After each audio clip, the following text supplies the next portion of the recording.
Welcome inside the Rogers Center for the third and final game of the series between the Red Sox and the Blue Jays. Hi again, everybody. I'm Don Orsillo. Welcome to Red Sox Baseball. Well, today the Red Sox have the tall task of going up against one of the game's premier pitchers in Roy Halladay. It's not always been easy for Halladay. After 2 years in the majors, he was actually sent all the way back to A-ball. Work ethic was one of the things that were talked about. That's not a problem today, and it's not something that's been lost on his teammates or his battery mate. Well, he's always the most prepared guy on the field. He spends, countless hours in the video room watching the other team's hitters, and then, of course, his work ethic as far as his fitness and his bullpen sessions. They're gaining legend around here. The guy never stops. I mean, he comes in here and he puts in an 8-hour day. Rarely see him by his locker or, taking any leisure time. I think he really takes to heart to going to work and giving the Blue Jays every bit of their money's worth. Well, for Halladay, the numbers have been staggering. His 10th Major League season, of course, a former first-round draft choice, 22-7 the year that he won the Cy Young Award, including 15 straight decision wins. 8-7 all-time against the Red Sox. Not great for Roy Halladay, and 1-1 last season against Boston. We welcome in Jerry Remy. Jerry, on paper, not a fantastic matchup today, but Julian Tavarez on the mound, and it's been a long layoff for Julian. It has been, Don. It's been over 10 days since Julian Tavarez pitched a game for the Red Sox, and of course that was a start against the Texas Rangers down in Texas. And in that game, he had some control problems, had 5 walks in that ball game. Now, Tavarez, because of weather and having to be pushed back, finally gets his second start of the season today. And what you have to be concerned about is his control in this game. Now, what he's done between starts basically is throw on the side. He's also had a simulated game that he pitched here the first day the Red Sox were in Toronto. But of course, that's not the same as game conditions. But I guess if there's anybody on the Red Sox team that can do this, it is Julian Tavarez. Nothing seems to bother him. Every time he gets pushed back, he said, okay, just let me know when I'm going to pitch and I'll pitch. They're hoping to get 5 strong innings out of him today. They got Kyle Snyder to back him up, and plus Timlin's also well rested, so the bullpen's in pretty good shape if Tavarez can't go deep into this ball game. Red Sox and Blue Jays, the rubber game, next on NESN.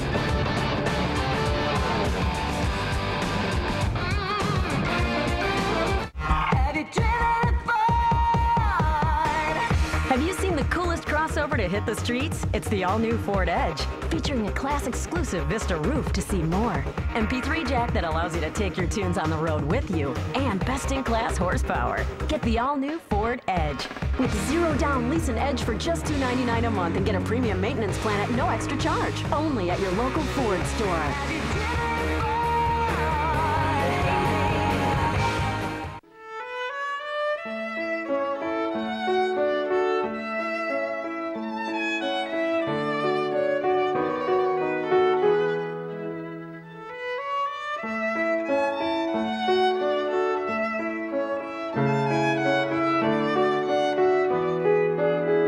This set is a perfect example of beauty, quality, and above all, value.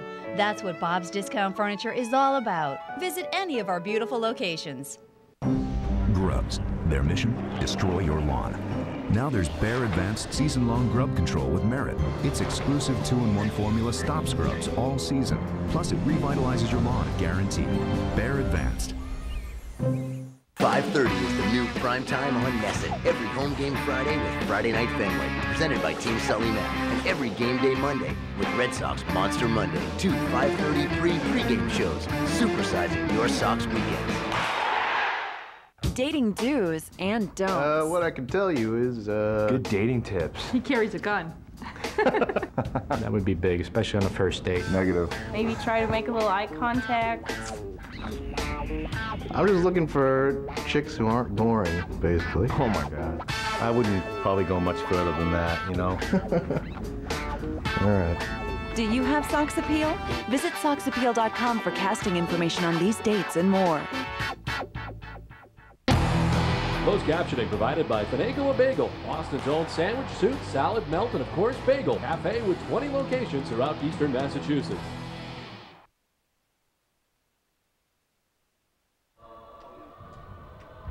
Boston Red Sox baseball on NESN is brought to you by Southwest Airlines, your New England Subaru dealers, Foxwoods Resort Casino, your Lincoln Mercury dealers, your Boston area Lexus dealers, and by your New England Toyota dealers.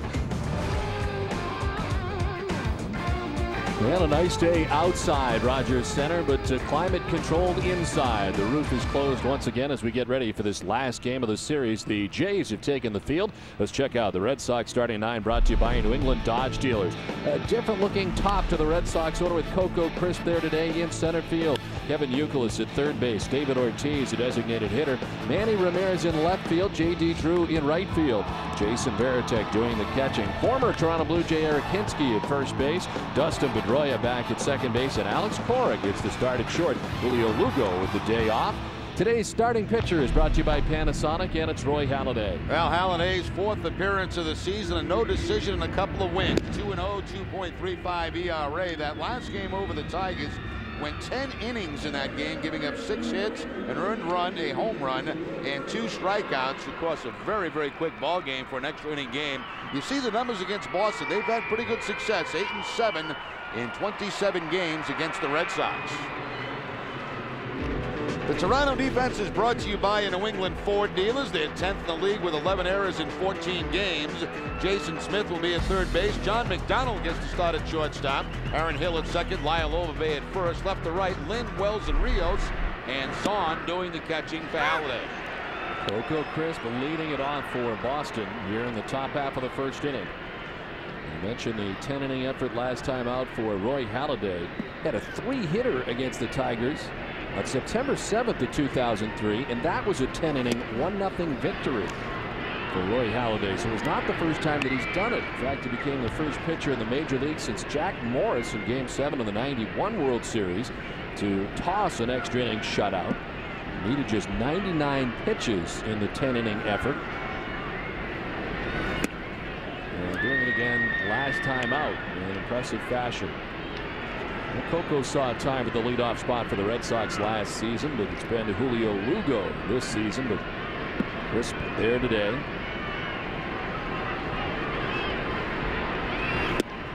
Yeah, the left side of that Red Sox infield getting a day off. Mike Lowell off today, and Julio Lugo, which has caused quite a few changes in the batting order for the Red Sox. Mike getting his first home run of the year here last night as part of the Red Sox victory. Where available, this telecast can be heard in Spanish by selecting the SAP button on your television remote. You enjoy the game. Buenas tardes, amigos. Coco Crisp last year hitting at .233 from the leadoff spot for the Red Sox. Ended up that Kevin Youkilis ended up in that capacity more often than Crisp by year's end. And of course, Crisp getting injured on that first road trip of the year for the Red Sox last year, coming back in the first week of June. Back to Roy Halladay, base of the hill, tosses out Crisp, 1 down. Well, that's what he gets a lot of ground balls. He has that sinking fastball, a cut fastball, a curveball, and a changeup. But when in doubt, you're going to get that sinking fastball. And this one, 1 hop right back to Halladay. Perfect fielding position, and throws Coco out at first base. So 1 down, and it brings up Kevin Youkilis. Youkilis is hitless in his last 10 at bats. And 0 for 8 so far in the series. Overall hitting at .239 on the year with a home run and 4 runs batted in. The center field and in for a hit. Took care of that. As he did not have a base hit prior to this at bat, got one here with 1 down in the first. Now, one thing we talked about in our pregame show, I had a little hit to do with TC and Atkin. You know, why have the Red Sox had some success against Halladay? And I believe they go to the plate thinking up the middle against him, not trying to pull him. Up the middle opposite field. Good example there is Youkilis takes the base hit straight up the middle. Well, the most versus any opponent. I mentioned 8-7, still with a winning record, but that's a lot of losses for a pitcher of the ilk of Roy Halladay. Youkilis able to get the 1-out single, and it brings up David Ortiz.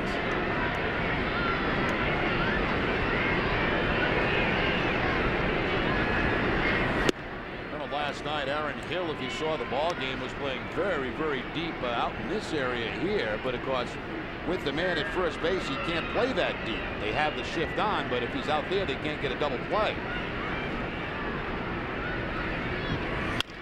Back to Halladay. Fires to second for 1, on to first, the double play that ends the inning. So a hit, but that's what the Red Sox get in the top of the first. It'll be Blue Jays coming up.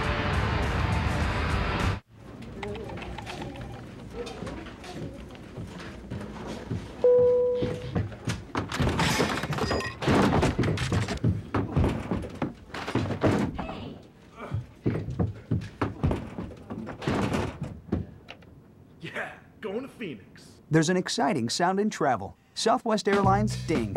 Get exclusive low fares sent directly to your desktop. Deals that are only available for a limited time and only by downloading Ding at southwest.com.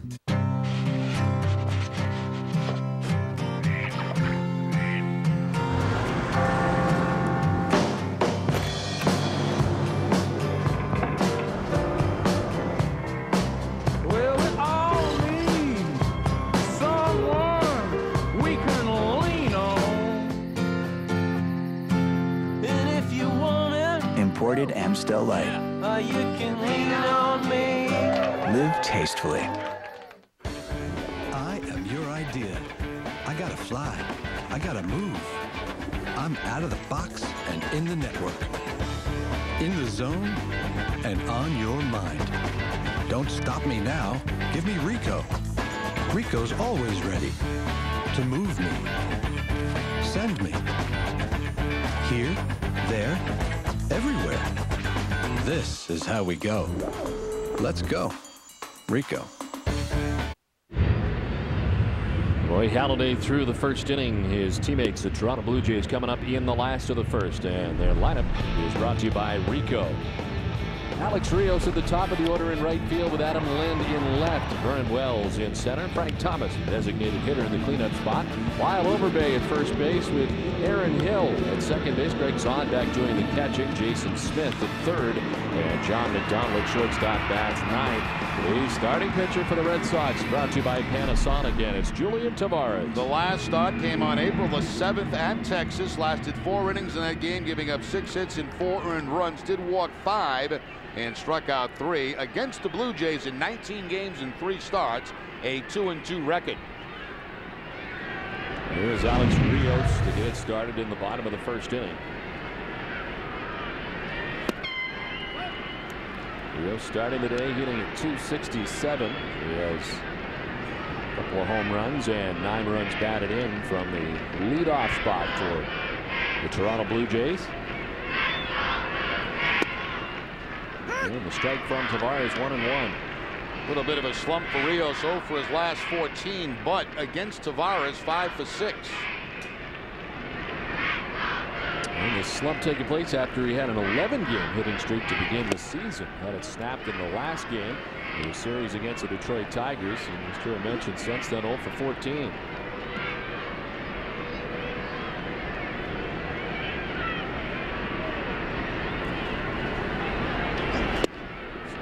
Fooled on the pitch, and it evens up now at 2-2. Fooled because he thought he was going to get a fastball on a 2-1 count. He did not. He gets the slider from Tavarez. And Tavarez runs the count now to 2-2.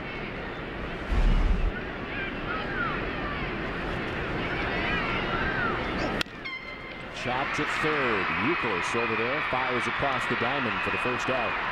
The Red Sox defense is brought to you by your Boston area Lexus dealers, currently 6th in the American League with 8 errors in 13 games. Kevin Euclid at third base, Alex Cora the shortstop, Dustin Pedroia at second, and Eric Hinsky gets the start at first. Left to right, Ramirez, Crispin, Drew. Jason Veritek doing the catching for Tavarez. Some question whether Euclid was going to play first, but he preferred, Francona did, having him at third base with Tavarez on the mound. Feels like he's the better defensive third baseman than Hinsky. Hinsky over at first. Adam Lind, the batter, with 1 away here in the last half of the first inning. And we were talking about Euclid being at third. Also talked to him about 3 or 4 days ago and told him the possibility was lingering. So he has been taking ground balls at third base prior to ball games in preparation. Of course, enjoying success there with the Red Sox in the past. Veritek jumping out, but a foul ball. Well, I think one of the biggest adjustments you have to make when you move from first base to third base is the size of the glove. You know, at first base, you're used to using that big first baseman's mitt, and sometimes you get a little bit lazy on ground balls with the big glove. Over to third base, you're switching back to the conventional glove, and you really got to concentrate on staying down on the ball.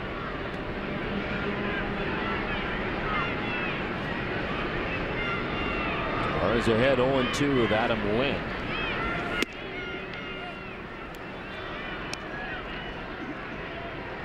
And on April 13th was recalled by the Blue Jays from AAA Syracuse. He was hitting at 306 with the Sky Chiefs to begin the year. Did not start the season on the Major League roster. With all of these injuries to the Blue Jays, finds his way here to the majors.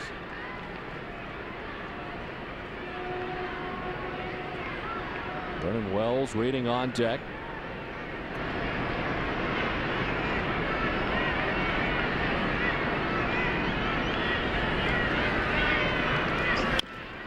Chops it the other way down the first baseline. It's fair, and over to cover is Tavarez, 2 down. Well, so far for Tavarez, pretty good control of those first 2 hitters. You know, that's the one thing you're concerned about when you've been off so long, is throwing strikes. And he has been able to throw strikes and get a couple of ground ball outs. It's the breaking ball in on Lynn here, and a little tapper down that first base line that Hinsky can handle.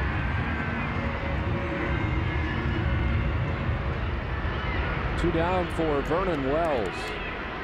And 228, 3 homers and 9 runs batted in for Wells. Still looking for his first hit here. He is 0 for 6. As Wells, 3 homers so far to begin the season.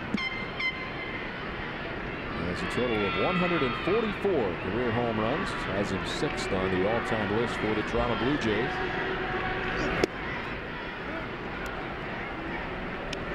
This was in a tandem here for a long time with Carlos Delgado batting behind him. Detroit Gloss in that capacity last year. Right now with the Gloss on the DL and the addition of Frank Thomas, it is indeed the Big Hurt. Waits on deck behind him.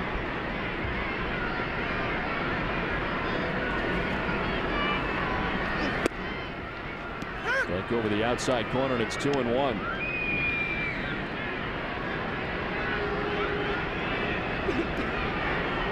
Tavarez was originally scheduled to start last Thursday against Seattle, but has been pushed back here to today as that game postponed due to the inclement weather. We'll check it first. He did in office is Brian Knight. Then slated to start in Monday's game against the Angels at Fenway Park, but again, start was pushed back after Sunday's game was postponed due to rain. So his start date has been jumbled around pretty good over the last week, but here he is today in this final game of the series against the Blue Jays. Swing and a miss, full count. Sometimes when the guy hasn't pitched very long, especially a sinker ball pitcher, you're a little too strong and the ball doesn't sink as much. Good sink on this fastball on the 3-1 count.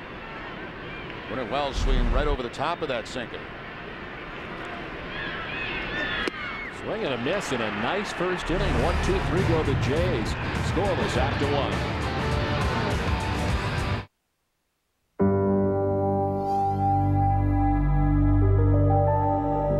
Champagne glasses may seem familiar, but you've never seen a car virtually park itself.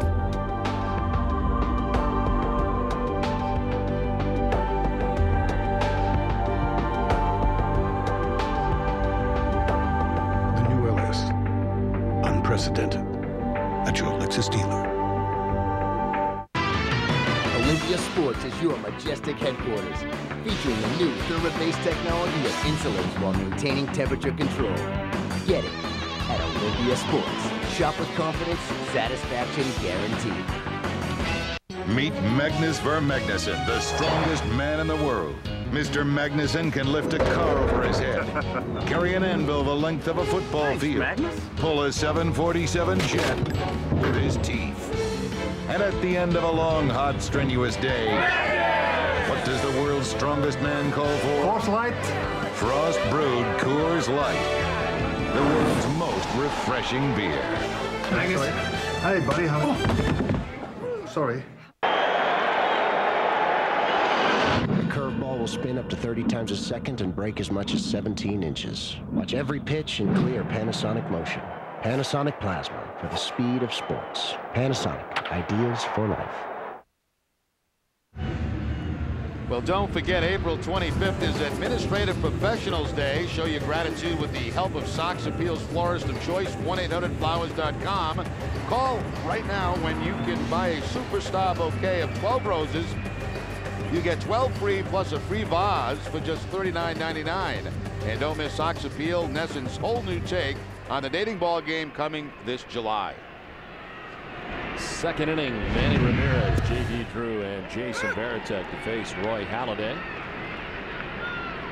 And he off to a slow start, 191, no homers and 6 runs batted in. If there's a team that Manny can get back on track against, it is the Toronto Blue Jays. 51 career home runs against the Jays. And 3 against Halladay in his career, and 1 bomb a couple of years ago back at Fenway that we'll show you very shortly.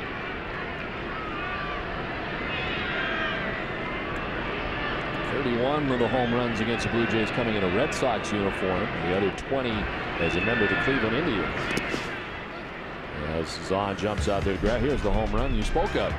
Back in 2005, April 19th. Plus today also April 19th, a couple of years later.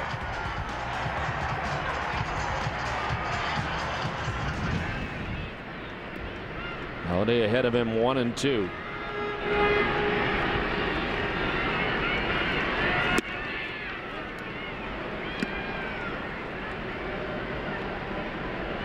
And 1 for 7 in the series against the Jays.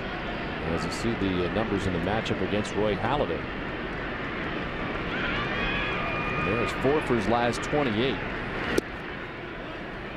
As he takes ball 3 and it's a full count.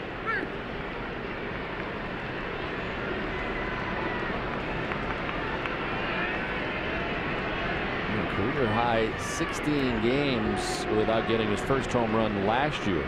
He's gone the first 13 games this year without a round tripper.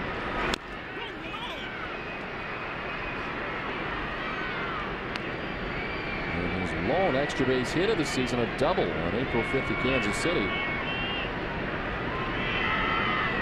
But if there's one guy you don't have to worry about, it's Manny. He's recorded at least 30 home runs and 100 RBIs in each of the last 9 seasons. It doesn't really matter what start he's gotten off to in each one of those seasons. Always ends up around the same at the end. Ball 4 and a leadoff walk for Ramirez as we check in for the first time today with Tina Cervasio. Tina? Thank you, Don. Now, Jerry pointed this out when Coco Crisp led off the game. It's about Roy Halladay's signature pitch. All the opponents know about it, and Halladay and the Blue Jays thrive on it. Well, for him, it's a sinker. Everybody knows it's his two-seam fastball, and you know he throws a couple other pitches now, the cutter, and he's using the sinker to both sides. He has a curveball and a changeup, but most of the time, you know, people when they think of Roy Halladay, they think of the two-seamer, and a lot of guys describe it like a bowling ball coming up there because it is a heavy ball. I sat down with Terry Francona this morning, and Jerry, you said verbatim what the manager said. He said if you don't stay up the middle, he could get you to hit into a double play on one pitch. So if you try to pull him, you're asking for trouble. Now that has been the approach that the Red Sox have taken against him over the last couple of years. Look at that, 31 ground ball outs this season, and last year the 3rd most in the American League. Ming Wong first in that category. Drew grounds it right side. Drew, the vacated right side. Manny will move up 90 feet to second on the second Red Sox hit of the day. Little off-balance swing by J.D. Drew. It's a changeup. The first changeup today from Halladay. It's down and away, and Drew off balance on his front foot, but still on this artificial surface gets it through the infield for the base hit.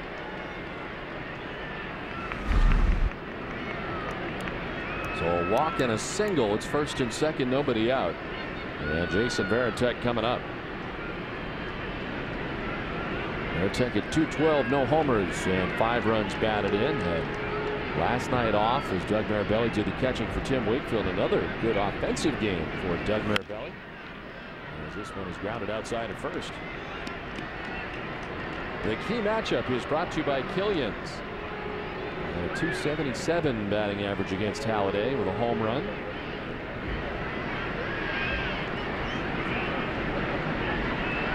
Varitek 2 for his last 13 over the last 4 games. as McDonald dives from his knees, gets the out at second base. Nice play by John McDonald as they dispose of the middleman, and J.D. Drew on the force out at second for the first out of the inning. Again, in case Veritek going to the opposite field, it looked like it might be a base hit, but a fine defensive play by McDonald. Look how far he goes for this, and then he's able to get that force out at second base.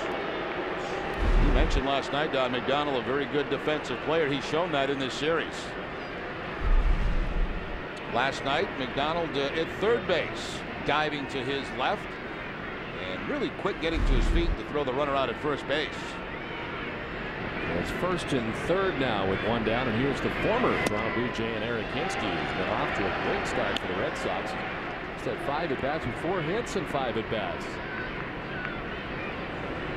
Hinske was coming over to the Red Sox last season.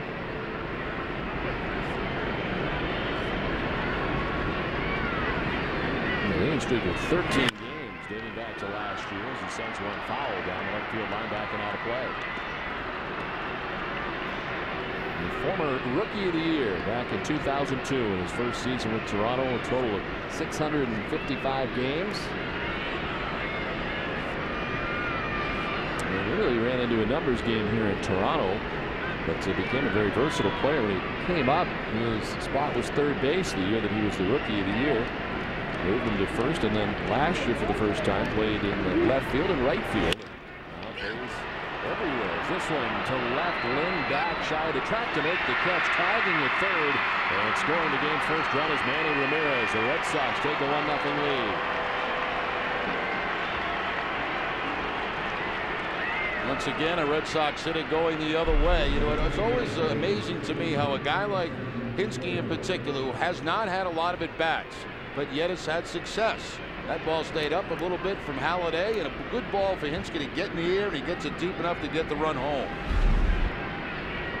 Halladay upset with himself. As with 2 outs now, Veritek at first. Here's Dustin Pedroia. It's a hop up down the third base line. Jason Smith and John McDonald. It's the shortstop, McDonald, who puts it away. Red Sox take a 1-0 lead. From this day forward, buying a living room will never be the same. Bob's Discount Furniture gives birth to a new age in living room with the Scarlett O'Hara sofa and love seat for just $888. Luxuriant fabric, rich wood trim, shaped back and loaded with plush comfort. But you can't buy a sofa and love seat of this quality anywhere else for just $888.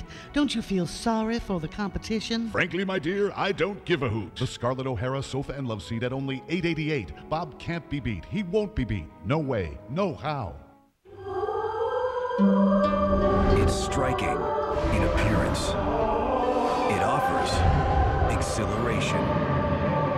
Its fuel efficiency lets you go beyond. Safety is a priority, and dependability has long been synonymous with its name. The Toyota Camry. Exceptional may even be an understatement. Ask someone you know who drives one. Hey, Les. What's up? It's Tom. Hi, Vince. It's Tom. Hi, Dave. Felipe. Hi, Xavier. Hello, Harry. Hey, Floyd. What up, Steve-O? What up, Ken? How's it going, Jebediah? It's Tom. Double brewed iced coffee in your favorite flavors, served just the way you like it. Come on, who knows you better than Dunkin' Donuts? America runs on Dunkin'. Stop by Dunkin' Donuts today and add one of our 9 delicious flavors to your coffee free.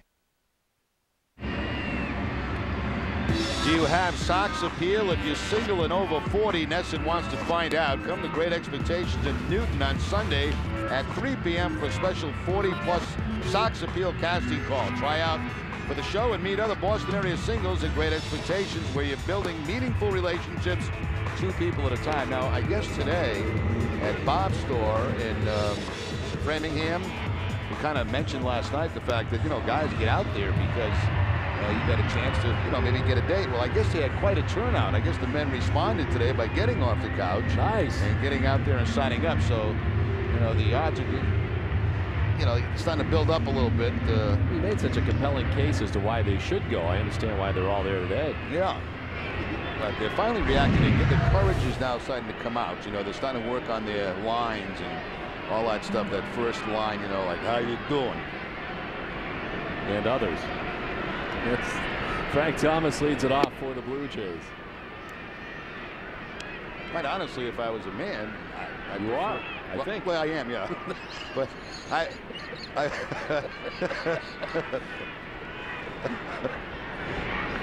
I prefer that the ratio was, very low for the men compared to women, that I'd have a better shot with my weak smack that I throw out there. But glad to see the men respond today and get out there and line up at pop stores and sign up for the dating service. Frank Thomas, Lyle Overbay, and Aaron Hill. In the second inning, as Tavarez enjoyed a 1-2-3 first on 16 pitches. Now the over 40 group, that should be very interesting, because a lot of times those people have trouble finding dates. I think this is an excellent way to find a date if you're over 40.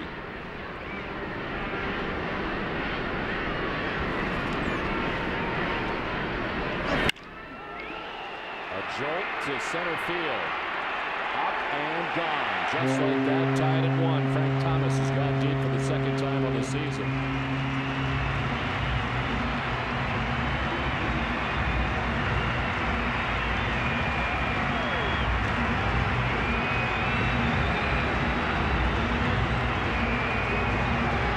That's kind of a typical Frank Thomas home run. More of a line drive home run. He gets that fastball middle in, and Thomas just crushes this ball out to left center field.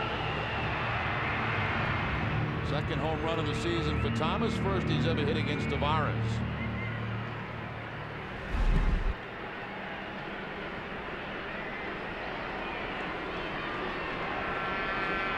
So very quickly the game tied at 1. Here's Lyle Overbay.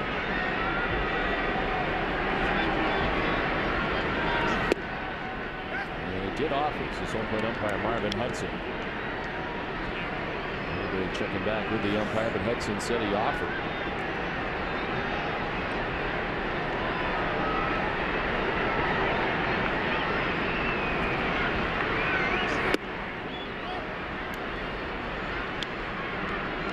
Thomas was the comeback player of the year last year after all those years with the White Sox, bouncing back with the Oakland A's last year in a big way.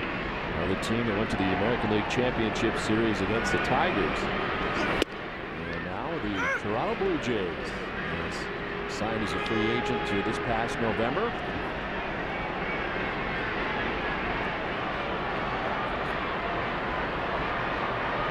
Batting in behind Vernon Wells, of course, Troy Glass out right now with a heel problem, but you got some guys that can take you deep in this Toronto order when they are 100% healthy.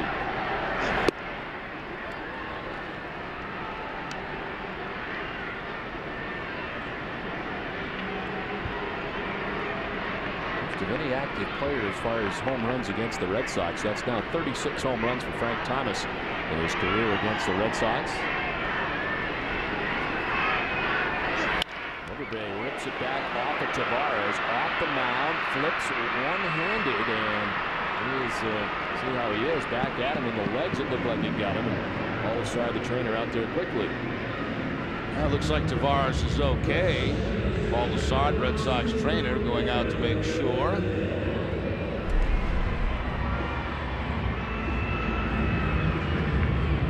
Like right off the back of the leg, and fortunately for Tavarez, it rolls towards first base, and then he rolls it toward first base.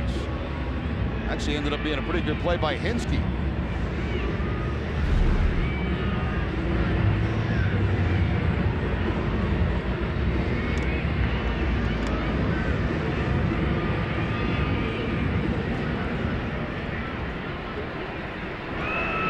Julian's all right and gets ready to deal with Aaron Hill.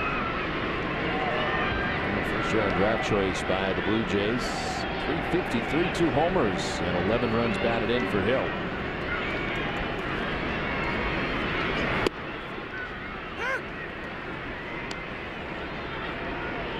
11 RBIs on the season. He's second among American League second basemen in that category. Thought about going, did he? Yes, he did, says first base umpire Brian Knight.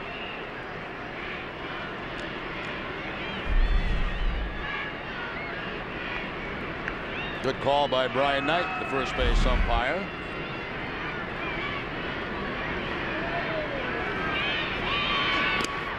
Have we seen Brian Knight before, prior to this series? Not before this series. I don't think so, no.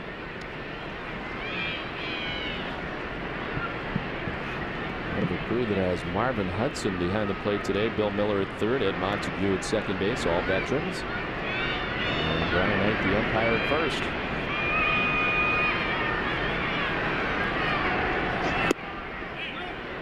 Check swing. He does not go this time, says Brian Knight. He's been busy down there at first base. Yeah, you might as well keep trying him out, see how generous he might be.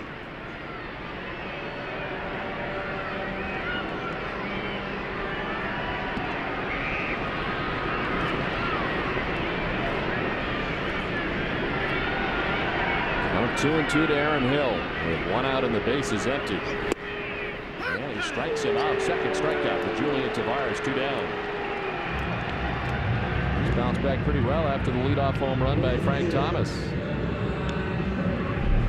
Excellent location again by Tavarez as it's away and it tails back to pick up the corner. Looked like Veritek wanted that in, but ends up being a very productive pitch for Tavarez. That late movement picks up the outside corner.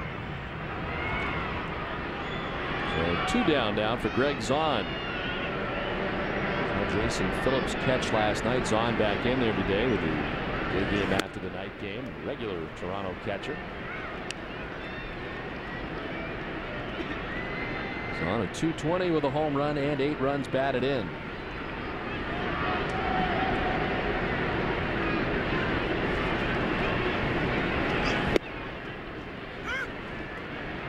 Coming in as a pinch hitter in last night's ball game. A series of pinch hitters lined up last night for Toronto.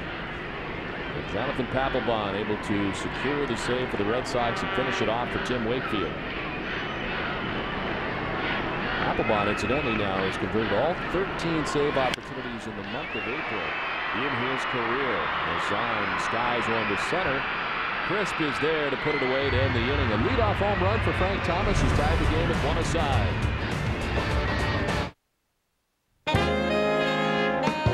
Came to spend some time together, reconnect. Like when I met her, dice are hot. Like the names they got. Non-stop fun. Hole in one. What a thrill! Hey, I just won. We're closer than we can recall. Yeah, let's live for the wonder of it all. Foxwoods. Meet Michael Johnson, the world's fastest man. Michael holds the world 200 and 400-meter records. When he turns off the lights at night, he's in bed before the room gets dark. Still got it. Brian, what's up? Hey, Michael, how are you? Moving this quick can make you hot in a hurry. Michael! What does the world's fastest man call for? Coors Light. Frost Brewed Coors Light. The world's most refreshing beer. These are from Michael. Ladies. Hi, Michael. When it comes to repairs, VIP always tells you up front what's wrong, when it'll be fixed, and we'll do it for less. At VIP, we shoot straight, always. We'll never leave you in the dark. Our qualified techs will tell you what your car needs and what it doesn't in plain English. Our full 1-year nationwide warranty on parts and labor means we stand behind everything we do. And we'll always let you know exactly when your repairs will be done. When you need service, head to VIP. A little love goes a long way.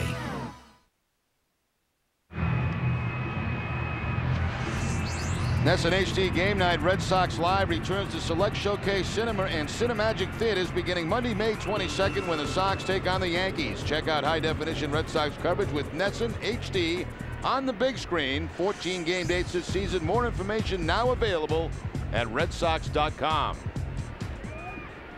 Here is Alex Cora to begin things in the top half of the 3rd inning. Game now tied at 1. And Cora trying to bunt his way on. Taps it foul. Well, tomorrow night, the first game of the 3-game series between the Red Sox and the Yankees. Curt Schilling matched up against Andy Pettitte.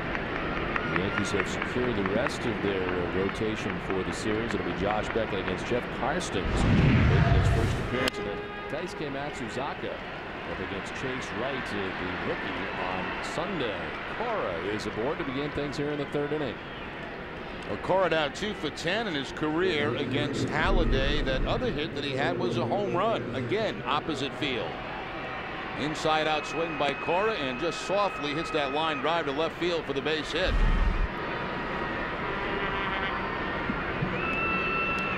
The Red Sox have had at least one base runner in every inning so far, and it's back up to the top of the order for Coco Crisp. Coco grounded back to the mound his first time up.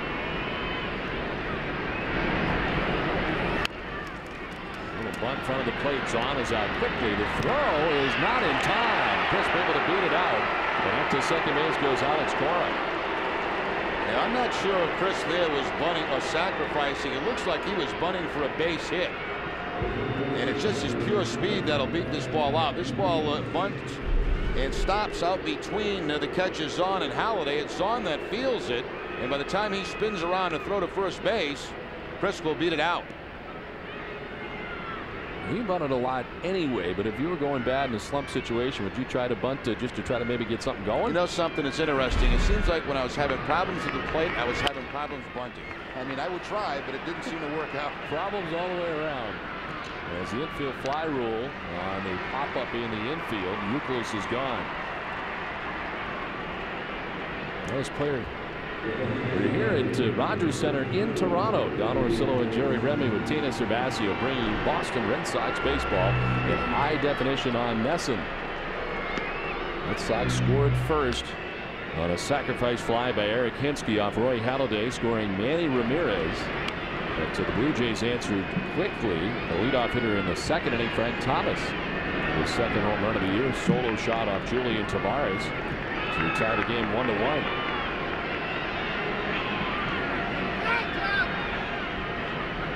Now Zahn's going to head out and talk to Halladay. Hill's going to come in from second base also. I noticed they had no shift on for Ortiz in this particular at bat.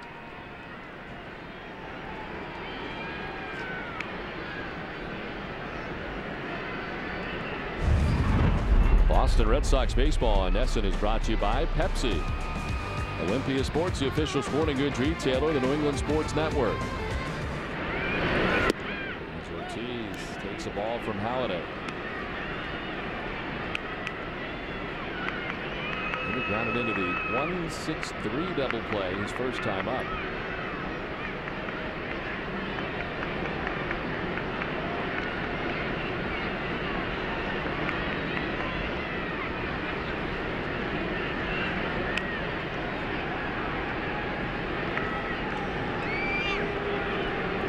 Last night getting his 5th home run of the year, one of 3 solo shots the Red Sox had last night, along with Marabelli and Lowell.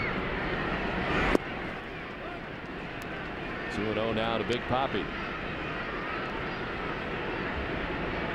Mentioned Manny had 3 career home runs against Halladay. Ortiz 5 career home runs.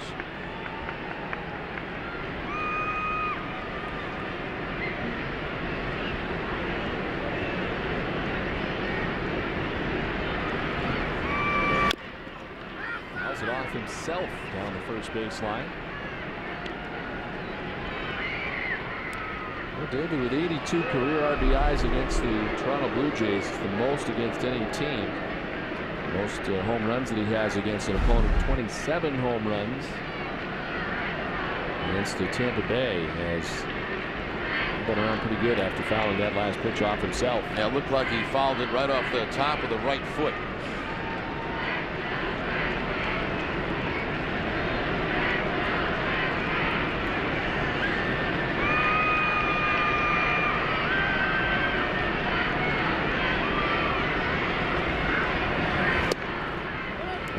It's 3-1 now to Ortiz.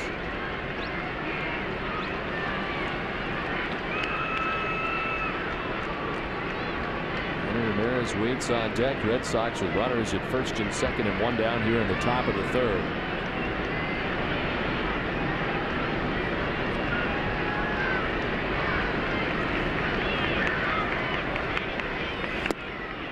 Ball 4, he walks in. The second walk given up by Halladay on the afternoon, and the Red Sox have him loaded. They're going to take advantage of these opportunities against Roy Halladay. They don't happen often. First 3 starts for Halladay, 4 walks total, and 2 already in this ball game against the Red Sox. So bases loaded, 1 down for Manny, who walked his first time up, came around to score the Red Sox lone run.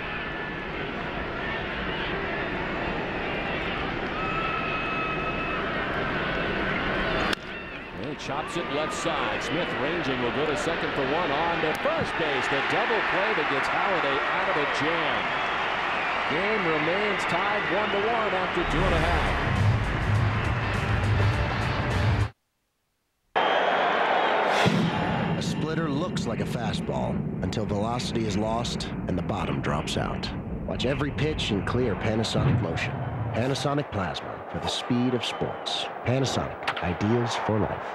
Bob's Discount Furniture gives birth to a new age in leather, purchasing direct from factories all over the world. Buying a leather living room will never be the same.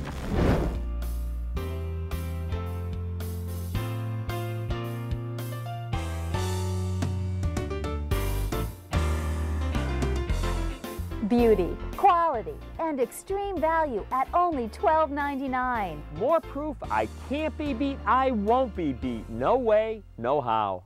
My neighbor drove all over town to find the best deal on a cell phone. I just logged on to Let's Talk. They make it easy to compare plans from all major carriers and find cell phone deals that are much cheaper than retail. Like the hot BlackBerry Pearl with music and video player, a $369 value, yours free after mail-in rebate and new calling plan. Let's Talk has the best prices, the best plans, and the most free phones guaranteed. Log on to 25letstalk.com or call now to order your BlackBerry Pearl. Let's Talk, the smarter way to shop for cell phones. So log on or call now. Stay in the game with an hour of post-game coverage on NESN. It's your post-game all-access pass with WB Mason's Extra Innings and Granite City Electric's Extra Innings Extra.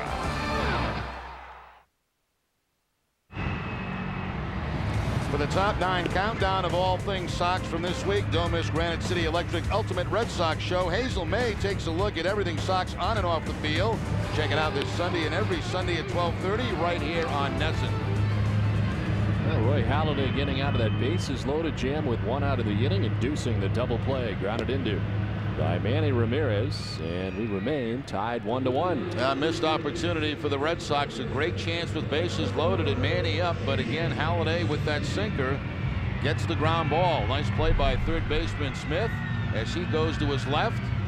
Manny right on top of the sinker. And Halladay will just watch the double play be completed. Well, Jason Smith initiating it at third base, leads it off here in the bottom of the third inning. He's after it with a bunt attempt and he can't get it. He's at .333 to begin the season. No homers, 3 runs batted in. He's filling in at third base. It's Troy Glass out of the lineup, of course, for Toronto.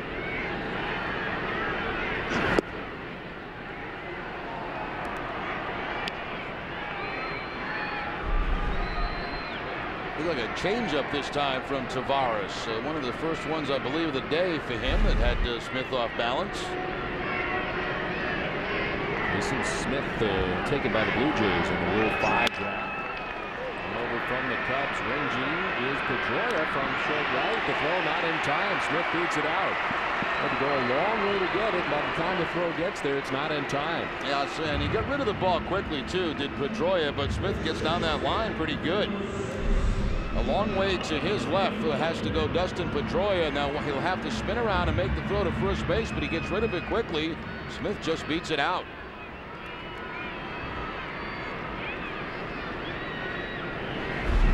So the second hit off of Tavarez. And Smith held on by Hinsky as John McDonald will stand in. And defensively, he's been very good and off to a 471 start. No homers, 2 runs batted in. If they get the count in their favor, this is a guy they could play hit and run with.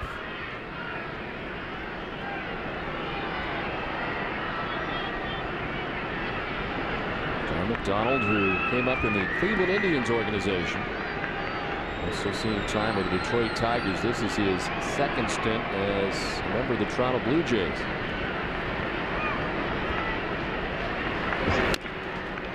Slowly rolled foul outside of third, and he's down 0-2.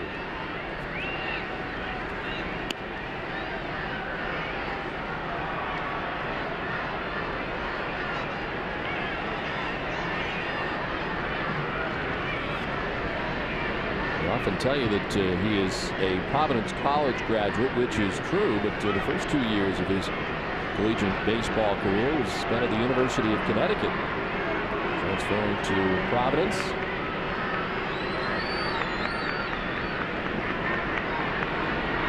In 104 games last year for Toronto, ended up hitting a .223. Back to Tavarez. He'll fire to second base on the first base. Nice play, some nice footwork. And Cora coming across the bag as well. It's a double play, 2 down. Yeah, that was not an easy play for Cora to handle at shortstop, but Tavarez threw a seed to second base, almost handcuffed Alex Cora. Able to get it out of the webbing of the glove, step over the runner, and make the throw to first base. And Tavarez, as usual, showing his thankfulness for the double play. And directions as well. It's good because in case you forget where to throw, just look at Julian. He'll let you know where you're supposed to throw it. This player profile brought to you by Sovereign Bank, the official bank of the Red Sox cable network. Well, he's got a lot of days rest coming in today, but 6+ days of rest. He's 7-7 in his career with a 5.40 ERA.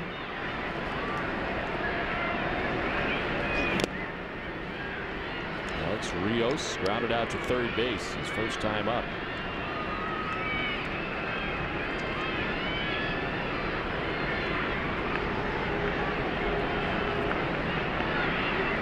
A loss first time out for Julian April 7th at Texas. He allowed 4 runs on 6 hits in 4 innings. An 8-4 setback.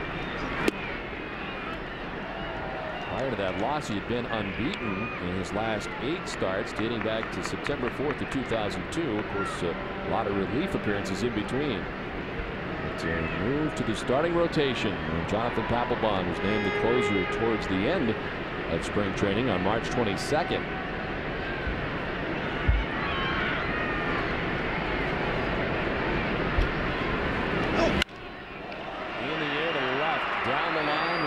Back, and that's off the wall. Well, he played the curve quickly. It's in and out of the glove into second base. Goes Alex Rios. Now Rios just wears out Tavarez. 6 for 8 now in his career against Julian Tavarez. So a guy that came in the game 0 for his last 14, making 15 after his first at bat. These are the kind of guys that help you get out of a slump. Guys you're comfortable with and you've had a lot of success against.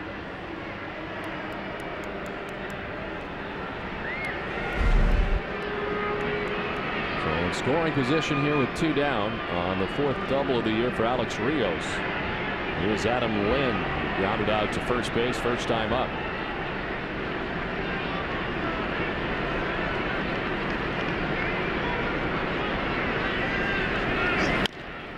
Chops it right side. Hinsky to the backhand. Tavarez will cover for the out that ends the inning. So the double for Rios is raced, and we're tied at 1 after 3, and it's time for Sports Desk Update with Eric Freed. Thank you, Don. Hello, everyone. The Celtics season is over. Now they have to decide the fate of Doc Rivers, who's heading into the last year of his contract. Tonight on Sports Desk, presented by FW Webb, home of Frank Webb's Bath Centers, Danny Ainge tells us whether he wants Doc to stick around longer than 1 more year. That story and more coming up tonight. Back to Toronto after this break. I'm Sean Lee, photographer and fantasy baseball commissioner. I left Satellite to get free local HD channels with Time Warner Cable. Got digital cable with HD, didn't buy any equipment, scout players anytime. Also got high-speed internet for last-minute moves. Baseball commissioner and GM Sean Lee is in the house. Upgrade now to Time Warner Cable and get 2 great services on 1 bill. And say goodbye to satellite and dial-up. Get digital cable and Roadrunner together for only $97.95 per month. Call today. Time Warner Cable, the power of you.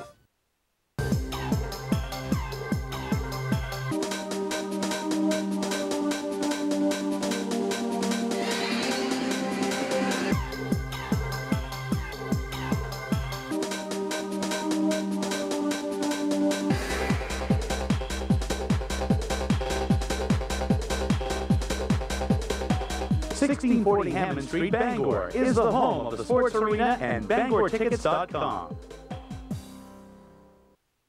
A better job, a better salary, a better life. That's why I picked up the phone and called Northeast Technical Institute. Their fast-focused, hands-on medical assisting program was just what I needed to change my life, and it only took a few months. Now I help keep the office running smoothly, assist in clinical procedures, and feel good about myself. Once you have the training, there are so many jobs available today. It's a great time to be in healthcare. To start your new career, call Northeast Technical Institute now at 800-447-1151. That's 800-447-1151.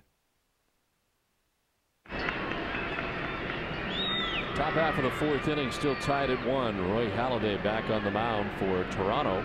J.D. Drew, Jason Varitek, and Eric Pinsky expected here in the fourth. J.D. Drew with a single to right field his first time up. One of 4 Boston hits so far today off Roy Halladay.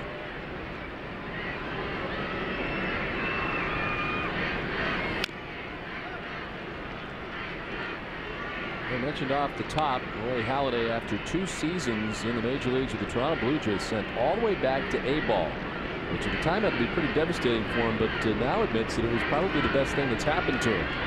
He went back, changed his delivery quite dramatically at the time, and also worked on his work ethic. Something that has made him the great pitcher that he is today. But that had to be pretty staggering. All the way back to the Florida State League. Altered his arm angle and had at the time pitching coach Mel Queen, who he gives a lot of credit to, change a lot of what he was doing. And as a result, it became more of a ground ball pitcher.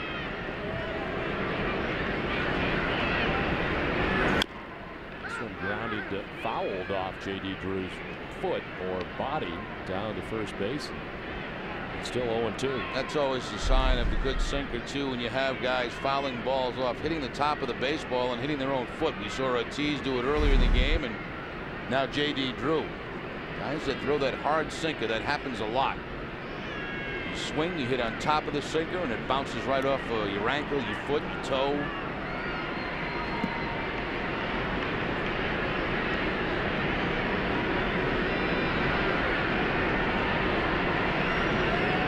And the 0-2.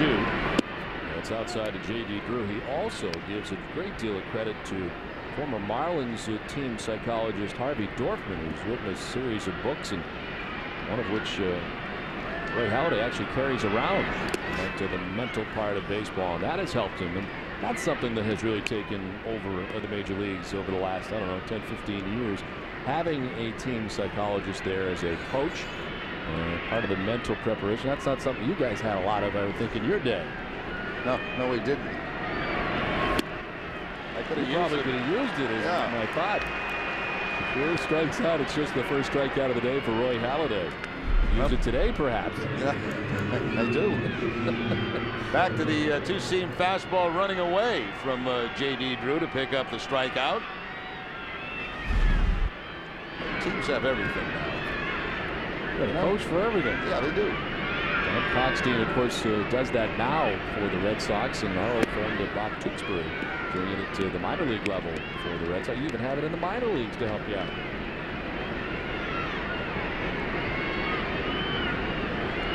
Jason Varitek reaching on a fielder's choice his first time up. I can imagine you'd be receptive after going 0 for 4 with a few punch outs to a guy coming up to you after the game. That was talking over? No, not after the game. Best chance with me would have been the next day, and that's still not blocking cement, you know, but leave me alone after the game. It's time now for the Aflac trivia question. Aflac! And our question today, which 4 players are still active?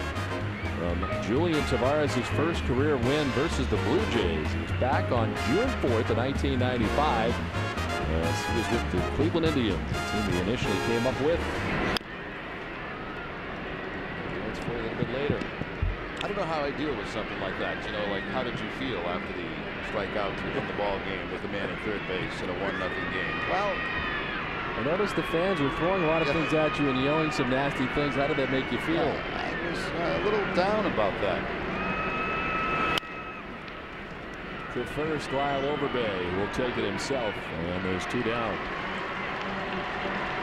That's where, lucky enough, Nesson has provided us with a announcer psychologist who travels with us. Very helpful, I think, at times. You get down.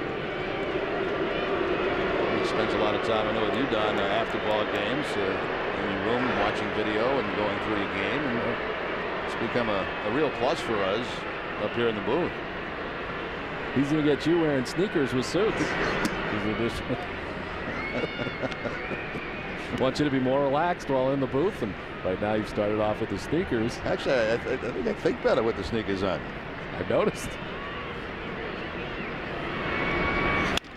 He hits it right side. Hill ranging, diving, and from one knee throws him out. Nice play. We've seen a lot of good plays defensively in this series, especially from Aaron Hill. Tied at 1. Hey, boss. Do we have Aflac? Nah, we have something else.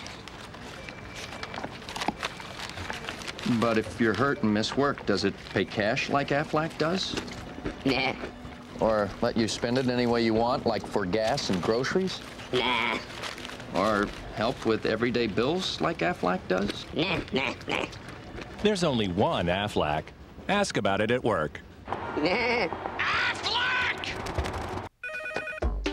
Hello? Mrs. Anderson, this is Mark Brown. I'm from the collections department of... Hi. Listen, I'm sorry I haven't made my payment yet. I'll get it in as soon as I can. Maybe you should call In Charge. They'll work with you and come up with a solution that's right for you. When life hands you a little more than you can manage, call In Charge Debt Solutions. We're a nonprofit company that puts people back in control by helping them manage their debt. We'll stop the collection calls, and we'll help lower your interest rates, so you'll have one affordable monthly payment. Call In Charge today.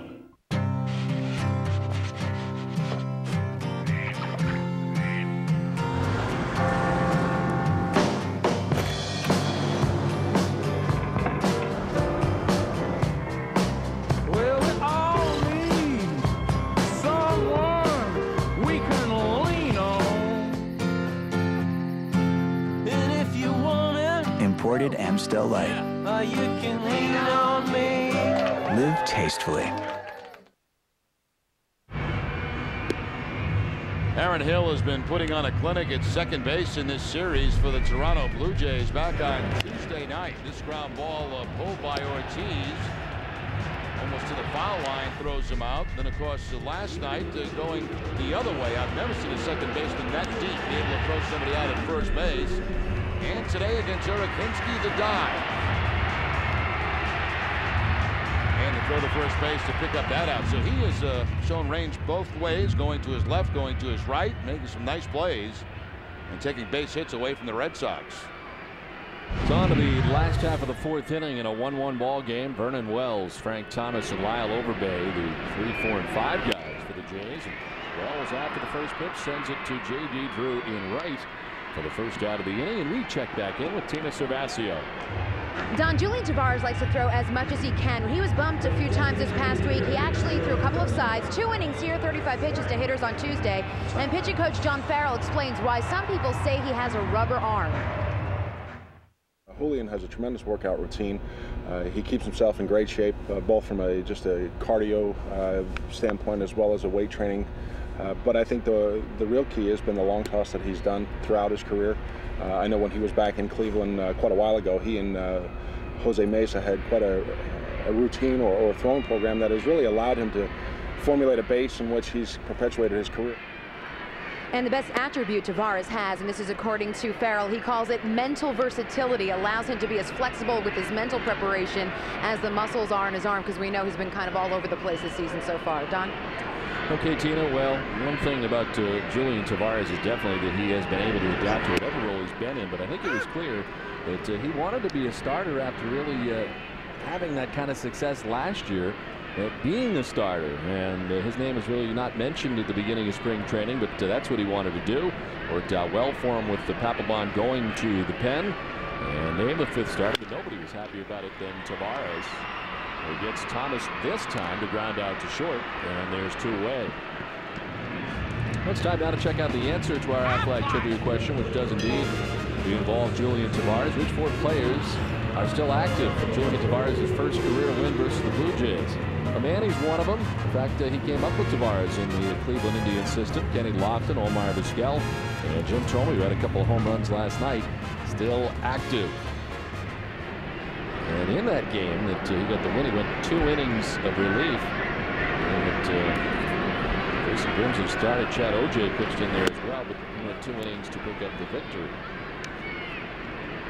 against a very good Toronto Blue Jays team, a team that had Paul Molitor on it, Joe Carter, John Olerud, Roberto Alomar, Sean Green. And in '98, Cleveland Indians win in the first for Julian Tavarez of his career. His 87th career start for Julian Tavarez, 31-29 with a 5.07 ERA and 86 starting appearances. And a career high 28 starts for the Chicago Cubs in 2001. Right side, Hinsky will gobble it up and take it himself. It's a nifty 1-2-3 fourth inning for Tavarez. We played for it, tied at 1.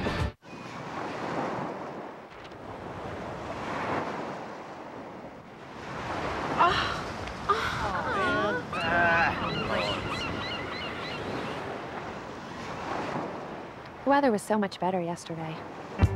A bad day in Florida beats a good day almost anywhere else. With over 80 daily flights from Manchester and Providence to the Sunshine State, Southwest Airlines is taking low fares farther.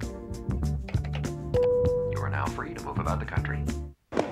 Seriously, 4 feet by 5 feet. Well, apparently not, because I'm looking right at it. Geico. 15 minutes could save you 15% or more on car insurance. Are you serious? Just give it a try. Role play. What's your name?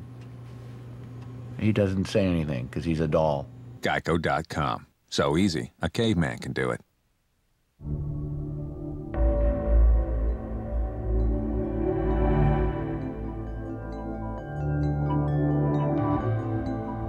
Every texture, every line, every nuance. Created with one thing in mind. The ES from Lexus. At your Lexus dealer.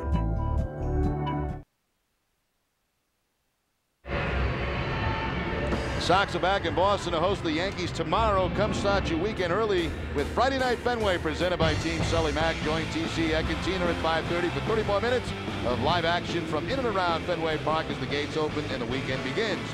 Be there at 5:30 tomorrow and every home Friday for Friday Night Fenway. A 1-1 ball game into the top of the 5th inning. It'll be a big night tomorrow night at Fenway. And of course, for those of you who are heading out to the ball game tomorrow night, the Red Sox have rescheduled their tribute to the late Red Auerbach and the Boston Celtics, an event which had been rescheduled from the April 12th rainout. Red Sox will wear green jerseys and caps for tomorrow night's game. And NBA Hall of Famer Bob Cousy threw out to the ceremonial first pitch.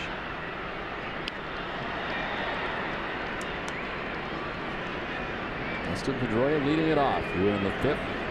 Followed by Cora and Crisp.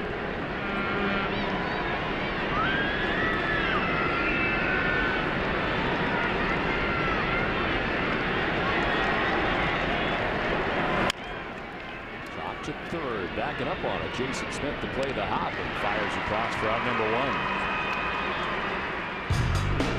Fans, welcome back the baseball season with a visit to the Boston Globe store online. You'll find a new Dice Game products, Red Sox memorabilia, apparel, and more. Shop online, shop anytime. Call 888-665-2667. One down for Alex Cora. He has one of the 4 Boston hits today.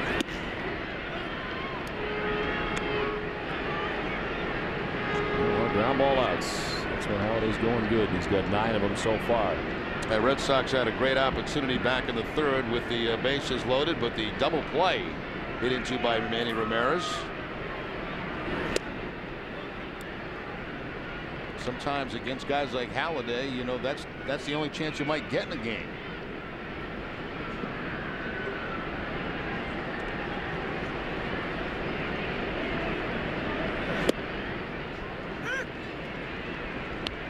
Halladay works quickly, gets it and throws it. A 10-inning game in which he pitched 2 hours and 14 minutes. A 10-inning game. As this this one. Chopped back up over the mound. McDonald ranging. Nice play off balance and in plenty of time. The good defense continues to be turned in by John McDonald and these Toronto Blue Jays. That's some pretty nifty defense by the middle infielders here for the Blue Jays. We've seen Hill make a play. Now McDonald showing his range. Last night at third base, today I should say at shortstop.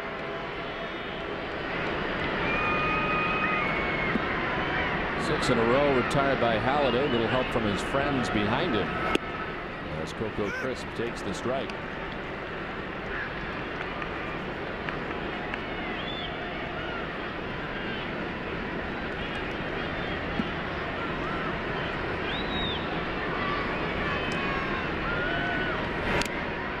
Halladay last year finished up the year 16-5 in 32 starts. With a 3.19 ERA, the Blue Jays elected to shut him down for the last 10 days of the season because of his strained right forearm. He felt and they felt it was coming from throwing a lot of his cutter last year. Not too many of those today. Maybe only 1 or 2 so far in this game. Not many changeups.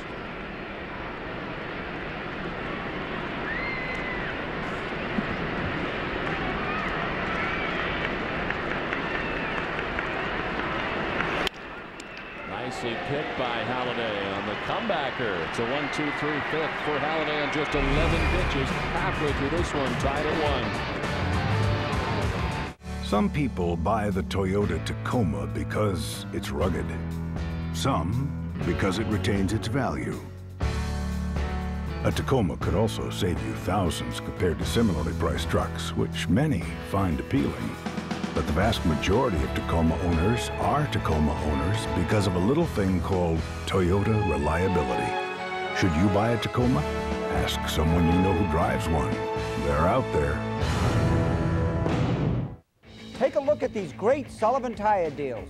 Stop in at Sullivan Tire now through April 28th and buy 4 select Dunlop tires and get your choice of either a $100 Kobe portable DVD player or a $50 mail-in rebate. And as an extra plus, buy 4 Dunlops at Sullivan Tire and you'll get an added $50 off instantly. So you could save up to $150 in value, but this double deal on Dunlop is only at Sullivan Tire.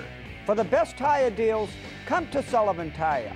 We're always here to get you there. If you owe over $10,000 to the IRS or state, call American Tax Relief for a free consultation.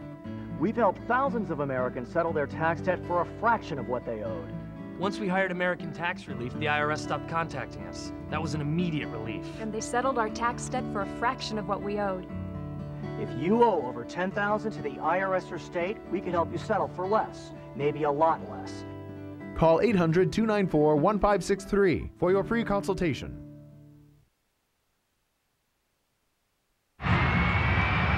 Here's a nominee for this week's DIN Trophy Play of the Week, and Julio Lugo will certainly be in consideration as he made a number of fine plays, a couple back at Fenway and up here at Rogers Center.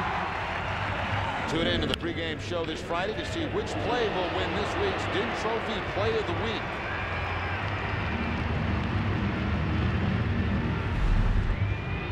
Well, Julio Lugo with a day off today, at least to begin the ball game. Alex Cora getting the start at shortstop. Some pretty good plays. As we head to the last half of the 5th, Aaron Hill, Greg Zahn, and Jason Smith to face Julian Tavarez, who has thrown 51 pitches to match the number on his back as he begins things here on the bottom of the 5th. One of the issues we were concerned about prior to this game, his control. His control has been fine. Not a walk in the game yet for Julian Tavarez.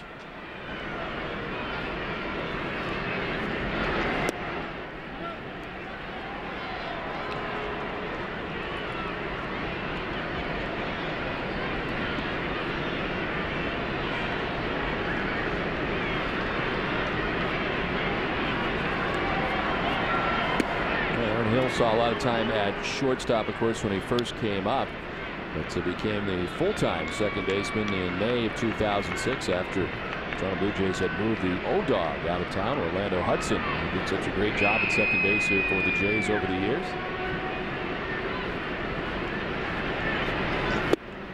Well, a swing and a miss and a pitch in, 2-2. Again, good movement on that fastball from Tavarez. This one going back in on the hands of Aaron Hill really tying him up. Pretty impressive outing, I think, right now for Tavarez after not pitching for over 10 days.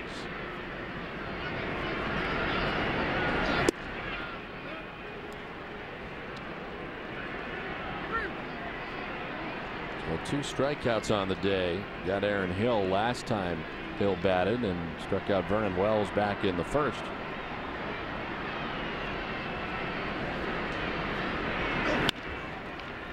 Left side, Euclid. 1 down.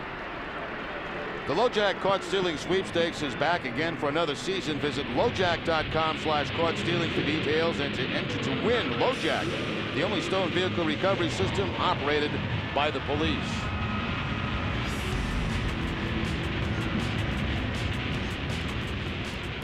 One away, Greg Zahn coming up. He flied out to center field his first time up. Zahn originally taken by the Baltimore Orioles in the 17th round back in 1989. He's been all over the major leagues. First got to the big leagues in '95 with the Orioles. It's the Marlins, the Royals, the Astros, the Rockies. And it's found a home here with the Toronto Blue Jays.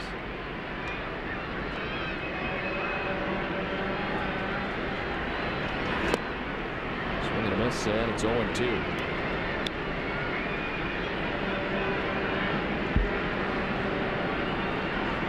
Asher's 3rd year with Toronto. So a new career high in home runs. Had 12 home runs a year ago.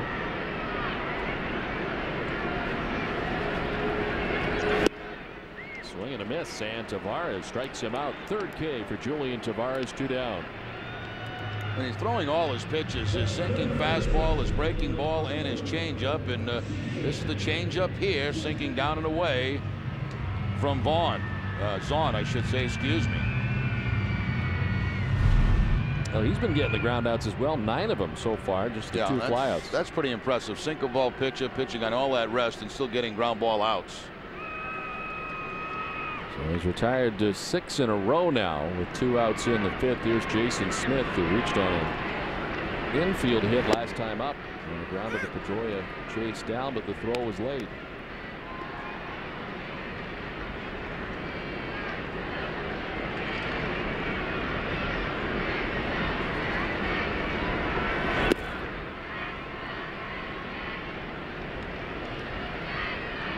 Hits off Tavarez so far by the Blue Jays. One of them the infield hit by Smith. The home run by Frank Thomas and the double by Alex Rios, who was left at second base in the 3rd inning.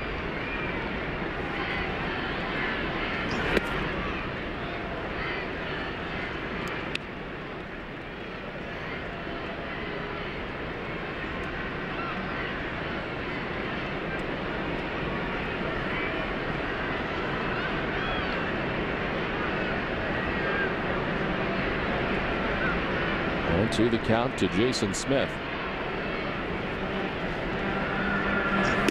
Swing and a miss. He strikes out Smith. Back-to-back Ks for Tavarez, who's dealing right now. Tied at 1 at the end of 5. I am your idea. I gotta fly. I gotta move. I'm out of the box and in the network. In the zone and on your mind. Don't stop me now. Give me Rico. Rico's always ready to move me, send me, here, there, everywhere. This is how we go. Let's go, Rico. At VIP Parts, Tires, and Service, we know how to show you and your car a little love. Need tires? Our Speed Lane pros help you make the right selection for the best price guaranteed, and we'll install them in under an hour. No wasted time. Just the biggest selection of name brand quality tires. Michelin, Pirelli, Goodyear, and more in stock when you need them. Installed by qualified service techs faster than anywhere. When you need quality name brand tires, make an appointment in our Speed Lane bay. VIP. A little love goes a long way. Came to spend some time together, reconnect. Like when I met her, dice are hot. Like the names they got. Non-stop fun. Hole in one. What a thrill!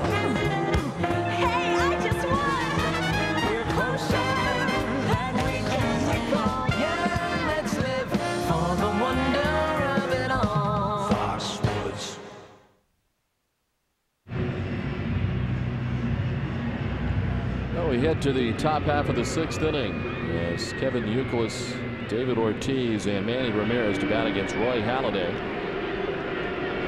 The game marvelously pitched so far today between Roy Halladay and Julian Tavarez into the 6th. Halladay's thrown 61 pitches as he works to Youkilis. Strike one. Youkilis with a single in the 1st inning. The center field popped out to the shortstop in the 3rd.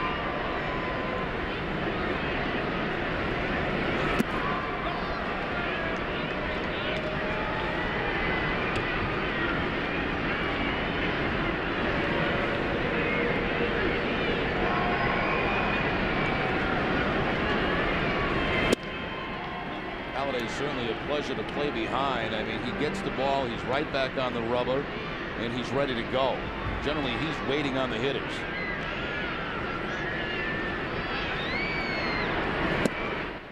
There's a strike, and it's 2-2. It's amazing how many guys will try to back out a couple of times against him just to slow him down and try to get him out of his rhythm.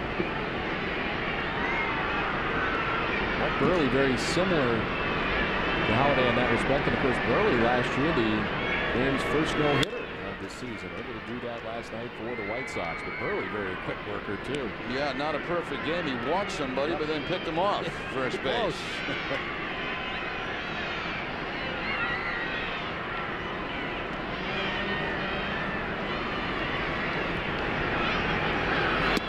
Youkilis takes the 2-2 off the outside edge, and it's a full count. Mentioned that they shut down Halladay last year at the end of the year. He spent a lot of time in the DL, of course, in 2005 after the great start. On July 8th, he was gone for the rest of the year after he fractured part of his left leg when he was struck on the shin, and a ball right back at him against the Texas Rangers. Jason Smith makes the catch in foul ground for the first out of the inning, and we check back in with Tina Servasio. Don, when David Ortiz steps up to the plate, he says he pays no attention to where the infielders and outfielders are moving in order to get into the shift. He says he's used to it, he expects it, and all he needs to pay attention to is hitting the pitch. It gets worse if you think about hitting the ball to left field. You change your swing, I mean, your mechanic. I'm very mechanic when I'm hitting, so if I'm not gonna lie to you, before in past years, I tried to hit the ball that way. Never worked for me. Ortiz says that if he tries to change his swing specifically to hit to the opposite field to beat the shift, he feels it slows down his bat speed. So for him, Ortiz says he just wants to react to the pitch thrown and then hit it. That's interesting, because that's something that we were talking about last night, whether it would be beneficial for him to do it. It's not something he's going to do, as he lines this on a hop to the wall in right field with the shift on, bobbled out there by Rios. It's going to be a double anyways. Ortiz into second base with a one-out double. You know, Ortiz admits that when they first started putting the shift on him, that it did take him out of his game, and that's part of the reason of putting the shift on, to make him think about something different. Well, he's taking the right approach. To heck with the shift, just swing the way you normally do. Gets a cut fastball there and puts it down to 328 for the double with one out. You know, he'll get those accidental hits to the opposite field on the ground, but his approach is what it should be. I mean, just because they shift, you can't change your swing. In his scoring position with one down for Manny Ramirez. He walked and scored the Red Sox only run earlier, but grounded into a double play. But the bases loaded last time, and Roy Halladay got out of the major jam.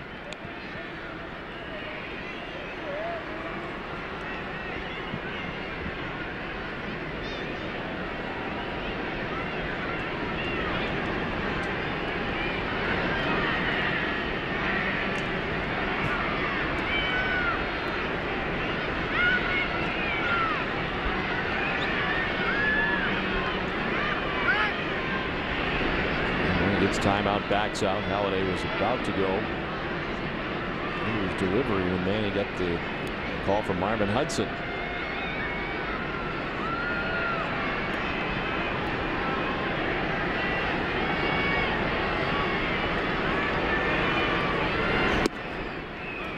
Inside, 1-1. 95 that time from Halladay on the fastball.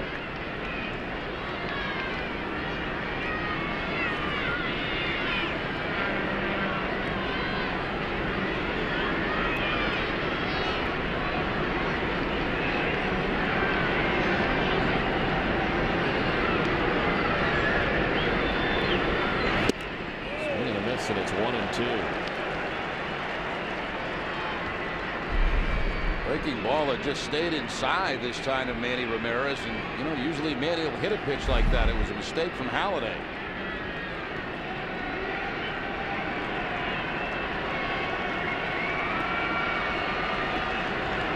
David Ortiz at second base with one down. J.D. Drew waits on deck. As the count evens at 2-2. Roy Halladay, the American League Cy Young Award winner in 2003. He selected to 4 All-Star games.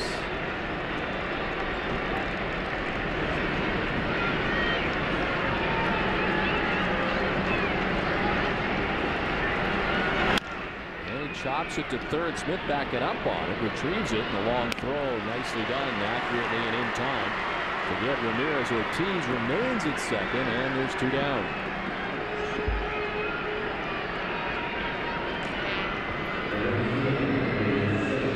So far, a frustrating afternoon for Ramirez. The 5-4-3 double play with the bases loaded. And now with Ortiz in scoring position again on top of the sinker for the ground ball to third base.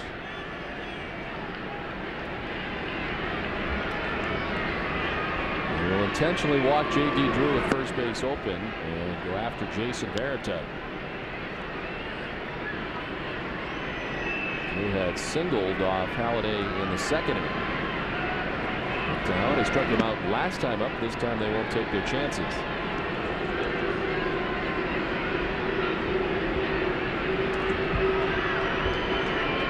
It'll be the third walk given up by Roy Halladay and the first of the intentional variety.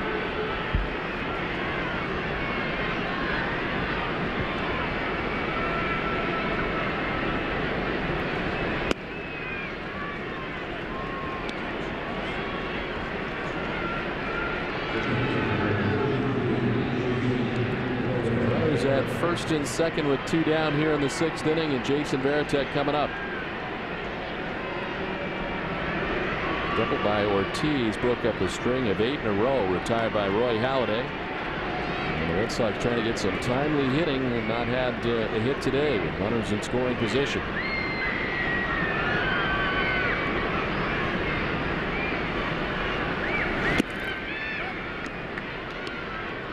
Jason's 0 for 2 today, grounding into a fielder's choice and grounding out to first base.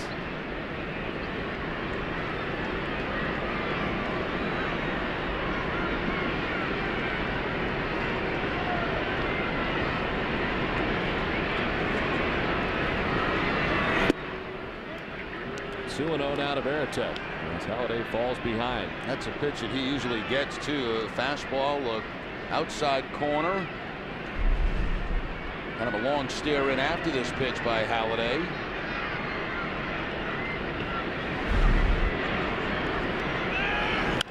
Ortiz takes off as the pitch is lifted down the left field line. Lind over towards the corner will make the catch in third ground to end the inning. Ortiz was off at second base, headed for third, but it doesn't matter. It's still tied at 1 as we head to the bottom of the 6th. Flying to Philadelphia for business?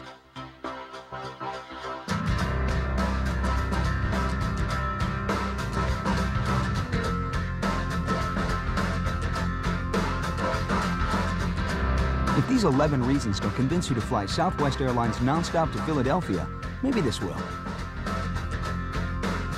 Unlike other airlines, our low fares don't have hidden fees. You are now free to move about the country. You are our neighbors. You teach. You cheer. You sacrifice. You help those around you. You love your little corner of the world. Here at Extra Mart, we are proud to serve you, and we thank you for letting us be a part of your community. Visit the new extramart.com and sign up for the Extra Email Club and have a chance to win a PlayStation 3. Club members are the first to learn about great context, incredible sales, receive coupons, and more. Go to extramart.com today. Have you heard about the benefits of a reverse mortgage? If you're a homeowner, 62 years or older, and would like to supplement your monthly income, a reverse mortgage could be the key to living comfortably in retirement. U.S. government-insured reverse mortgages allow seniors to convert the equity in their home into cash without having to move or make monthly loan payments. We offer a free information kit and video explaining everything you need to know about a reverse mortgage. Call 800-300-4519.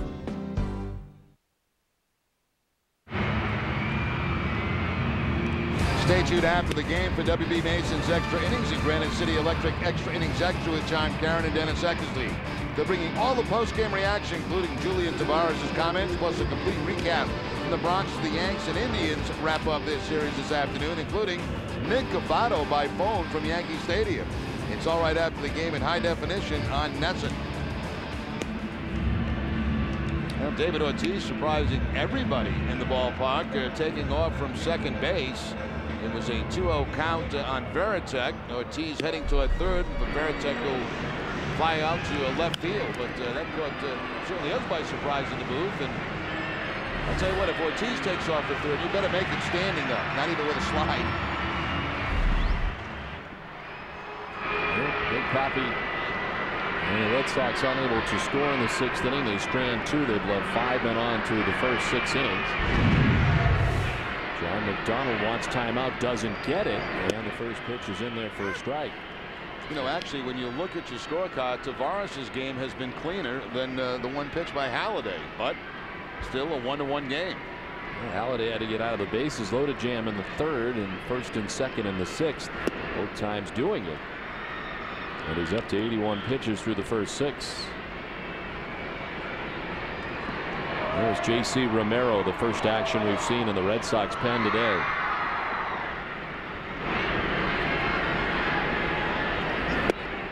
Another strike to John McDonald, who grounded into the 1-6-3 double play his last time up. Tavarez has retired 7 batters in a row.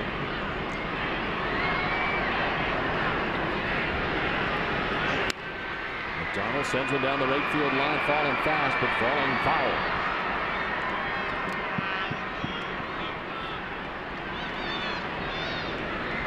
Have your permission to make a couple of announcements, Don? Absolutely. For those members of Remdog Nation who won free tickets for this homestand, remember to pick them up at Bertucci's in Kenmore Square. Get yourself a free pizza, a couple of drinks, and the tickets. Then go to Remdog's and have a hot dog to wash it down. That's a lot of food. That's a lot of food, yeah, and the tickets are free. If you're not a member, you can still sign up. Still got plenty of tickets for the rest of the season. Is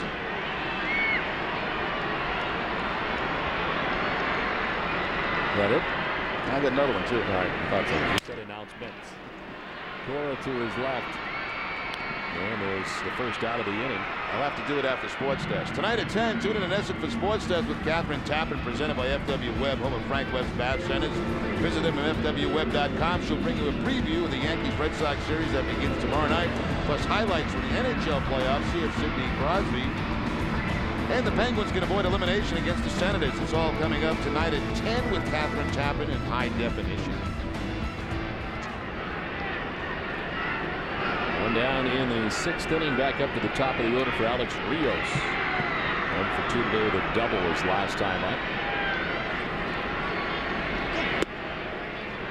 The other thing, Don, remember last year we sponsored some blood drives. We were very successful, and we're going to do that again this year. And the first one is April 24th at the Saints Medical Center in Lowell. So please, if you can, show up there on the 24th of April. And those who do show up and give blood will get an autographed T-shirt and also a chance to win 2 free tickets to a game. So they were very successful last year. We had great turnouts, and we're going to do that again this year, all around the state. How many did you do last year? Last year, I'd say we did 5 or 6 of them. Rios gets into this one, sends it a long way to left, and the Jays take a 2-1 lead. Second home run given up by Tavarez. 3rd home run of the year for Rios, and it's a 2-1 Toronto lead.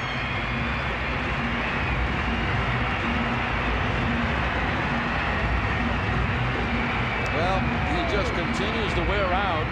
Julian Tavarez, 7 for 9 now in his major league career against Tavarez, and no question about this when he left the bat.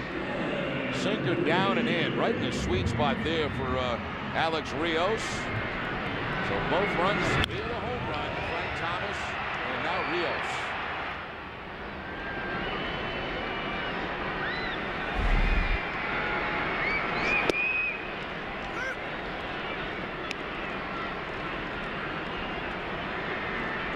Blue Jays take the lead here in the bottom of the 6th inning for Roy Halladay.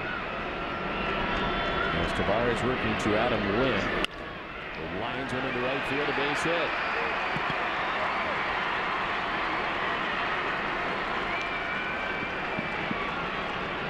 Tavarez had put together a string of retiring 8 batters in a row prior to the home run, and now the single will bring John Farrell from the Red Sox dugout. Now the question is, do you go too long with this guy? But I'd say no. I mean, he's been pitching very well. Had a 1-2-3-5, not a high pitch count, even though he hasn't pitched in a long time. And after a quick out to start this inning, McDonald and the home run, and of course the base hit by Lynn.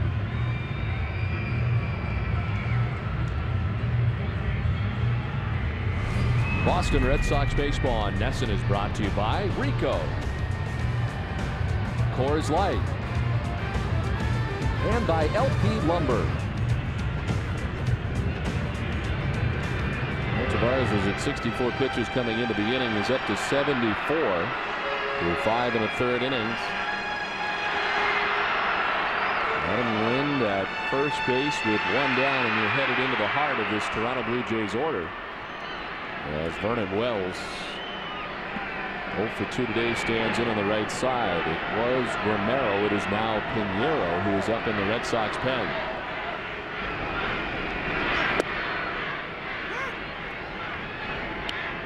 Wells with a strikeout and a flyout. And 2 at-bats against Julian Tavarez.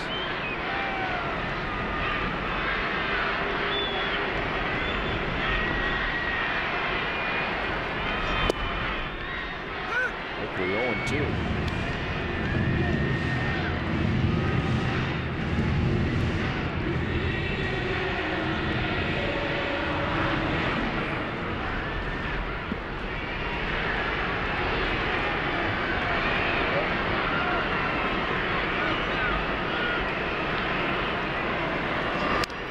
Off the end of the bat, cued foul.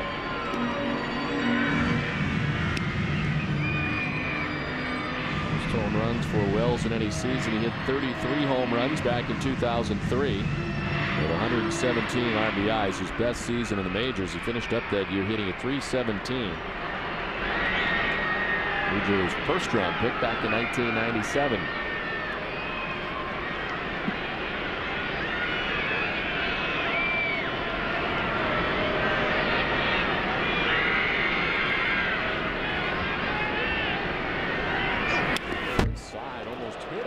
To the backstop, and advancing to second base is Adam Lynn.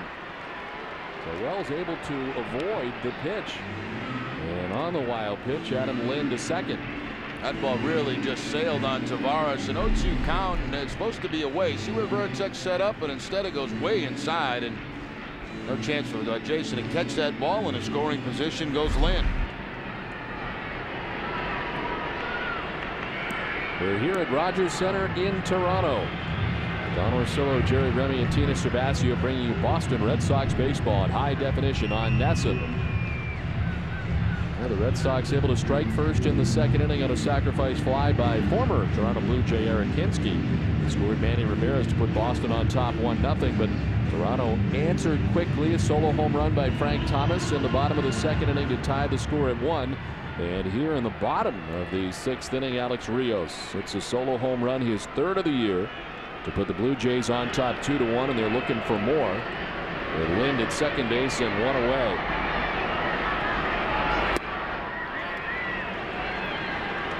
J.C. Romero is now up alongside Joel Pinheiro. I think Romero would be there for Overbay. And of course Pinheiro, there's Thomas, then Overbay, and then back to Hill. So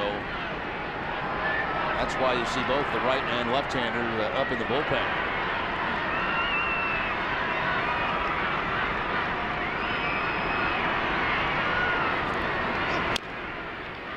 The 2-2 foul outside of third.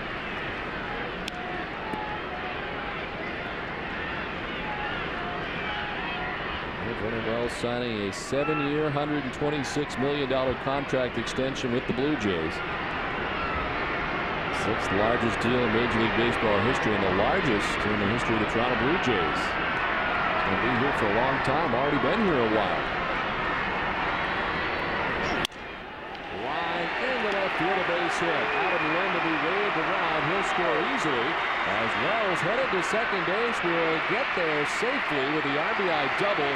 It puts Toronto on top 3-1.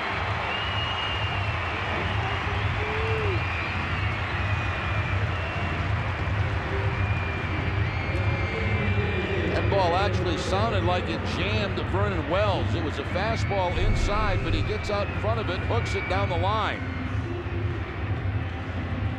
Might even broken the bat of Vernon Wells. But a productive base hit as Lynn comes around and score to make it a 3-1 ball game, and out comes Francona. So that'll be the day for Tavarez as Toronto gets to him here in the 6th inning. Terry Francona to take the baseball. This call to the bullpen is brought to you by your local Ford store. Every journey begins with a bold move. Start your journey today by visiting your local Ford store. Joel Pinheiro will be in the game when we come back. It's now 3-1 Blue Jays. Do's and don'ts. What I can tell you is good dating tips. He carries a gun. That would be big, especially on the first date. Negative. Maybe try to make a little eye contact. I'm just looking for chicks who aren't boring, basically. Oh my God. I wouldn't probably go much further than that, you know? All right. Do you have Sox Appeal? Visit SoxAppeal.com for casting information on these dates and more. It's the Ultimate Red Sox Show for the Ultimate Red Sox fan. Join Hazel May as she counts down the 9 must-see stories each week from Red Sox Nation. With interviews from Sox players, special features, and highlights. Granite City Electric's Ultimate Red Sox Show is the ultimate way to keep up on all things Red Sox. Granite City Electric's Ultimate Red Sox Show with Hazel May. Sundays, only on NESN.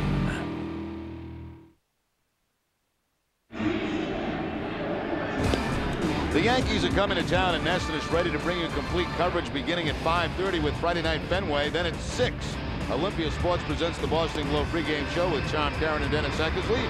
They'll break down the pitching matchup between Kurt Schilling and Andy Pettit, plus triple reporter coverage as Tina Savasio will be joined by Catherine Tappan and Nalco Funayama from the field. Funayama, excuse me, from the field. NESN's Friday Red Sox coverage is brought to you by Kia. That's Nalco Funayama. Well, the pitching change here with 1 out in the 6th inning, and Toronto so far has scored twice in the inning. Joel Pinheiro into the game. Pinheiro making his 7th appearance, 4 2/3 innings, 5 hits and 2 earned runs, 3 walks and 3 strikeouts. See Thomas in his career 5 for 14 against Pinheiro. He worked in this series on the 17th inning in that ball game. Scoreless inning for Pinheiro. Frank Thomas homered in the 2nd. He grounded to short in the 4th. Take strike 1 from Pinheiro. The league leaders are brought to you by Olympia Sports. And active home run leaders. Frank Thomas 489. Of course, Barry Bonds on top of 738. Chasing at 755, and it's not too far away.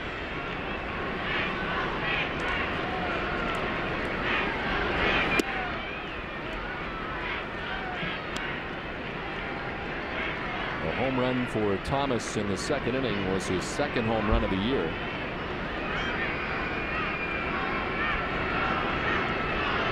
Wells at second base, the responsibility of the departed pitcher Julian Tavarez.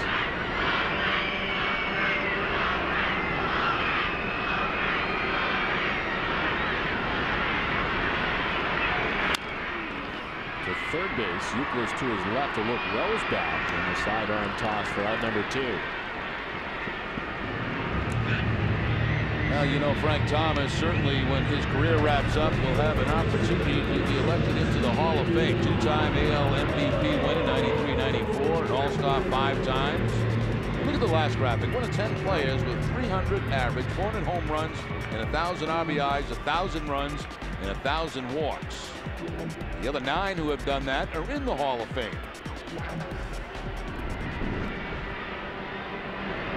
Too bad in the inning for Lyle Overbay. It is amazing the ending to his career with the Chicago White Sox. It's one thing not to play your whole career now, especially in today's game with one team, but the way it ended was pretty rough. Yeah, and, it looked like maybe his career was over, and then last year, big bounce-back season with the Athletics.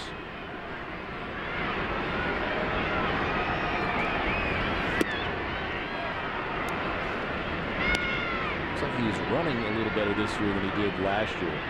We saw Frank Thomas last year after hitting some balls, had some trouble getting down the line running last year at Fenway Park in an Oakland A's uniform, but seems to be running better. And has continued to hit well here in his new uniform. Had that shot there of Julian Tavarez in the Red Sox dugout. He's got nothing to be ashamed of in this outing. I mean, he pitched very, very good baseball today, considering the fact that he hadn't pitched since April 7th. I mean, even being on a normal rotation, this would have been a good outing for Tavarez.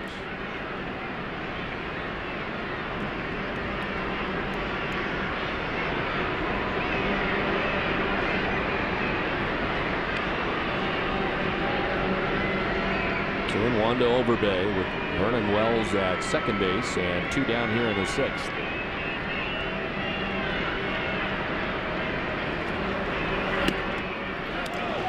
Gets through. Veritek to the backstop, couldn't find it right away. And on to third easily goes Vernon Wells.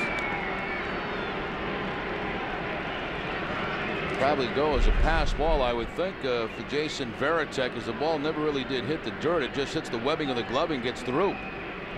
Couldn't find it. Rolls back to the backstop. Up a base will go Vernon Wells.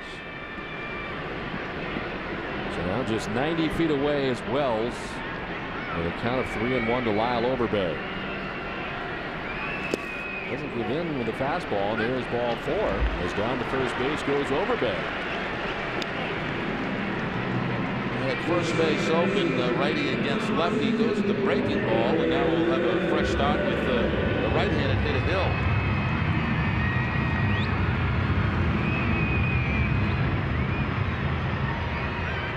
First and third now, 2 down. Hill is 0 for 2 and 0 for 7 in his career against Pinheiro.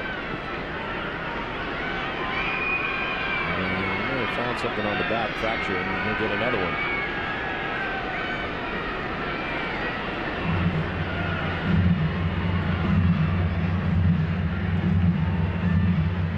Pinheiro on for Julian Tavarez here in the 6th inning. Toronto now on top 3-1.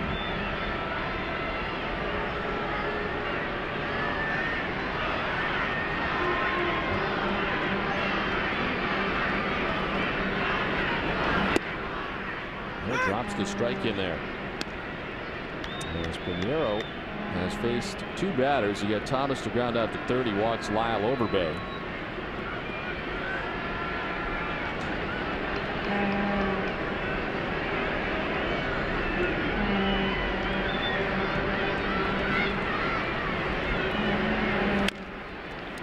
To Pinheiro. Throws out Hill at first to end the inning, but Toronto comes away with a pair of runs. They take a 3-1 lead at the end of 6. In Africa, it's all about diamonds. You owe me money. I'll take a stone as payment. My son! The only reason you're still alive is because you haven't told anyone where it is. The right stone can buy anything. Safety, even freedom. What's it gonna be, bro? Leonardo DiCaprio, Blood Diamond. Tune to Channel 1 to watch this movie now. Time Warner Cable. Beep beep. Car shopping at beepbeep.com is fast, safe, beep beep, and easy. Okay. You drive. From reputable local dealers. Let's get our new car. Here, you drive. It's only a couple miles. BeepBeep.com, the fastest way to shop for cars. Meep, meep. Okay, here it is. I'm a truck driver, and I love it. I finished school in just 4 weeks. I found that I just kept putting it off and putting it off. Next week became next month, which became next year. Finally, I decided to go for it. Even before I graduated, I had 6 job offers. And the one I chose, I'll make $40,000 the first year. That's not bad starting pay. Plus, I get benefits. including the best one, freedom of the open road. Take your first step toward a new career in trucking. Call Northeast Tech today. And Lori paid over $9,000 to sell their home. Tom and Becky called Assist to Sell and paid just $29.95. Their real estate experts will show and sell your home and arrange inspections and paperwork for as low as $29.95. Imagine what you can do with all that extra cash. Assist to Sell, the only way to sell your home. Assist to Sell has changed Maine real estate forever, saving buyers and sellers over $1 million in commissions in just 2 years. They'll sell your home for as low as $29.95, serving Eastern, Central, Northern, and Down East Maine. Assist to Sell, the only way to sell your home.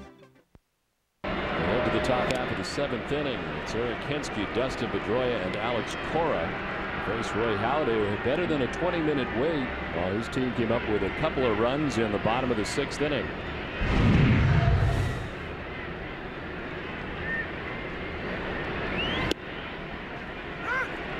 Hensky had a sacrifice fly in the 2nd inning and grounded out to second base in the 4th.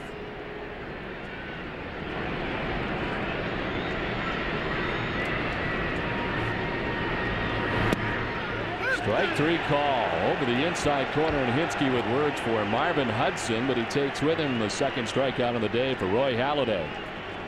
Well, again, that's that two-seam fastball from Halladay that the left hand is going to give up on. He thinks it's inside, but yet that tail back on the corner and about knee-high. Well, Roy Halladay with a newfound lead in his 85th pitch of the day. To get out of some jams early. A bases loaded 1-out jam in the 3rd to get Ramirez to ground into the double play. The Red Sox left 2 on in the 6th when they get Veritek to fly to left. This is lined right to Jason Smith at 3rd. Pedroia is gone, 2 down, and we go back to Boston and Tom Caron. TC. Thank you, Don. Our New England Toyota dealer game break. The Yankees trying to sweep the Indians to roll into Fenway. Had a 1-0 lead. Darryl Rasner on the mound, and David DeLucci hits a home run here to tie it. A solo shot, his first of the year, and they're tied up at 1 in the 4th at Yankee Stadium. Guys. Okay, Tom, back here at Rogers Center in Toronto, the Blue Jays with 2 runs in the bottom of the 6th have taken a 3-1 lead over the Red Sox. And Roy Halladay has the first 2 outs here in the top half of the 7th. Cora chops one right side. Hill ranges, spins, and fires. Another nice play by Aaron Hill. A 7-pitch inning, 1-2-3 go the Sox, 3-1 Toronto. 7th inning stretch. Time for a Sports Desk update with Eric Freed. Thank you, Don, and hello, everyone. Coming up tonight on Sports Desk, presented by FW Webb, home of Frank Webb's Bath Centers, Theo Epstein tells us how he thinks the Sox offense can get it cranked up, and his take on Jonathan Papelbon, the closer. Catherine Tappett in the anchor chair tonight at 10 and at 11. Back to Rogers Center right after this. My neighbor drove all over town to find the best deal on a cell phone. I just logged on to Let's Talk. They make it easy to compare plans from all major carriers and find cell phone deals that are much cheaper than retail. Like the hot BlackBerry Pearl with music and video player, a $369 value, yours free after mail-in rebate and new calling plan. Let's Talk has the best prices, the best plans, and the most free phones guaranteed. Log on to 25letstalk.com or call now to order your BlackBerry Pearl. Let's Talk, the smarter way to shop for cell phones. So log on or call now. Hey, boss, do we have Aflac? Nah, we have something else. But if you're hurt and miss work, does it pay cash like Aflac does? Nah. Or let you spend it any way you want, like for gas and groceries? Nah. Or help with everyday bills like Aflac does? Nah. There's only one Aflac. Ask about it at work. Nah. I am your idea. I gotta fly. I gotta move. I'm out of the box and in the network. In the zone and on your mind. Don't stop me now. Give me Rico. Rico's always ready to move me. Send me. Here, there, everywhere. This is how we go. Let's go. Rico.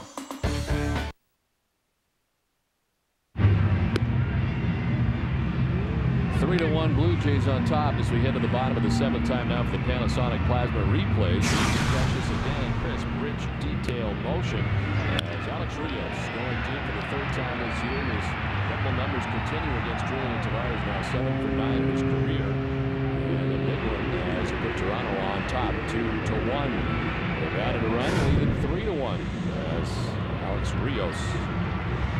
It's his third home run of the season. The Red Sox will use their third pitcher of the day. Into the game is J.C. Romero. 7th appearance for Romero on the season. His last coming against the Angels back at Fenway. An inning in that game, 1 hit allowed. See the career numbers against the Blue Jays. There's Greg Zahn to lead it off for the Jays here in the bottom of the 7th inning. So Julian Tavarez 5 1/3, 3 earned runs, allowing 2 home runs. You saw Rios's. And then prior to that, Frank Thomas. Tavarez struck out 4, did not walk anybody. Joel Pinheiro getting 2 outs in the 6th. And now J.C. Romero.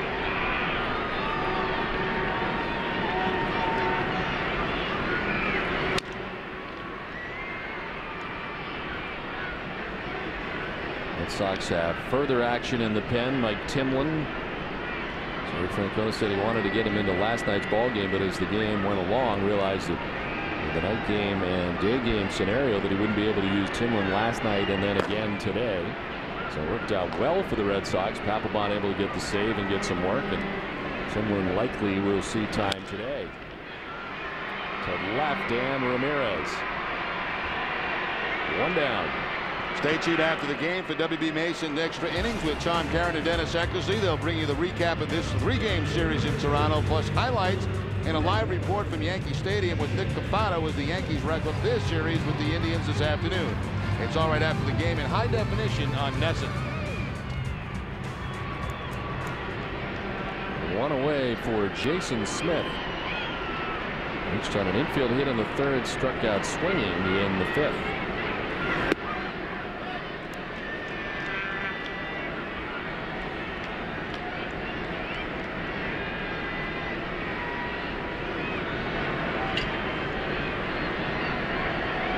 Smith, 29 years old, from Meridian, Mississippi.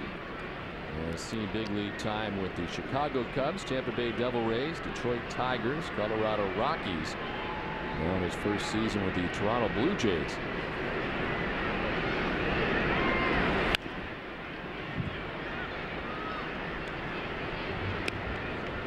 He's on the opening day roster last year for Colorado and played in 49 games, spending the bulk of the year at AAA Colorado Springs. He hit at 260, had 5 home runs last year for the Rockies. Strikes out this time, and there's 2 down here in the 7th. First strikeout for J.C. Romero. A very good slider there by Romero to pick up the strikeout. Red Sox have got some good work out of the bullpen in this series against Toronto. Pinheiro getting out of the 6th inning. And 2 quick outs here in the 7th for Romero. John McDonald has grounded out twice, once into a double play. Sends it foul back and out of play down the right field line. Well, tomorrow night's going to be fun. First time the Yankees come to Fenway Park. Of course, we have that hour-and-a-half pregame show. Back out on Yorkie Way. Celtics will be wearing their green, honoring the Celtics. Bob Cousy throwing out the first pitch. Towards center field. Coco Crisp was shallow. This is going to get back up over his head to the track on the wall. John McDonald will cruise into second base with a 2-out double. 5-game hitting streak now for McDonald. Hit into a double play back in the 3rd, grounded out in the 6th. Now the 2-out double to get in scoring position on the breaking ball from Romero.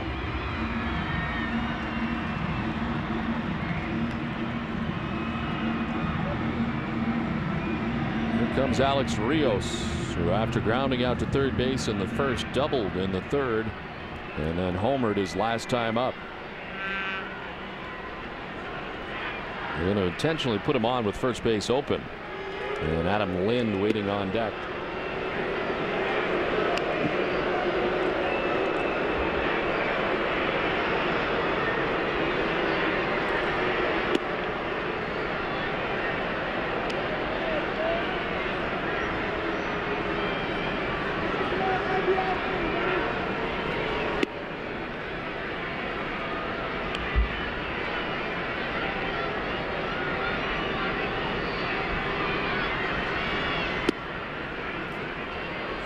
time Rios has got an intentional free pass. Second time this season.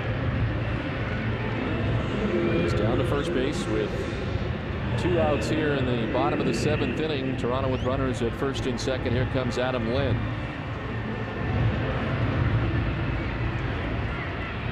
Headed out to first twice, singled and scored.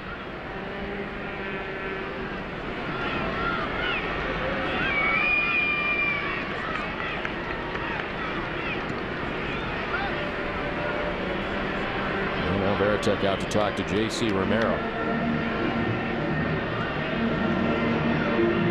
33,297 on hand. The largest crowd of the series was the first game, better than 42,000 last night in the 21,000 range, and today a lot of kids on hand here today at Rogers Center. Again, 33,297. Yeah, very nice midweek crowd. Day game, early 12:30 start.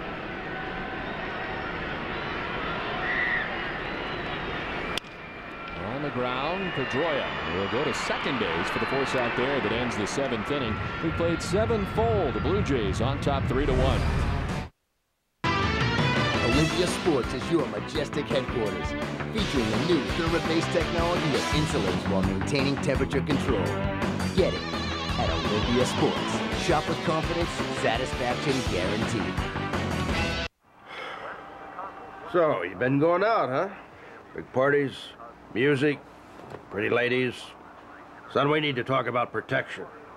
Dad, I'm 26. Yeah, I know. But you're never too grown up for your old man to give you one of these. Oh, man. Dad, thanks. Every Coors Light can has a protective liner to lock in that refreshing frost brewed taste. You can never be too careful. Frost brewed Coors Light, the world's most refreshing beer. Take a look at these great Sullivan tire deals. Stop in at Sullivan Tire now through April 28th and buy 4 select Dunlop tires and get your choice of either a $100 Kobe portable DVD player or a $50 mail-in rebate. And as an extra plus, buy 4 Dunlops at Sullivan Tire and you'll get an added $50 off instantly. So you could save up to $150 in value. But this double deal on Dunlop is only at Sullivan Tire. For the best tire deals, come to Sullivan Tire. We're always here to get you there. Stay in the game with an hour of post-game coverage on NESN. It's your post-game all-access pass with WB Mason's Extra Innings and Granite City Electric's Extra Innings Extra.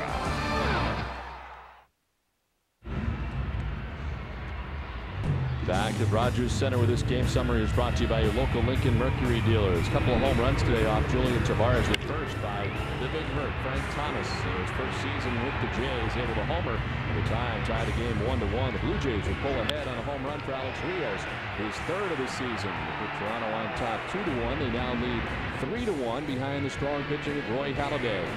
12 ground ball outs on the day for Halladay, as he works into the top half of the 8th inning, having thrown 88 pitches up to now.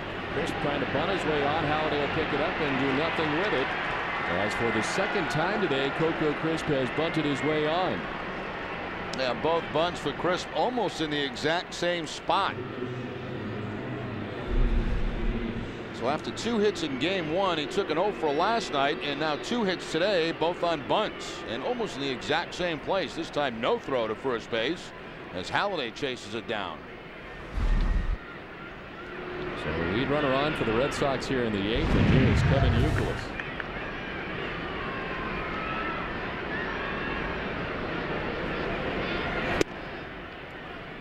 Youkilis with a single back in the first inning off Halladay. Since then he's popped to short, fouled out to the third baseman. Try to do anything at this stage of the game to change that rhythm of Halladay's been in, and Coco Crisp trying something different with the bunt.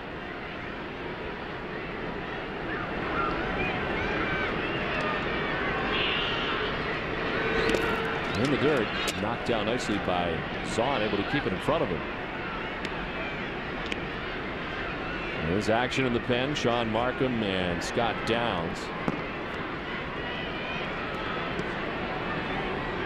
Markham, one of the guys that has a save this year. 4 different Toronto Blue Jays have had at least 1 save this season. B.J. Ryan with 3. Already going on the DL. Markham, Jansen, and Fraser. Fraser was able to secure game 1 of the series against the Red Sox the other night.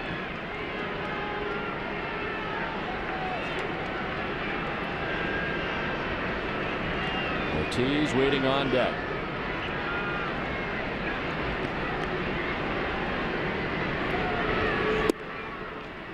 Nicholas taking the 3-0.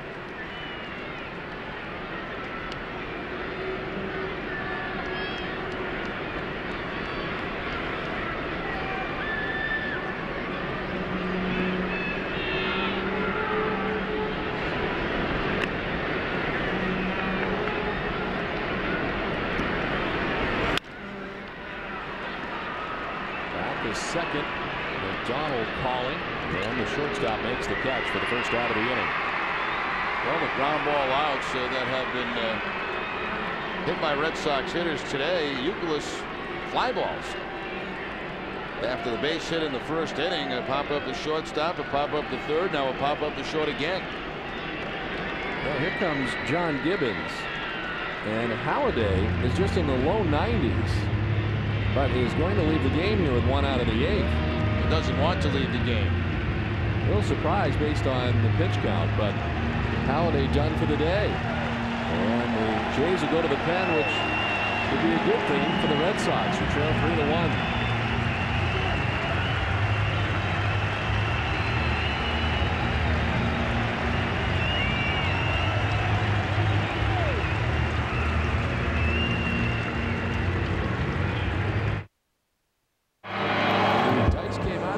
Era has officially begun.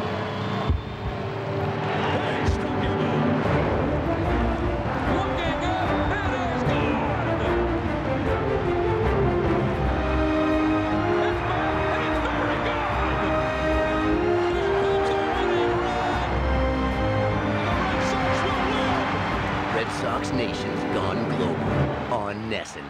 One nation, one network. It's the Ultimate Red Sox Show for the Ultimate Red Sox fan. Join Hazel May as she counts down the 9 must-see stories each week from Red Sox Nation, with interviews from Sox players, special features, and highlights. Granite City Electric's Ultimate Red Sox Show is the ultimate way to keep up on all things Red Sox. Granite City Electric's Ultimate Red Sox Show with Hazel May, Sundays only on Nesson. Attention all kids 14 and under. Now is the time to sign up for Red Sox Kid Nation, presented by Hood. Members get official Red Sox lunchboxes, hats, discounts on tickets, and much more. It's one of the greatest programs in baseball. Red Sox Kid Nation, presented by Hood. Visit redsox.com/kidnation. Call 888-RED SOX 6 today.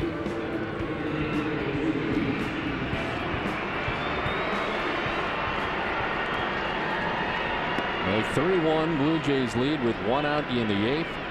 And it's time now for the fan of the game, brought to you by Pepsi. Last night, who did we have last night? Steven Spielberg. That's right. This is Carrot Top, I'm told. I don't know. I think both were a stretch, but he's the fan of the game. Here's David Ortiz with the new pitcher on Scott Downs. Now Downs worked in the ball game last night, 8th appearance overall. Now remember Ortiz against Halladay, 5 career home runs, a walk and a double today. 3 for 8 with a home run in his career against Downs.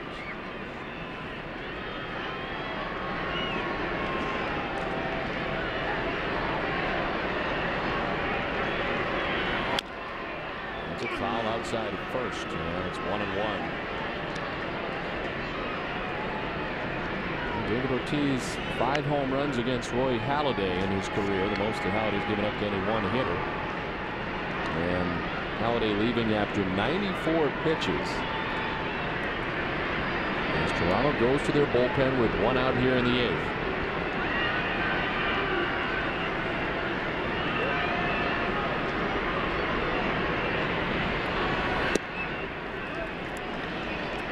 Back in the 6th inning, David Ortiz with a double off Roy Halladay on a cut fastball.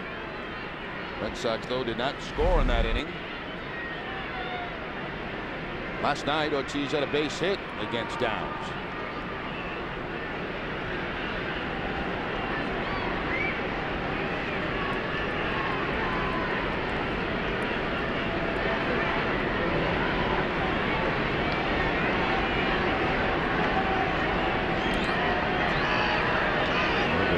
Slides off and they're going to charge him with a balk. So down to second base goes Crisp. Well, they say he moved his body before he stepped off the rubber, and that's why they're calling the balk on him. Not happy with the set of signs. Watch the top part of his body. See it move first, and then the foot comes off, and they call the balk.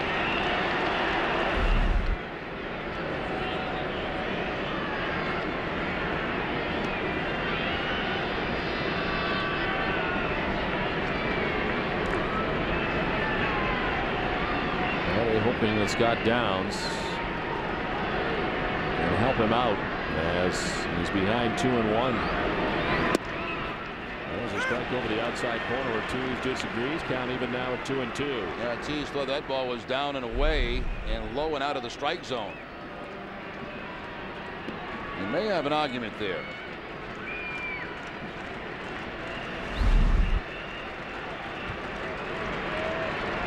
Coco Crisp at second base with one out here in the 8th.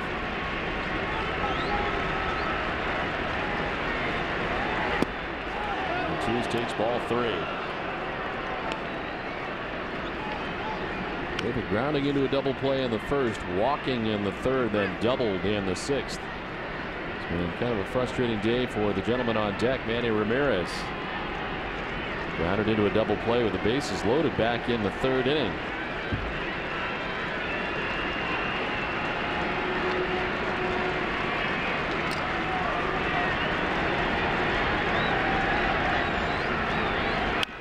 He's out ahead of it and grounds it foul. Steady diet of breaking balls, even on the 3-2 count. The breaking ball this time inside and pulled foul by Ortiz. Markham continues to throw in the bullpen.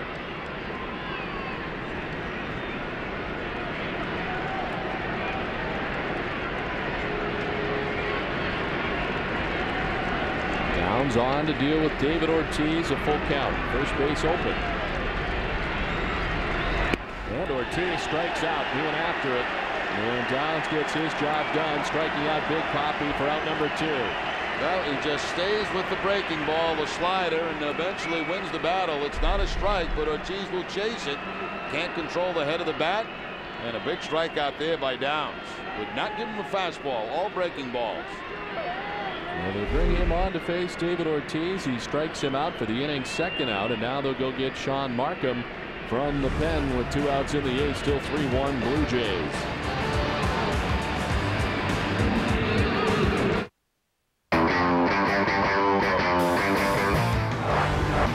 Here's J.D. Drew. Walks the fly ball to center. Ichiro back looking up, and that is gone. Straight away center field. It carried well, and J.D. Drew has his first home run in a Red Sox uniform. So he's already got 3 runs batted in here in this ballgame. All he's done is produce. Tomorrow in HD, it's Sox Yankees. Friday night Fenway coverage begins at 5:30 on NESN. What is Sox Appeal? Sox Appeal is, I heard it's a reality show. The show is similar to the dating game. 3 blind dates. 3 blind dates at Fenway Park. That's a great atmosphere, you know what I mean? It's fun. And you choose the one that you think is compatible for you. I mean, that's about it. Sox Appeal? Oh, God. Sox Appeal. And you're going to have free tickets to the game. What's better than that? Don't be getting drunk and run around the field screaming. Please. Do you have Sox Appeal? Visit SoxAppeal.com for complete casting information.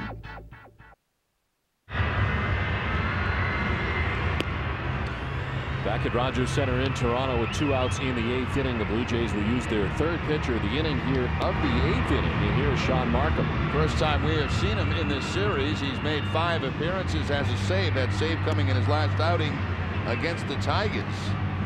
Pitched an inning in that game. Did have a strikeout. Overall 12 strikeouts in 8 innings. And Manny faced him once. Walked. Boston Red Sox baseball on NESN is brought to you by your New England Ford dealers. Sovereign Bank, the official bank of the Red Sox cable network. Chrysler. Your New England Dodge dealers. Nissan. And by Southwest Airlines. 2 down here in the top half of the 8th inning. Tying run at the plate, and Manny Ramirez with 2 outs.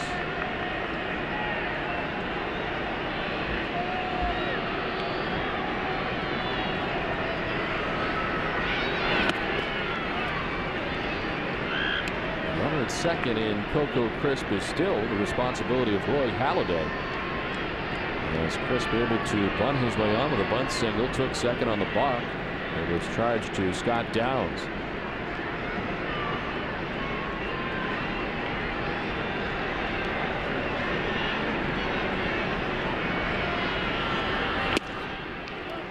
Away, and it's 2-0 to Manny.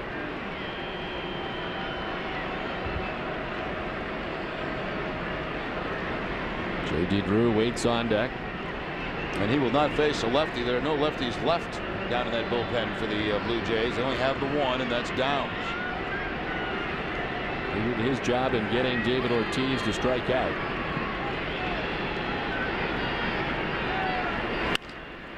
Manny drives one to deep center field. Vernon Wells headed back at the track, looking up. It's gone.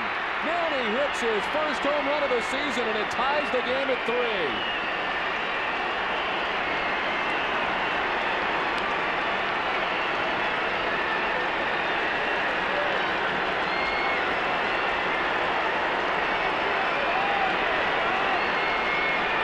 Manny's reaction after the home run when he was about halfway down the line. It's like, finally, I got one. And it's a big one to tie this ball game up. 2 balls, no strikes, the fastball, and Manny pretty much straight away center field. He knows he's got it.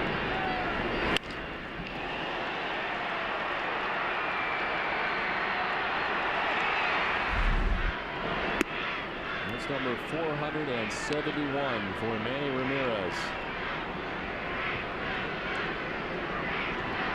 And his first at 2007, his 52nd career home run against the Toronto Blue Jays.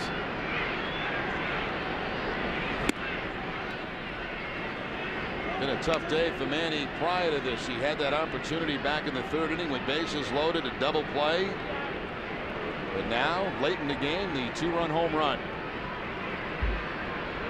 So a tie ball game now in the 8th. And Halladay erased from the equation. He's charged with 1 of the 2 runs. So 7 1/3 for Roy Halladay. 6 hits, 2 runs. He walked 3, 1 intentionally, and strikes out 2. But he will not be part of the decision today. And then at 2-0. As down to first goes J.D. Drew. The Halladay situation, the low pitch count, 94 pitches. You wonder if he knew before the game that maybe they weren't going to go that long with him, but tough to tell. But hard to imagine that a guy like Roy Halladay would come out just on the 94 pitches alone. Yeah, you know, he's coming off that 10-inning deal last time out. I don't think it was a high pitch count for him even in the 10 innings. I think it was just in the 90s, the high 90s. But maybe the factor that Ortiz was coming up, who's had good success against him, played a role in that.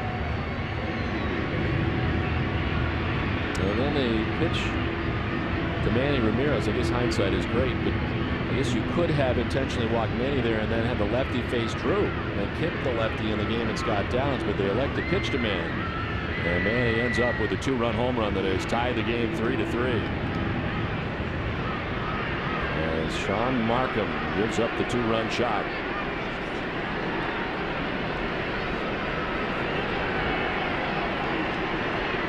Veritek with Drew at first base and 2 down here in the 8th.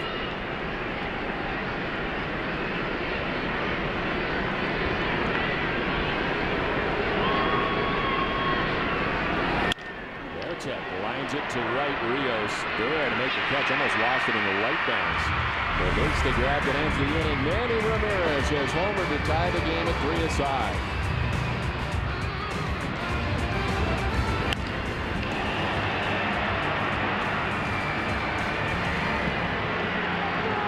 What does it take to earn AMCI's best-in-class certification for acceleration?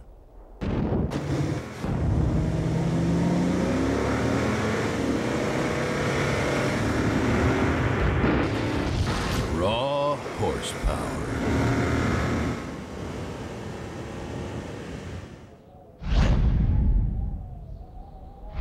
The all-new, full-size Toyota Tundra. The truck that's changing it all. So, you've been going out, huh?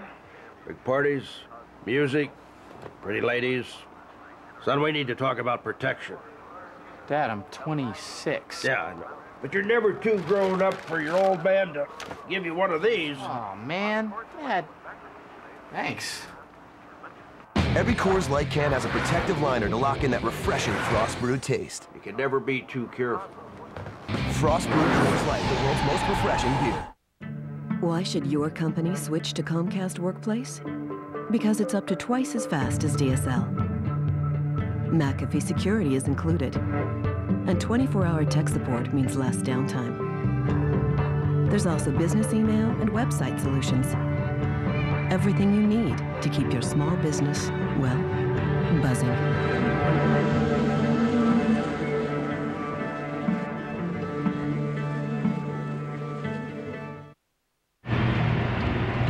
Fenway Park is not only America's most beloved ballpark, it's become Boston's favorite venue for a special event. Whether it's a wedding or a corporate affair, whether it's in the Posh EMC Club or an intimate gathering in a private suite, the places and spaces at Fenway are available to you. Every inning for every outing. Call 617-226-6791 or visit redsox.com/events. Well, the Red Sox have tied the game 3-5 thanks to Manny Ramirez's home run. And as we head to the last of the 8th, the Red Sox bring on Mike Timlin. Been a long time since appearances for Timlin. Last one coming on the 13th against the Angels, an inning in that game overall. For Timlin, his 3rd of the season. And you see the numbers for those he may face in this inning. Wells, Thomas, and Overbay.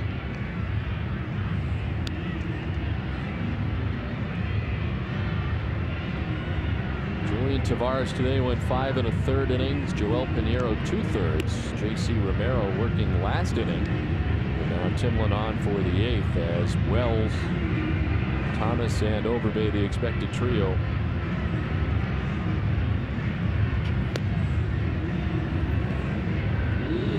Timlin now ranking 2nd in Red Sox history with 299 relief appearances, trailing only Bob Stanley. He had 552 relief outings.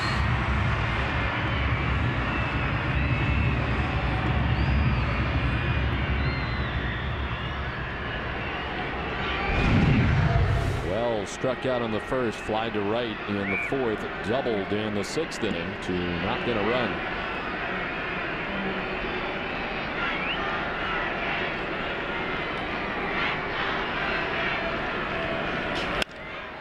Drives one to center field. Chris Pettit back on the run. He can't get it. It's over his head and will one off the wall. Wells will stop at second base with his 2nd double of the day. Jumps on that very first pitch from Mike Timlin and gets the double. Coco Chris got a good jump on this. Plus he's got speed, but this ball too much on a line and hit too hard as it gets over Crisp's head and bounces one hop up against the wall. I thought for a second this might be 3, but they did a pretty good job, did Coco Chris, getting that ball back in and holding Wells to the leadoff double. When it's a good over his head, I was thinking triple all the way.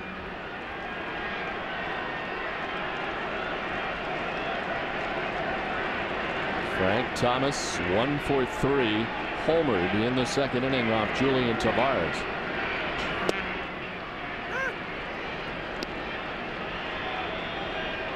Four for 20 in his career against Mike Timlin.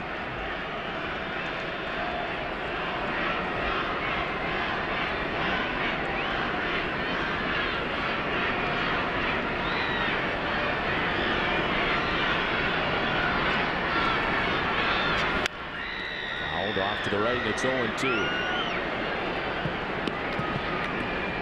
So the Red Sox come back to tie it 3-3 with 2 runs in the top half of the inning. Blue Jays get Wells in the scoring position with nobody out here in the 8th. Saw Overbay waiting on deck. Overbay is 2 for 2 in his career against Mike Timlin, and he would bat next.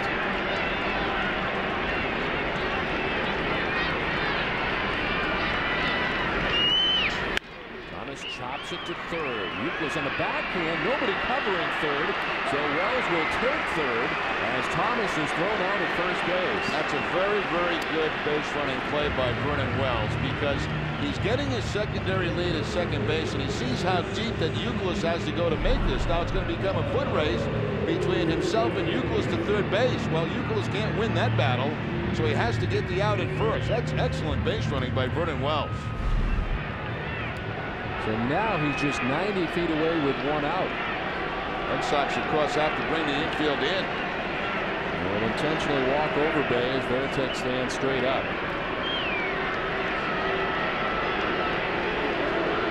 They're going to take their chances with Aaron Hill, who waits on deck. Okajima is loosening in the bullpen for the Red Sox, but they elected not to pitch to the left-hander over Bay.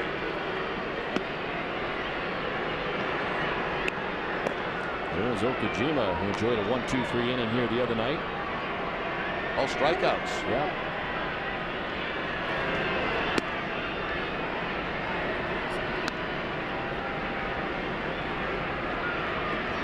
Okajima and Daisuke remarking that Rogers Center reminded them both of the Tokyo Dome a little bit. And its structure. Yes.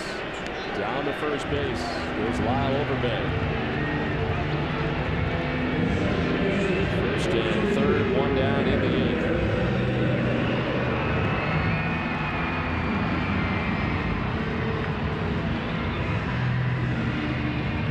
Bill 0 for 5 in his career against Mike Timlin.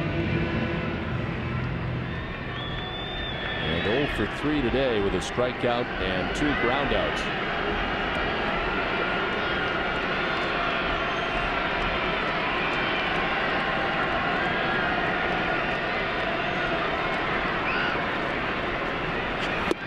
Oh, the swing and a miss at the first one. 91 that time from Timlin.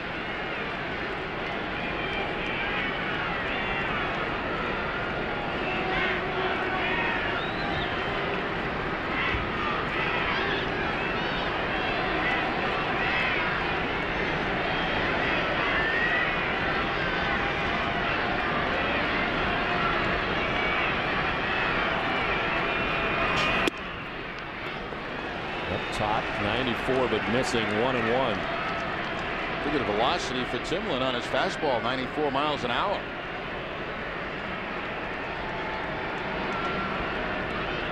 Vernon Wells started the inning with a double. He now stands at third with one out. Lyle Overbay crossed the diamond at first.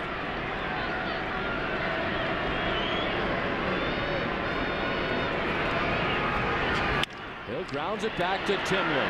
Fires to second for one, on to first in time. The double play started by Mike Timlin that gets him and the Red Sox out of the jam in the eighth. Tied at 3 as we head to the ninth.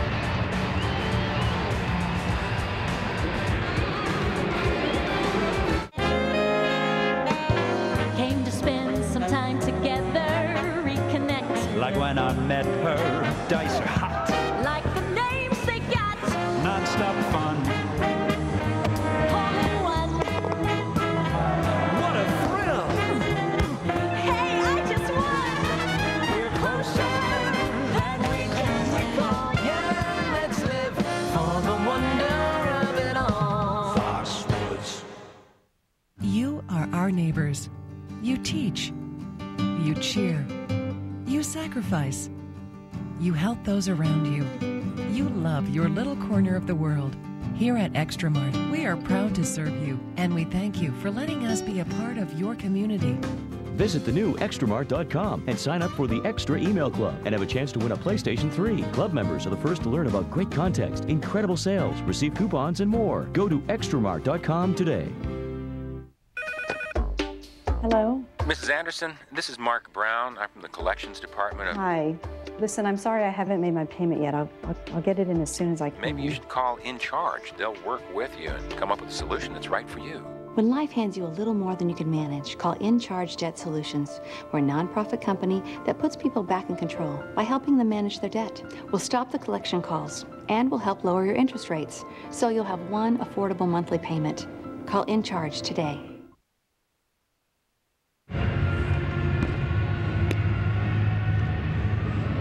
All tied at 3. A couple of double plays turned over at second base by Cora. This goes back into the third inning with some nice footwork around that second base bag. Now he has a run in here with Overbay on this last one. Another fine play there. Now Overbay comes way out of that baseline to get the knee and leg of Cora, and Cora didn't appreciate that.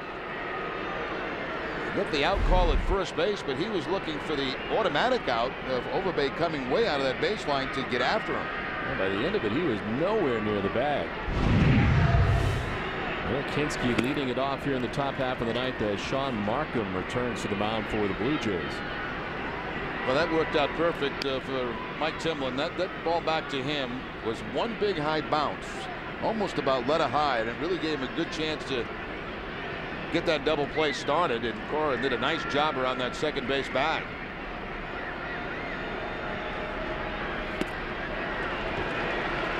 And watch Cora come across and watch Overbay really go out of his way right there to kind of crush Cora. So Cora was looking for the automatic double play out. They got it anyway.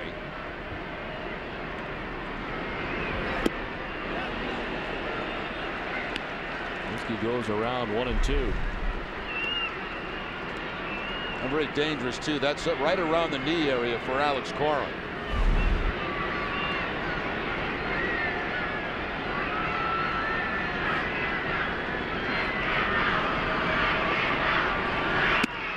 Outside 2-2 now to Hinske. Making a sacrifice fly in the second inning to get his first RBI of the season. Since then has grounded out and struck out. Red Sox working towards the bottom of the order. Hinske, Pedroia, then Cora expected in the inning.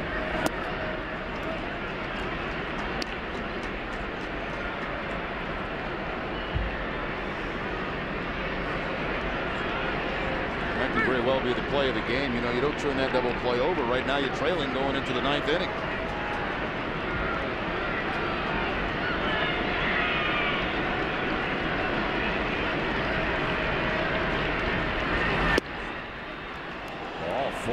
Patient at bat for Eric Hinske. Red Sox have the lead runner on in the ninth.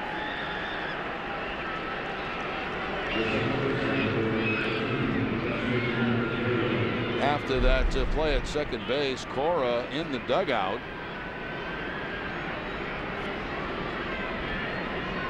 And very lucky that he did, you know, get a bad injury to his knee on that. He may not be feeling great after that exchange. As Terry Francona coming over to make sure that he is all right. Well, let's see how the Red Sox play this. They got Pedroia with the man at first base. Do they sacrifice Pedroia? I would think so.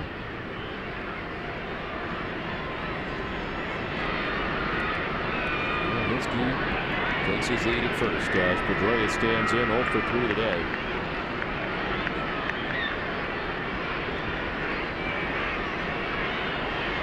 Throw to first, check on Hinske to see what Pedroia's plans are going to be to not give it away.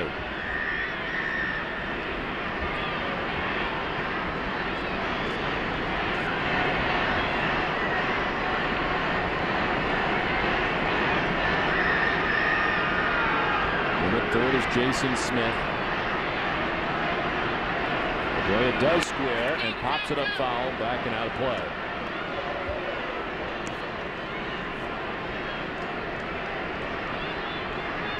Going to try to drop that ball down the first base line because the first baseman has to hold the runner on a little bit longer. So the third baseman can charge. He can immediately come in here quickly, but the first baseman's going to hang around that bag because of the runner. So that's why in that situation you try to bunt the ball down the first base line.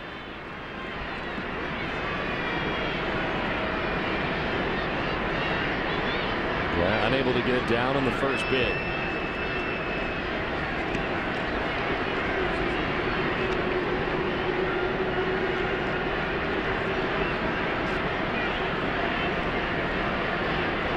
Sox coming back to tie the game 3 aside on the 2-run home run by Manny Ramirez in the 8th. Now the lead runner on in the 9th.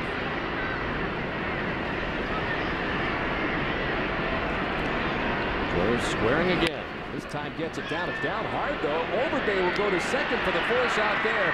Too hard on the surface and right to Overbay, and it does not work out for the Red Sox as Hinske is retired at second. Way too hard there.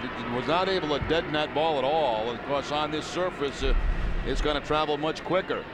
But bunted very hard down that first base line, and a left-handed fielding first baseman doesn't have to spin around. He just picks it up and throws to second for the force out.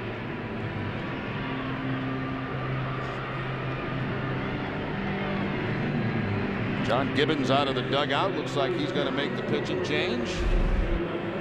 So Pedroia will be at first with 1 out in the 9th. When we come back, Sean Markham's day is over as the Jays go back to the pen. Dating do's and don'ts. What I can tell you is good dating tips. He carries a gun. That would be big, especially on the first date. Negative. Maybe try to make a little eye contact. I'm just looking for chicks who aren't boring, basically. Oh my God. I wouldn't probably go much further than that, you know? All right. Do you have Sox Appeal? Visit SoxAppeal.com for casting information on these dates and more. It's the Ultimate Red Sox Show for the Ultimate Red Sox fan. Join Hazel May as she counts down the 9 must-see stories each week from Red Sox Nation, with interviews from Sox players, special features, and highlights. Granite City Electric's Ultimate Red Sox Show is the ultimate way to keep up on all things Red Sox. Granite City Electric's Ultimate Red Sox Show with Hazel May, Sundays, only on NESN.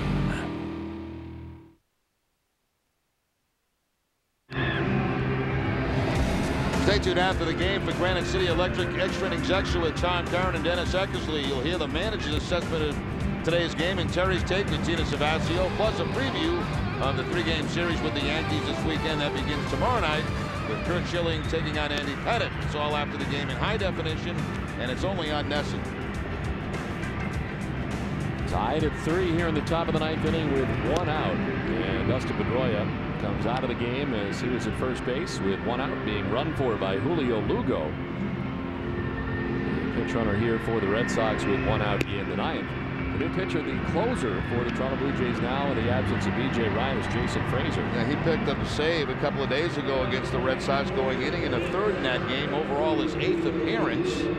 He has 9 strikeouts and 7 1/3 innings to go along with 2 walks.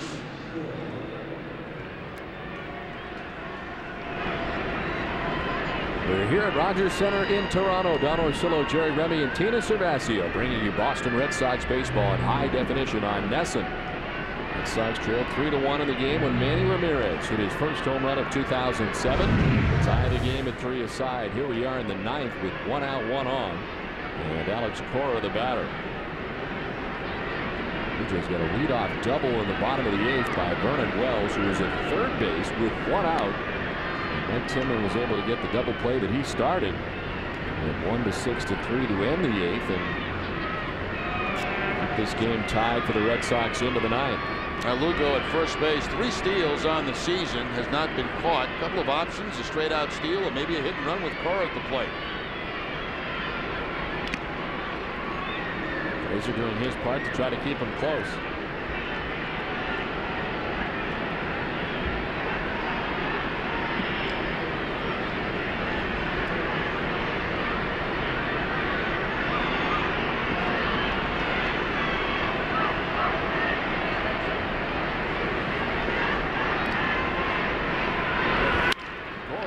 It foul down the right field line.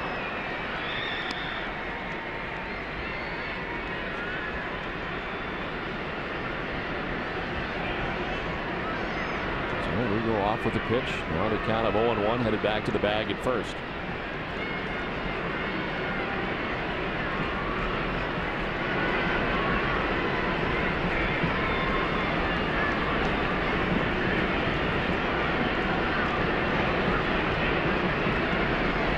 Today with a single in the 3rd, 1 for 3 on the afternoon. Another check on Lugo.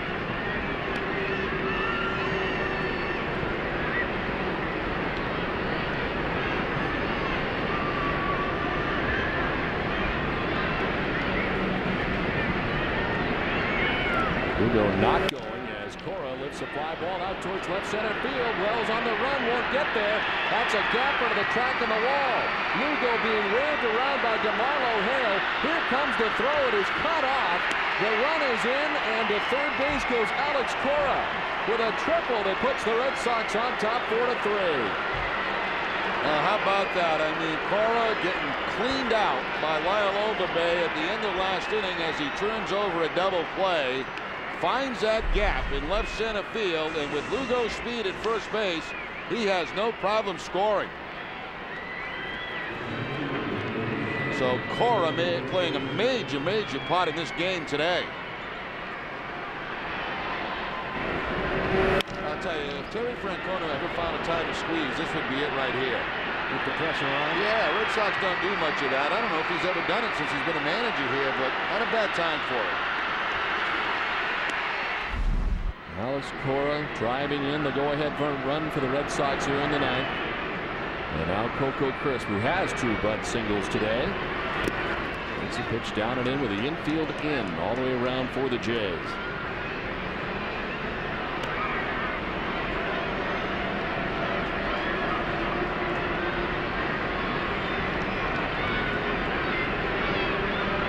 Trying to think of the time that Terry Francona's done it. I can't think of one. Jonathan Papelbon up, the Red Sox with the lead now. As we look to the bottom of the ninth, bottom third of the Jays order, Zahn, Smith, and McDonald are expected. Would be a bad time, 2-0. Of course, 2-0 is a good pitch to swing at, but also a good pitch to bunt at because you're pretty sure you're going to get a strike on it.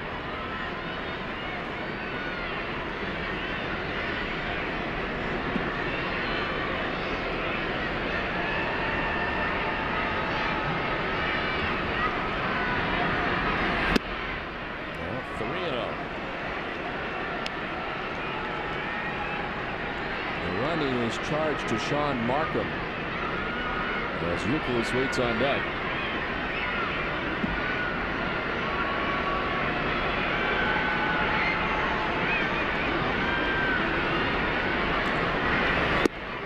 There's a strike over the outside corner. It's 3-1. So Markham, who gave up the 2-run home run to Manny Ramirez, picks up the go-ahead run.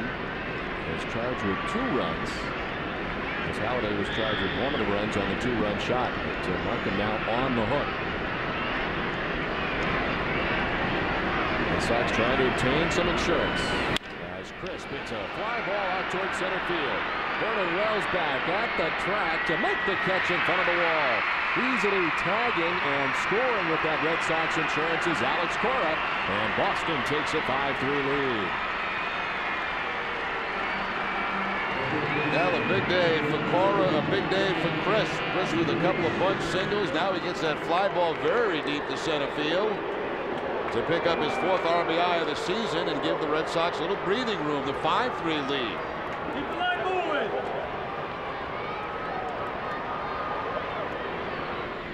Two down, bases empty for Kevin Youkilis.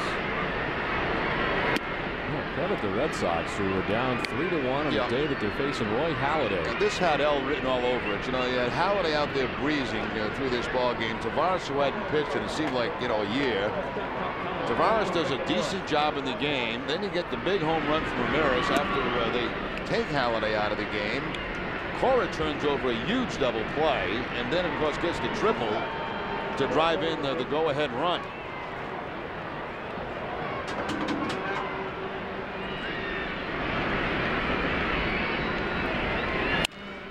A broken bat, fly ball to left. Adam Lind is there to make the catch with the damage done. Red Sox come up with 2 runs and take a 5-3 lead to the bottom of the ninth.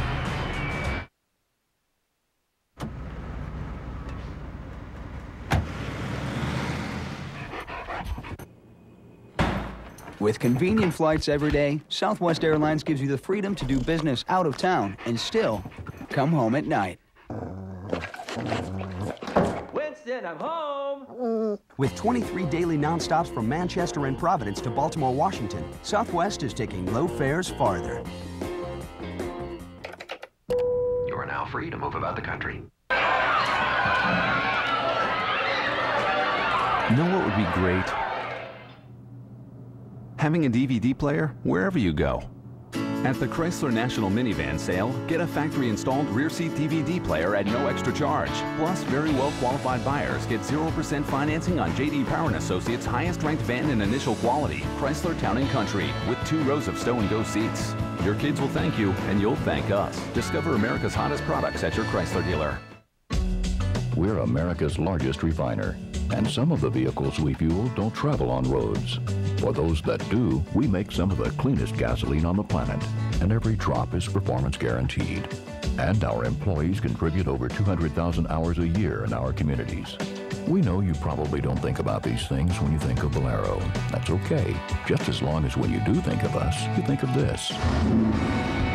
Valero, the energy to take you anywhere. Stay tuned after the game for WB Mason's Extra Innings and Granite City Electric Extra Innings Extra with John Caron and Dennis Eckersy. They'll bring you all the post-game reaction, including Julian Tavarez comments, plus a complete recap from the Bronx. The Yankees and Indians wrap up this series, including Nick Cafato by phone from Yankee Stadium. It's all right after the game in high definition, and it's on Nesson. Defensive changes as we head to the bottom of the ninth inning with Boston now on top 5-3. Julio Lugo, who pinch ran for Pedroia, takes over at shortstop. And having a great day today and moving from short to second is Alex Cora. The Red Sox closer is in for the bottom of the ninth, Jonathan Papelbon. Well, Papelbon last night picked up the save, his third for the season. He's 3 for 3. He had 3 strikeouts in the game last night in an inning. Also gave up his first hit of the season.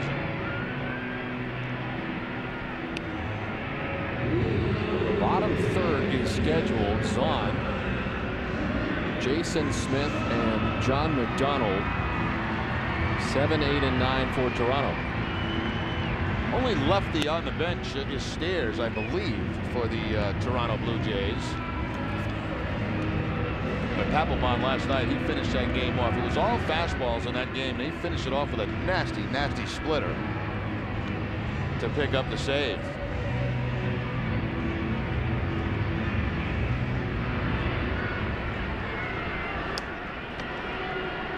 Greg Zahn leading it off. He's 1 for 5 in his career against Jonathan Papelbon. A couple of walks. He is 0 for 3 today. 2 flyouts and a strikeout for the Toronto Blue Jays catcher.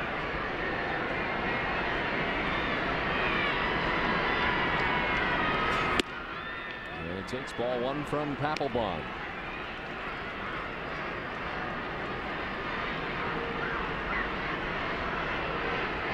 Jason Smith, who waits on deck, has had just 1 at bat against Papelbon, and he's 0 for 1.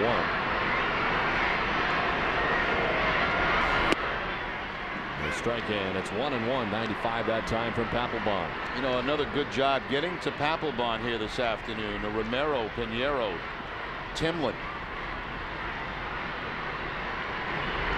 Tavarez going the first 5 1/3 innings, and it's been the pen since, and the pen has not given up a run.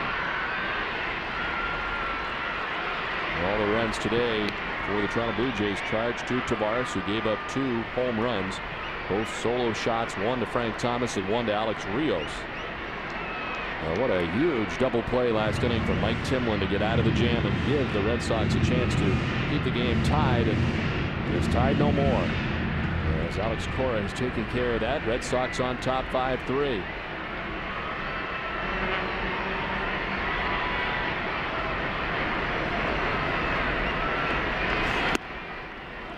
Papelbon falling behind 3-1.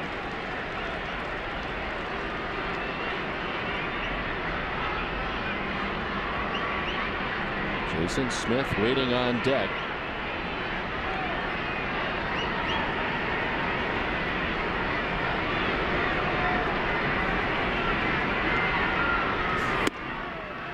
Strike. Zahn thought he had ball 4. With a high strike call from Marvin Hudson, and it's a full count. Just under the letters of Zahn and the high strike call this time. First time this year Papelbon has gone back-to-back days. Night game last night, day game here this afternoon. Ball 4 and a leadoff walk for Zahn. So the Blue Jays will bring the tying run to the plate with nobody out here in the ninth.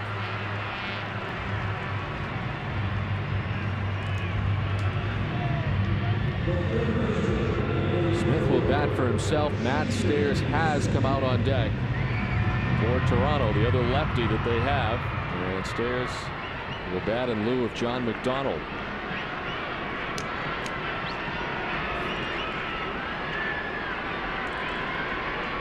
Jason Smith a single in the third, and then back-to-back strikeouts as he takes strike 1 from Papelbon.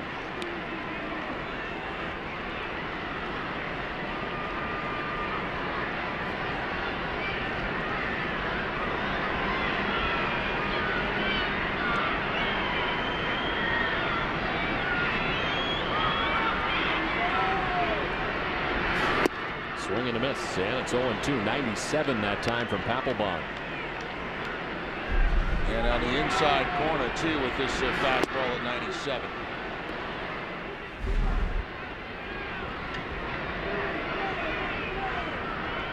Penske does not hold on Zahn at first base. He plays in behind the Blue Jays catcher.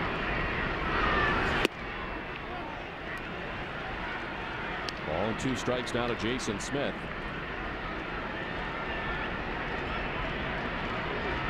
There's Stairs. He'll be pinch hitting for John McDonald.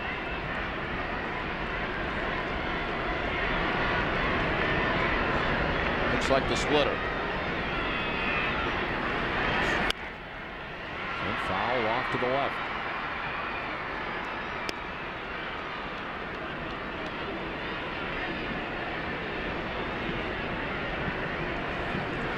Papelbon last night picking up the save in the ball game. He has converted all 13 of his career save opportunities in April, and of course all coming in the last 2 seasons.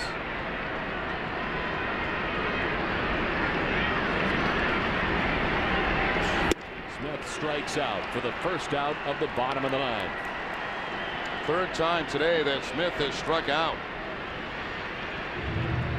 After the splitter that was not a real good one from Papelbon, he goes back to the fastball and just blows him away.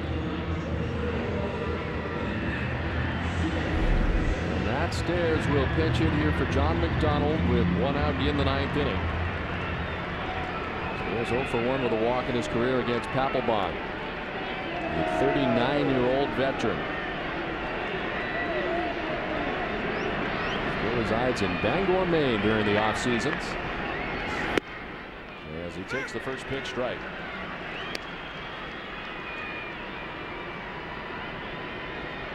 .220 career home runs in the major leagues for Matt Stairs.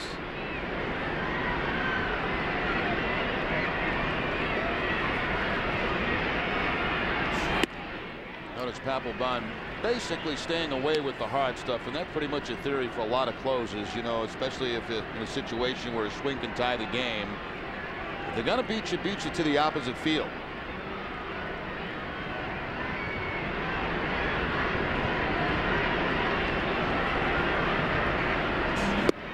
Splitter that time missing. Second time he's thrown the splitter. Neither one of them real good. Not like the one he had last night to finish off the ball game.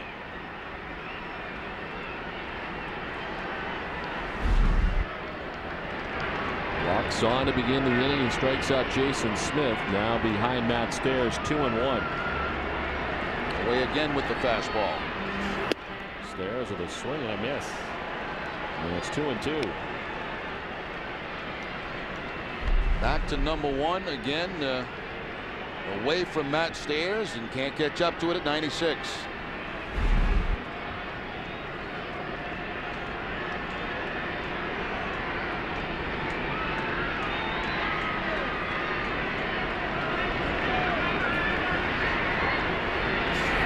Stairs swings and misses and strikes out. Very defensive swing and late, but it's back-to-back Ks for Papelbon. 2 down. Defensive swing down because everything had been away in that at bat, including fastballs and splitters. Then with 2 strikes inside, and Stairs just with a half a swing at it. See so many pitches away, you're thinking about the pitch away, and then he just beats him on the inside part of the plate. Here comes John Farrell out to the mound to talk to Jonathan Papelbon. This is strictly a strategy meeting on how they're going to attack Rios.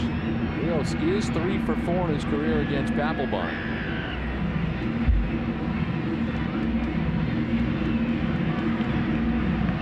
So the leadoff walk to begin the inning for Greg Zahn, but the back-to-back strikeouts of Jason Smith and the pinch hitter Matt Stairs by Papelbon for the 2 outs here in the 9th. Rios making his way to the plate. He does represent the tying run. He homered in the 6th and has 3 home runs on the season as he steps in against the Red Sox closer.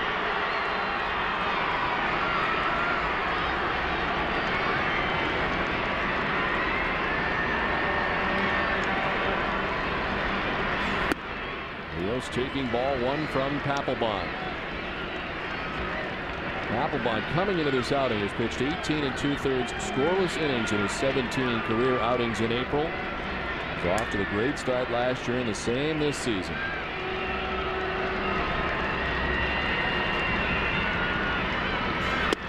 There's a strike, 1-1.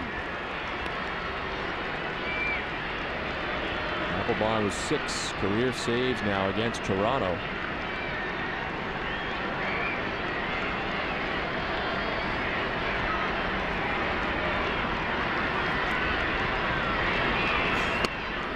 A strike, and it's 1-2. 97 that time for Papelbon is ahead of Rios.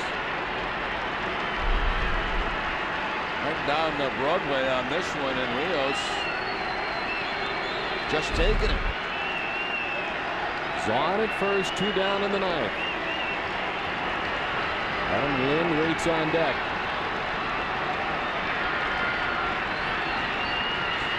Rios, defensive swing sending it foul. 96 from Papelbon.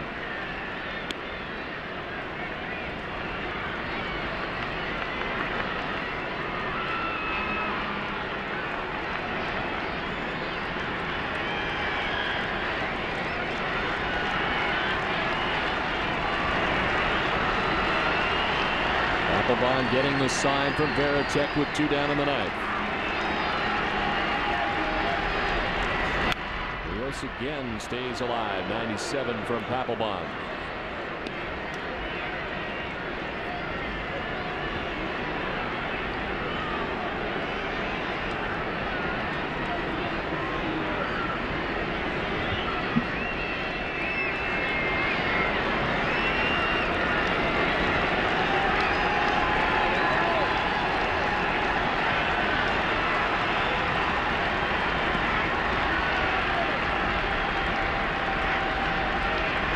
Again, the 1-2 pitch to Rios. Zahn goes as the pitch is high for ball 2. And the defensive indifference says the base almost takes out Zahn. He fell down once arriving to the base. And the defensive indifference.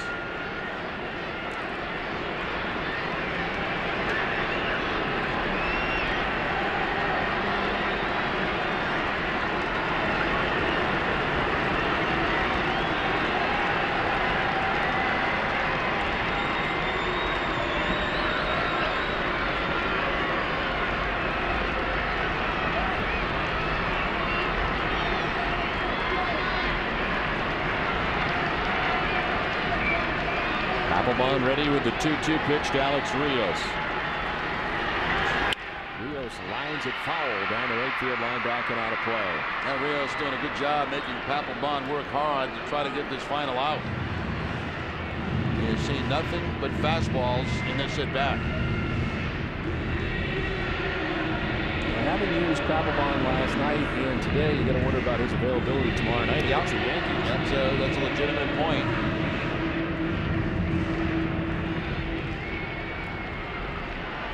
Try to win today's game first. Worry about tomorrow.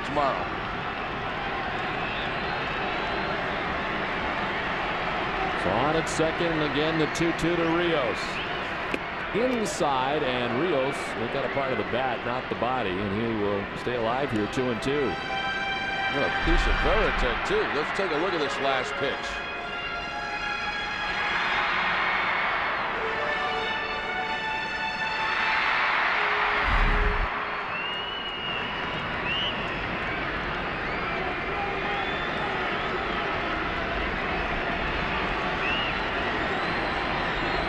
Running it back for Alex Rios. Hanging in there with a count of 2-2. Fouls off another. First splitter in that at bat to Rios, and he's able to foul it off the splitter at 90 miles an hour.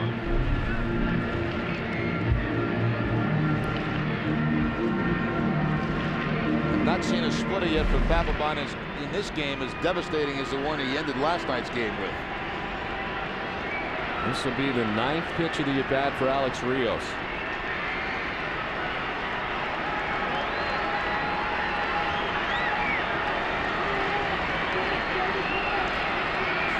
Rios hits it in the air towards right field.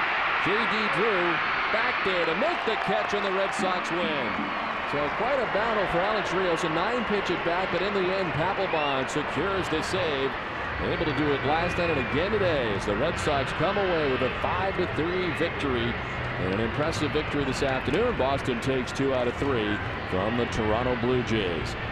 WB Mason's extra innings is right around the corner, so stay with us. Jerry and I'll be back here at Rogers Center in Toronto right after this.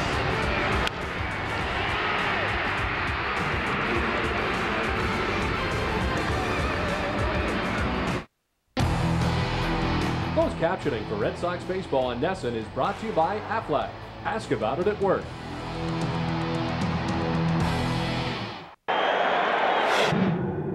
A 95-mile-an-hour fastball will reach home plate in 0.4 of a second. Watch every pitch in clear Panasonic motion. Panasonic Plasma for the speed of sports. Panasonic, ideas for life. Grubs. Their mission? Destroy your lawn. Now there's Bear Advanced Season-Long Grub Control with Merit. Its exclusive 2-in-1 formula stops grubs all season. Plus, it revitalizes your lawn, guaranteed.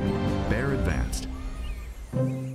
Because Geico sounds like gecko. That's it. That's the only reason I'm here. The fact is, if Geico sounded like some other animal, like, I don't know, a puma, sure enough, there'd be some adorable little cat sitting here talking about Geico's low rates. 15 minutes could save you 15% or more on car insurance. You can't even imagine the pressure. I mean, I've literally got like 2 seconds to capture your attention while simultaneously informing you that you could save hundreds on car insurance by switching to Geico.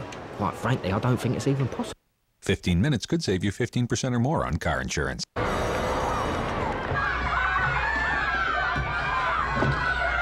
When your kids get what they want, you'll get what you want. Now at the Dodge National Minivan Sale, get a factory-installed rear seat DVD player at no extra charge, plus a cash allowance of $4,000 on America's best-selling minivan, Dodge Grand Caravan, with 2 rows of stow-and-go seats. Your kids will thank you, and you'll thank us. Discover America's hottest products at your Dodge dealer. Now the Red Sox win at 5-3. The play of the game is brought to you by Foxwoods Resort Casino. We have 2 plays, and Alex Cora involved in both of them. A double play, a big double play to get the Red Sox out of trouble in the 8th inning. And then Cora with a triple. Lugo at first base. As he finds that gap in left center field, Lugo coming around to score and giving the Red Sox the lead in the 9th. So a 5-3 victory for the Red Sox, who take 2 out of 3 from the Jays. For Jerry Remy and Tina Savasio, I'm Don Orsillo saying good afternoon from Rogers Center. Visit Nesson.com, where New England sports live online. This has been a presentation of Nesson, New England's most watched sports network. Stay tuned next to the WB Mason's Extra Innings with Tom Caron and Dennis Eckersley. Thanks, Don. A very nice win for the Red Sox. Nice little tune-up as they take the last 2 games in Toronto when they come on home for the big weekend series against the New York Yankees. Manny gets his first homer of the year, and Alex Cora gets the go-ahead triple. A comeback win for the Red Sox. Dennis and I will break it all down for you. Ed joins me for WB Mason's Extra Innings right now.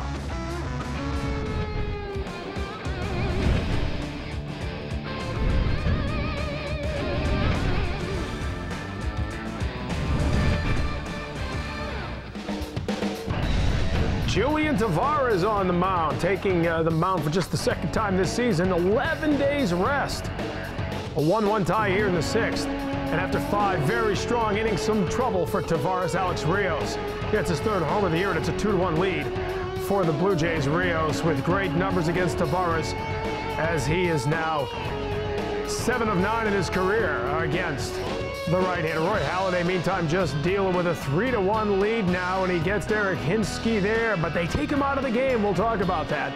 And Manny Ramirez says, hello, bullpen. Goodbye, baseball. Sean Markham serves up the 1st of the year for Manny. It's a 2-run shot, a tie game at 3. Now to the 9th. All Doc Halladay can do is watch as Alex Cora puts the Red Sox ahead with a 1-out triple off the closer now, Jason Frazier. That puts the Red Sox up 4-3. They add an insurance run and they get the save from Papelbon. A nice 5-3 come-from-behind victory as they take 2 out of 3 up at Rogers Center. Welcome into our Nesson HD Television Center. Everyone, Tom Caron along with Hall of Famer Dennis Eckersley. This is a very nice win on the road. It really is. This game looked like it was over. Halladay on the mound, 3-1 game, 8th inning. It thinks the game's over. Meanwhile, Gibbons makes a big decision on taking him out of the game. To me, if this was the opposite side of the field, would we be questioning Francona for doing something like that? And this guy's the best pitcher in the game. You have to wonder why he took him out. I know Ortiz has got 5 home runs off him, but this is the best guy in the league to have 94 pitches. Right, only 94 pitches. Last time out, he went 10 innings in a complete game. You got to think you want the best guy out there trying to win the game for you. Instead, they go to the bullpen and they pay the price. And they've had trouble in the bullpen. They're going to be worried about losing BJ. Well, they're finding out right away. You know, go to a left-hander Downs to get out Ortiz. He does the job. But Markham coming in to face Ramirez. It's just a matter of time before he's going to hit a home run. And he gets it on a 2-0 pitch. But you see this 8th inning starts off with a bunt by Coco, his second bunt of the game. Now, if you're the pitcher, this is killing you. But if you're Coco Crisp, do whatever it takes. Might as well. He did it before. And then he falls behind on the count 3-0 on Euclid, and he ends up popping up a 3-1 pitch, which is a great big pitch. So I'm thinking they're going to leave him in this game. Ortiz coming up, and he's kind of shocked. You can tell he's a little perturbed, but Gibbons goes with Downs, the left-hander out there. And again, you watch, we all watch Roy Halladay in the dugout looking for any reaction. This guy's a veteran. He's stoic. He hung in there and didn't give any signs. But you know it's got to be killing him inside. I mean, you're a pitcher. You're a competitor. 94 pitches. You still got some bullets left. This is the way the game goes. This is the game nowadays. And this guy's got 94 pitches. He's probably one of the best pitchers in the game. If he can't stay in the game, nobody can stay in the game. I guess a lot goes into this. I guess Ortiz with the 5 home runs is big. But and they go lefty on lefty. They bring in Downs, and Downs gets the job done. I mean, he gets Ortiz striking out, and you're sitting there saying, all right, maybe this is all paid out. There you look at it, and he just couldn't hold up on that outside one after he'd come inside. But then they go to Fraser, or Markham, I beg your pardon. They bring in Sean Markham, righty against righty.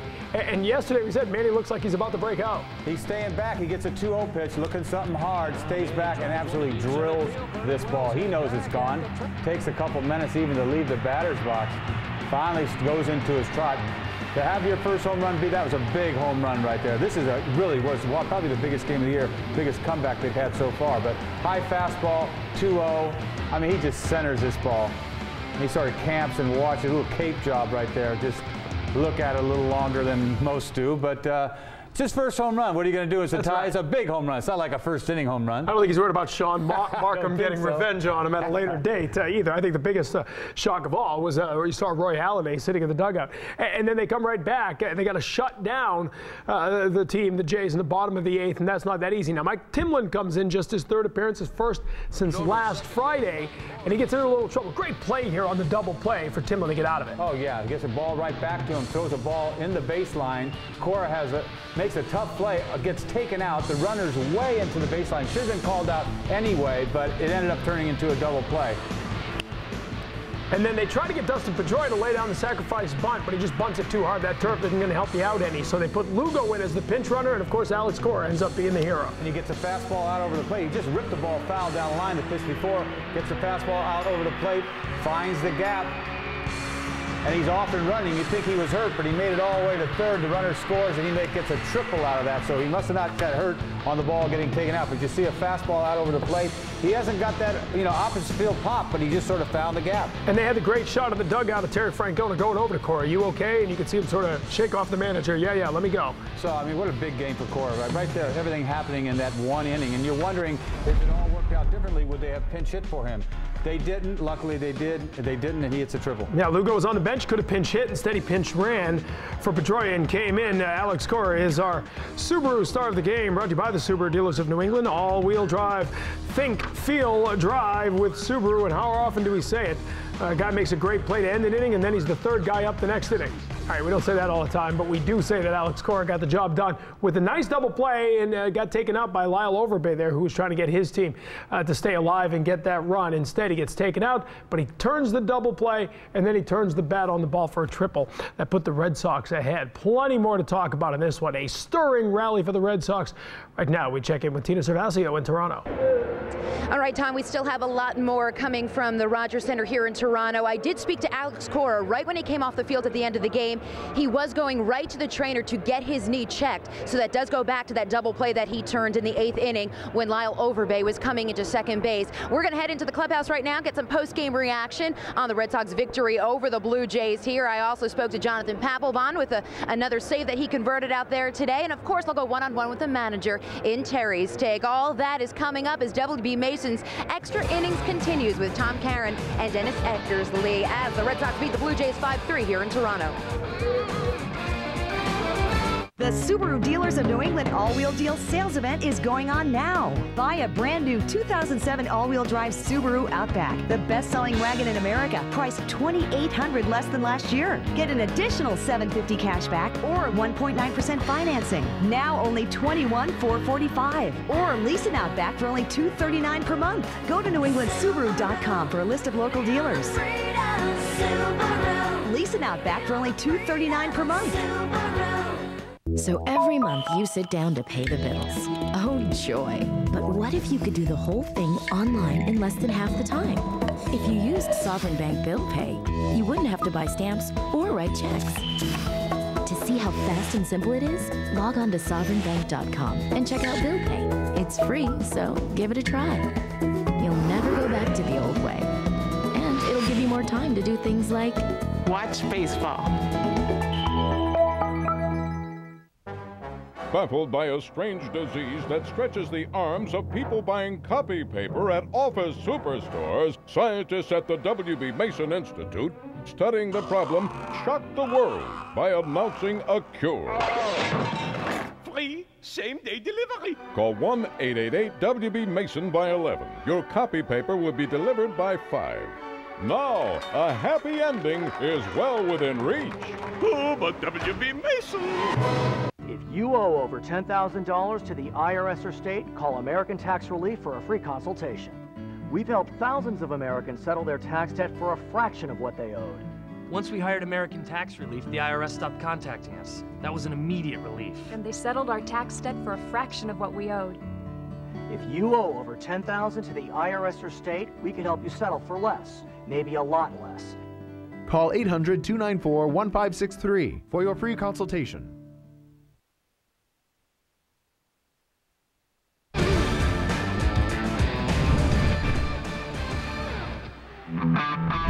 Jonathan Papelbon keeps on rolling. Another save, 2 saves in about a day and a half. Basically got one last night, got one today. First time pitching back-to-back games. A leadoff walk and then 3 in a row, including 2 more strikeouts. Jonathan Papelbon with 4 saves now. He spoke with Tina after the game. Thanks so much, Tom. Jonathan Papelbon here. And Jonathan, first, let's go through that at-bat versus Alex Rios. How did you have to battle through that? You know, I just stayed within myself, you know, just stayed calm, and I had fun. It was a good battle, man, and you know, that's the kind of moments that I look for, is those good battles, and definitely makes it seem well worth it. Yeah, it was some type of game, really a team effort overall. Let's talk about the bullpen that you're anchoring right now. You guys didn't let up a run in this game. Not all the guys are getting a lot of work. How are you sort of all working together to get out there and be effective? Yeah, well, you know, the numbers are all going to unfold throughout the season, and you know, we're going to get our time and we're going to get our rest, and you know, it's a long season, so you know, we're just going to go out there and when we're called upon, do our job. That's all we're really worried about. What were you all talking about watching Timlin start that double play and the way Alex's footwork, they were able to complete that double play to get out of the 8th? Yeah, that's amazing. I tell you what, Cora is a gem in the infield, and you know, that really was a momentum shifter for us, and you know, that play made the difference. All right, Jonathan, thank you. Okay, Tina. Tom, back to you. Tina, thanks very much. 3 2/3 scoreless innings for the Red Sox bullpen today. Another nice stat. They have now stranded 15 of the 16 inherited runners they've faced, but it all comes down to the guy at the end, and Papelbon's been outstanding. And 3 of the games that have been close, this one and the 2 games before Papelbon, you know, closed out in the 8th inning before, those are the 3 closest games. This being the biggest game was a comeback.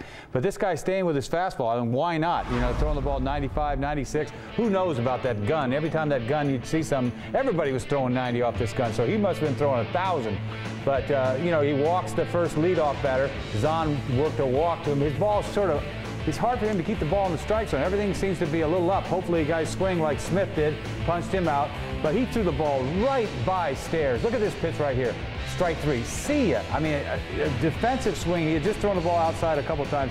His fastball is just exploding, and then he puts away Rios. Good at bat by Rios. in there for about 5, 6, 7 pitches and flies out to right field. You know, really no chance. I can't see anybody putting good wood on the ball. He's only given up 1 hit, punched out 11 guys in about a little over 5 innings. I mean, he's on his way early on, you don't want to get carried away, to having a great season. The question being, will he come back tomorrow night? That is the question, and I would think no. I mean, they're watching him. I would think no, but then again, I'm not the guy sitting in the dugout. I'm not Terry Francona looking at a possible win against the Yankees in the ninth. I say no only because he threw quite a few pitches. He probably threw over 20 pitches. I think if he went out there and thrown real quick, maybe 10 pitches, didn't stress himself, nobody on, they would have considered it. Who knows? Maybe they wouldn't even done that anyway, but I don't think he'll go tomorrow night. 9 to Alex Rios alone. That was a tough at-bat. Yes, and I think that's the reason why they wouldn't go to him tomorrow night. They might, who knows? All right, meanwhile, Tavarez pitched very well. They got to be very happy with what they got out of Julian Tavarez today. It's a good thing that he came back and won, because you forgot about how good a game he pitched. Now we can say it, and he really, you know, his ball was moving a lot. He didn't walk anybody, I don't believe. He just got in trouble in the 6th inning. You know, everything he throws does something. He's got something. Look at that ball running back in. He got a ton of ground balls. He throws a nice little sinker, a little slider, a little changeup. There's a little breaking ball right there. A lot of ground balls, a lot of easy outs. I mean, he was cruising for 5 innings. He only gave up a home run to Thomas. And you see him right here, a ground ball off his back of his leg. But for not pitching for 11 days, I mean, he did as good as you can ever possibly think somebody was going to do.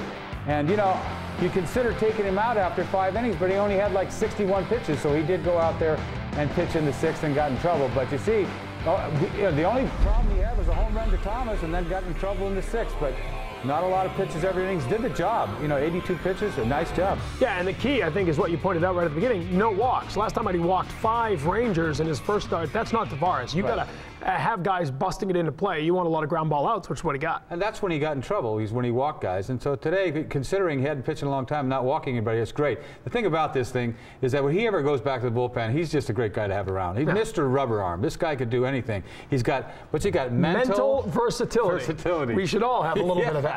Maybe we do, sometimes more than others. Great job by Tavarez, a no decision, but the team gets the win. And a great job by Mike Timlin pitching the 8th and helping himself out here. He gets the ground ball with a man on third. Wells is stranded, a 1-6-3 double play, and a great turn by the shortstop, Alex Cora. Our WB Mason delivery of the game, Mike Timlin of the Red Sox. Come from behind, they deliver a 5-3 win up at Rogers Center.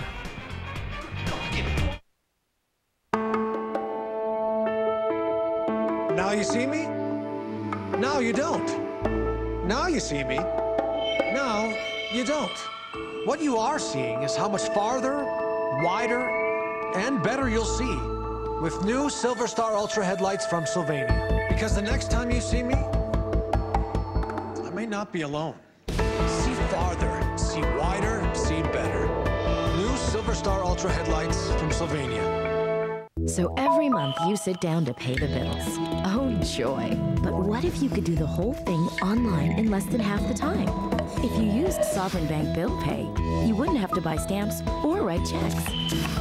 To see how fast and simple it is, log on to sovereignbank.com and check out Bill Pay. It's free, so give it a try. You'll never go back to the old way. And it'll give you more time to do things like watch baseball.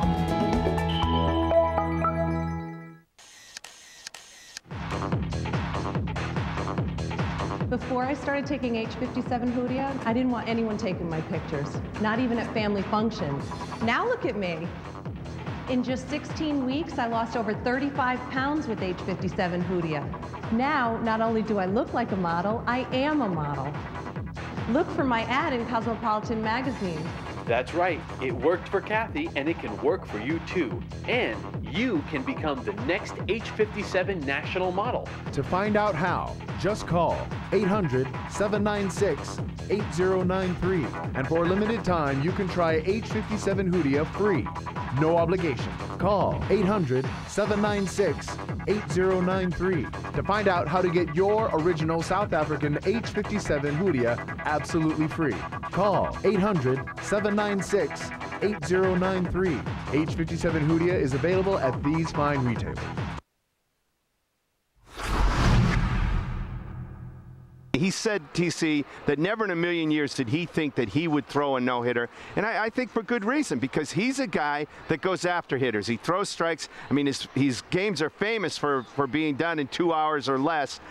He's got those 2 cut fastballs, and both of them were working great yesterday. The one that runs in on right-handed hitters, and the other one that looks like it's coming in even more inside and then tails back over the plate.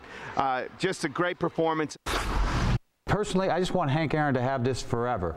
And maybe we'll be talking about A-Rod passing this in about maybe 7, 8, 9 years. But for Bonds to do this, it's disturbing. It really is. You know, a breaking ball on both sides of the plate. I think there's one pitch that they haven't seen a whole lot from him in the past, and that's his changeup. Knowing that there could be upwards of 7 left-handers in the Yankee lineup, you know, his ability to change speeds, and I think more than anything is just mix those patterns when he attacks each hitter. All right, that was today's pregame show. Tomorrow, of course, we supersize it for you. The Sox back in Boston. Come start your weekend early with us. It's Friday Night Fenway, presented by Team Sully, Mac, Eck, and I will be there. Tina will be there. We all get started at 5:30 with 30 extra minutes of live action in and around the ballpark as the gates open and the weekend begins. Join us at 5:30 tomorrow and every home Friday for Friday Night Fenway. Then at 6 o'clock, Olympia Sports presents the Boston Globe pregame show. We'll have team coverage. I mean, look at this. We have an army of reporters covering this. Tina, Catherine Tappan, Naoko Funayama, all with us as the Yankees descend at Fenway. We'll take a look at a classic matchup of veterans. Andy Pettitte going up against Curt Schilling. And we'll be joined by another Hall of Famer, not just Eck. Bob Cousy will join us as the Red Sox will be honoring the late Red Auerbach and the Celtics wearing their green jerseys tomorrow, getting ready for the first of 3 with the Yankees. Time right now for a Sports Desk update. Hello everyone, Eric Freed over in Studio B of our NESN HD Television Center. Coming up tonight on Sports Desk, presented by FW Webb, home of Frank Webb's Bath Centers, a one-on-one conversation with Celtics boss Danny Ainge. He talks about the future of the team overall and Doc Rivers specifically. Theo Epstein gives us his take on the early part of the season and the latest on the Patriots' comings and goings. Catherine Tappan has you covered tonight at 10 and at 11. Back to our Red Sox coverage after this timeout.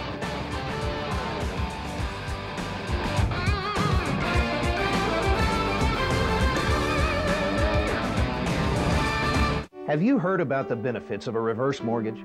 If you're a homeowner, 62 years or older, and would like to supplement your monthly income, a reverse mortgage could be the key to living comfortably in retirement. U.S. government-insured reverse mortgages allow seniors to convert the equity in their home into cash without having to move or make monthly loan payments. We offer a free information kit and video explaining everything you need to know about a reverse mortgage. Call 800-300-4519. Gotta have to get it. Gotta have to get it. Running out of paper for the big report, Herb Blewett wholeheartedly panics. Gotta have to get it. Don't panic, Herb. Just call 1-888-WB-MASON. I gotta have to get it today. Call by 11, you'll get it the very same day. Coffee paper, toner, bathroom supplies, even staples. So who do you call when you gotta have to get it today? Who but WB Mason? Oh, there's another $4 shot. This spring, climb on board as we travel the globe and bring you the best golf experiences on the planet. I love this game. It's you, the club, the ball, the sound of the ocean, and that bank. And that's all that's to it. Golfing the world, Saturdays and Mondays, only on NESN. A lot of people think I'm nuts, I'm crazy, I'm kind of whacked, I'm kind of not your normal host.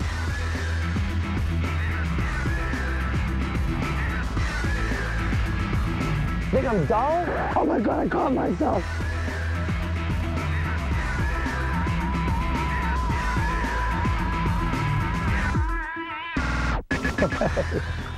Welcome to the show, where you been? Sponsored by Obashan Hardware, the greatest show on H2O. What is Sox Appeal. I don't know what it's all about, but I can't judge. Sox Appeal. 3 blind dates at Fenway Park. 3 blind dates at Fenway Park. It sounds like a pretty good idea. Dating do's and don'ts. Look nice. Look nice. That's a good one. Next, make sure you know your baseball. Yeah, I mean... yeah, okay. Enjoy yourself, have fun, and just do your thing. Do you have Sox Appeal? Visit SoxAppeal.com for casting information on these dates and more. Other afternoon baseball to report. The Yankees wrapping up their series with Cleveland before they come to Fenway Park. Jason Giambi here breaks open a 1-1 game with a solo shot. Second homer in as many games, 4th of the year, and a 2-1 lead. But in the 7th now, Luis Vizcaíno having all kinds of trouble here. David DeLucci grounds to first. Jason Michaels scores. Grady Sizemore over to third. Game tied up at 2, and then Victor Martinez with a home run. A couple of batters later, a 3-run shot makes it a 5-2 lead for the Indians. That game still in the 8th. Down at Yankee Stadium, Darryl Rasner got the start. A-Rod 0 for 3 at last check. Philly and Washington. Phillies trying to figure out what to do without Ryan Howard. He's out of the lineup with a knee injury. No word on the extent of that. Aaron Rowan does his part here with his first homer of the year, and that's a 2-0 lead for the Phillies. Here, Wes Helms with a sacrifice fly as the Phillies add to a 2-0 lead. Chase Utley going to third as Pat Burrell scores in a 3-0 lead now for Philadelphia against the Nationals. Making a 4-0 lead, Jimmy Rollins singles to center field. Carlos Ruiz comes in to score. It's 4-1 now. They're in the bottom of the 9th down in Washington. Jamie Moyer still in the game at last check. 4 hits of shutout ball. Well, no earned runs, 1 unearned run against Jamie Moyer. Pitching for the Phillies. Let's go back to Toronto. Red Sox take 2 out of 3 against the Blue Jays. Here's the manager. It's Terry's Take with Terry Francona. Outstanding play by Alex Cora tonight, both defensively and offensively. Let's start with that double play that Mike Timlin started and talk about the key play of Alex's footwork and how his knee is right now. That was a little Alex Gonzalez-esque. I mean, he came across the bag and the ball looks like it might go into center field. Not only does it not go into center field, he keeps his foot on the base, gets whacked by the runner, gets enough on the throw, turn double play at a point in the game where you got to have it. He just knows how to play. He helped us offensively, he helped us defensively, and then after getting whacked on double play, finds a way to get to third base to put the pressure on the defense so Coco can hit with a runner in scoring position instead of second. And now we know how impressive that is because he told me he went to the trainer right after the game ended. Jonathan Papelbon again, but really the bullpen as a whole does not allow a run. How could you talk about them overall, really over the last few days? Well, I'll tell you what, for Tavarez to get us where he did was great. I mean, I think John and I both felt he was at 65 pitches and pitching well. Anytime a reliever or a starter who had gone that long without pitching gives up runs after sitting, you feel bad. But we didn't see a reason to take him out. His ball still had life. He was in command of the game.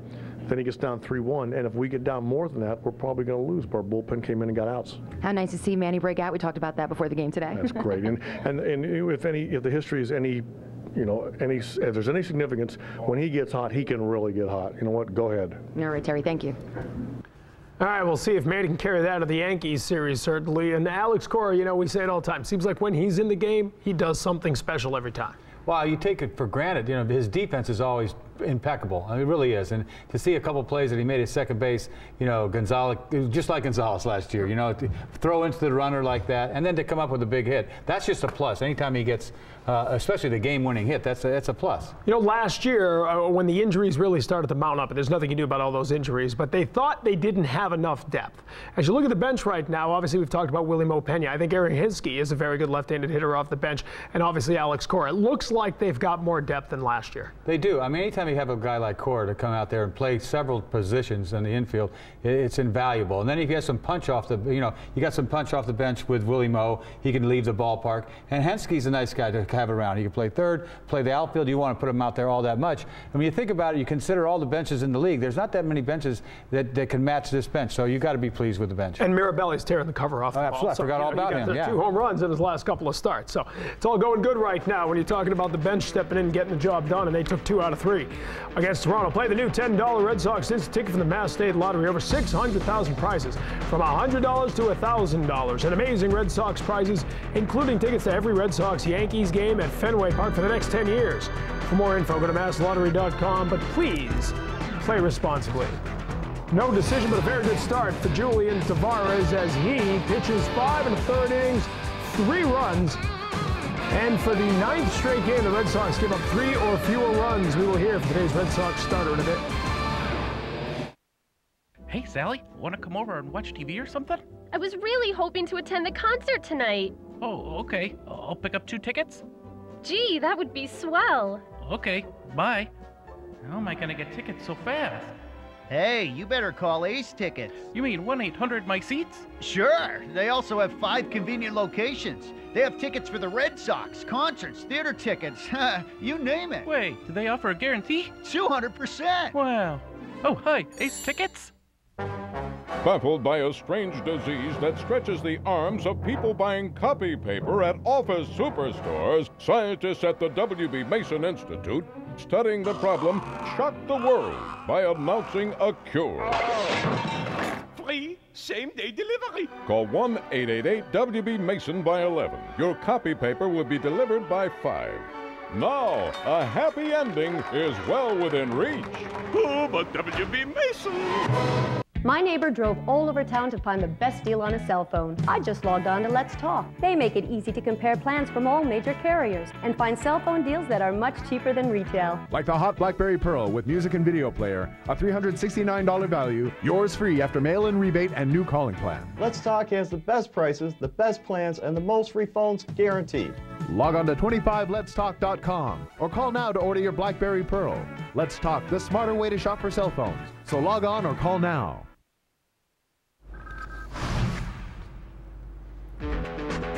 Time for our Sylvania lighted up performance of the day, and Alex Cora getting it done on both sides. This is not the play. That's Jason Smith earlier in the game. But Lyle Overbay in the 8th inning would take him out.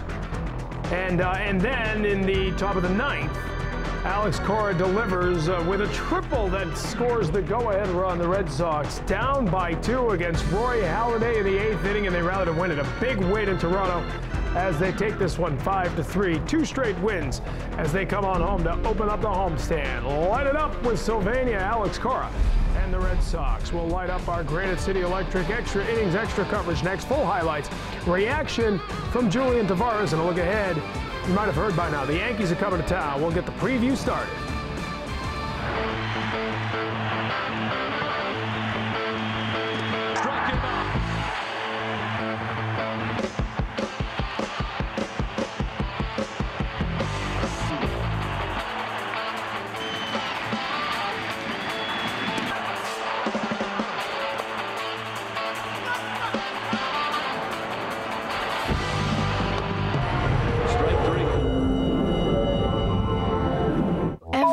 You sit down to pay the bills. Oh, joy. But what if you could do the whole thing online in less than half the time?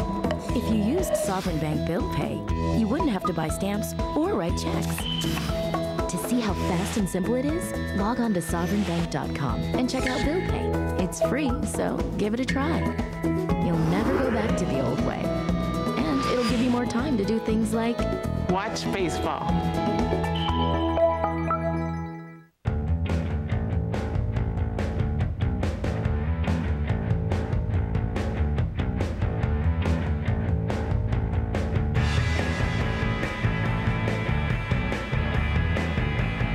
In the end, all roads lead to Dodge Ram.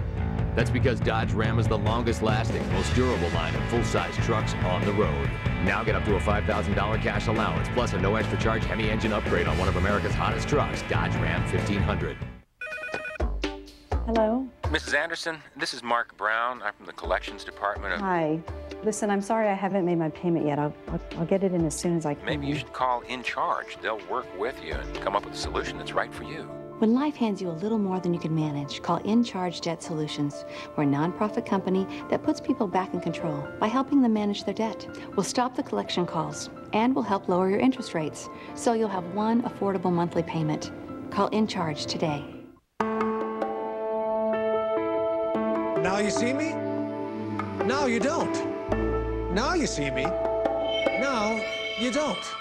What you are seeing is how much farther, wider, and better you'll see with new Silver Star Ultra headlights from Sylvania. Because the next time you see me,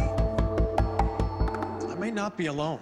See farther, see wider, see better. New Silver Star Ultra headlights from Sylvania. 8 champions, 1 win, 1 day. Champions Cup Boston, coming this winter on Nessun.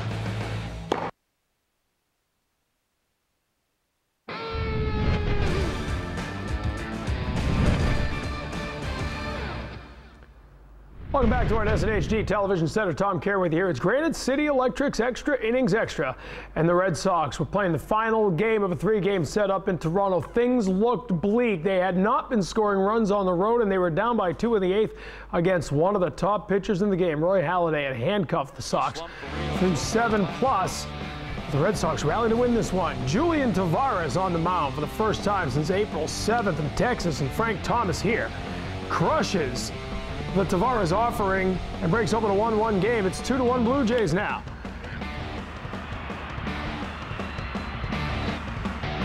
That's a sacrifice fly with Manny Ramirez coming in. And the Red Sox have themselves... Okay, here's the Thomas home run. We'll try to reset it for you as they take a 2-1 lead on that Thomas home run. And Alex Rios drives this one out of the park. That's his 3rd homer of the season. And now it's a 2-1 game. Now it's 2-2. That's 2-1 Blue Jays, beg your pardon. And then you get the RBI on the Wells double rather there. So the Red Sox now have to try to rally against Roy Halladay. Down by 2 in the 7th. Eric Hinsky called strike 3. He goes down to the 8th. Now they take Halladay out of the game. Sean Markham in to face Manny Ramirez. A 1-on, 2-out. And his first home of the year could not have come at a better time, as his home run ties this game at 3, and all Roy Halladay can do is watch as the Red Sox get a little help in the field. Watch the play by Alex Cora there as the 1-6-3 double play ends the inning with a man on 3rd, and Timlin is pumped. He would get the victory because the Red Sox would get the offense in the 9th. Alex Cora just made that nice play. It's a 1-out triple. Julio Lugo chugging all the way around for first base. Go-ahead run. They add an insurance run. And with a 5-3 lead, they hand the ball to Jonathan Papelbon, and he takes care of business. A 9-pitch at-bat. Alex Rios flies out to right field. That ends it. 4th save in as many save opportunities. Of course, he had that other appearance in the 8th.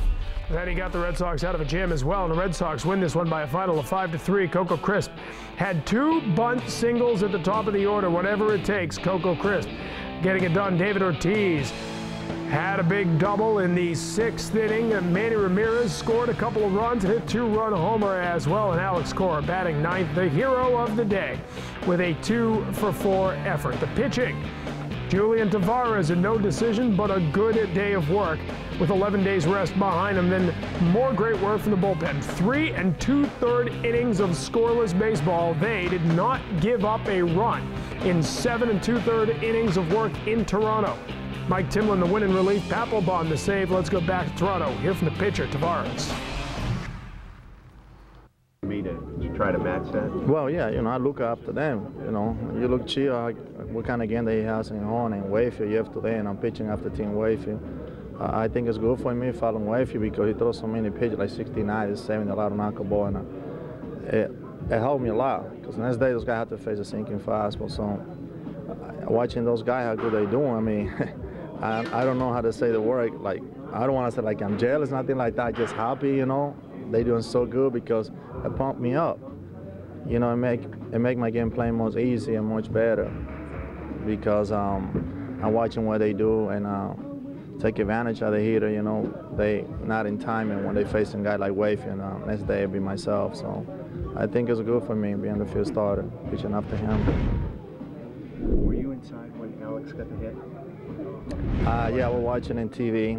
I was watching in TV. I was just hoping, they get. I don't know why he the ball that far away, but it was big for us. Turned the guys around with Manny home run.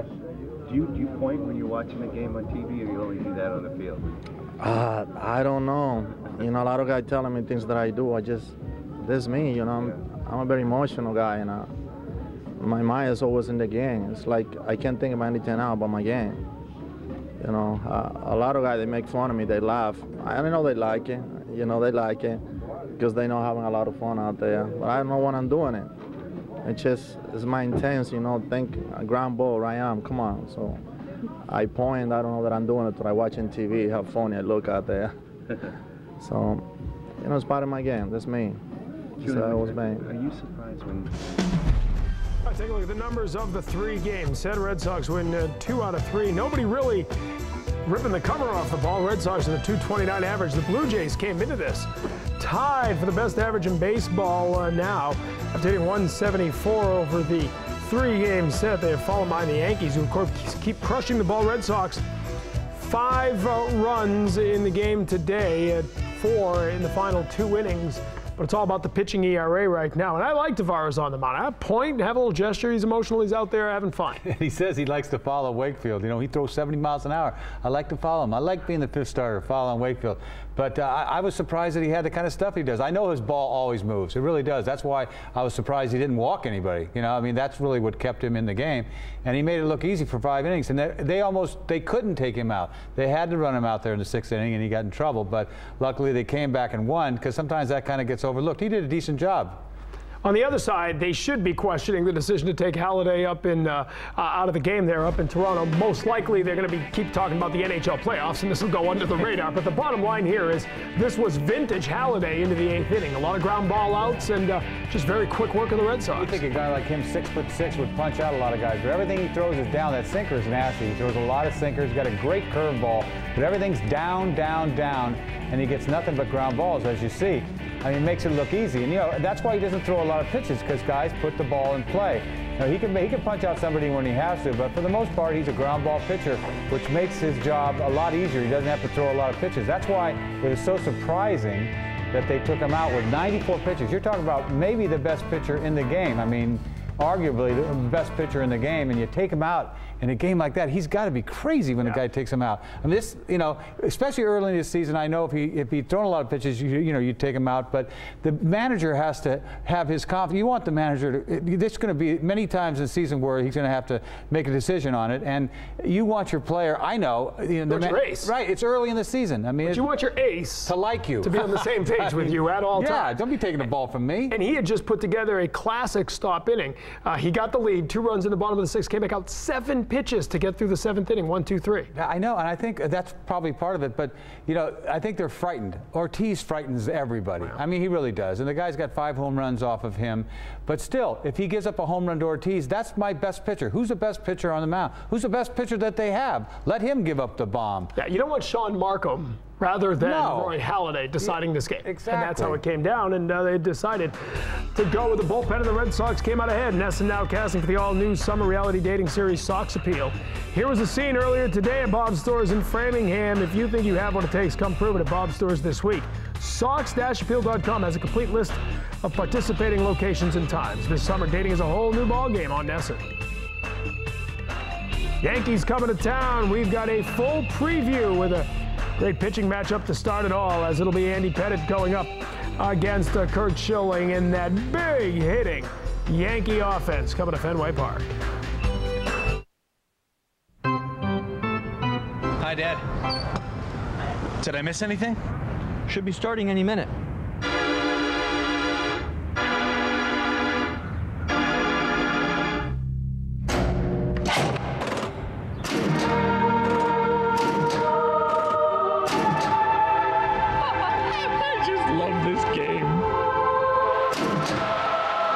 City Electric. We do the lights for the Red Sox. What does it take to earn AMCI's best-in-class certification for acceleration?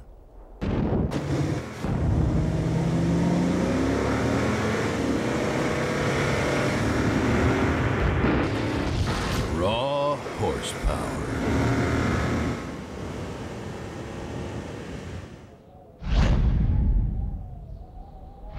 The all-new, full-size Toyota Tundra. The truck that's changing it all. If you owe over $10,000 to the IRS or state, call American Tax Relief for a free consultation. We've helped thousands of Americans settle their tax debt for a fraction of what they owed. Once we hired American Tax Relief, the IRS stopped contacting us. That was an immediate relief. And they settled our tax debt for a fraction of what we owed.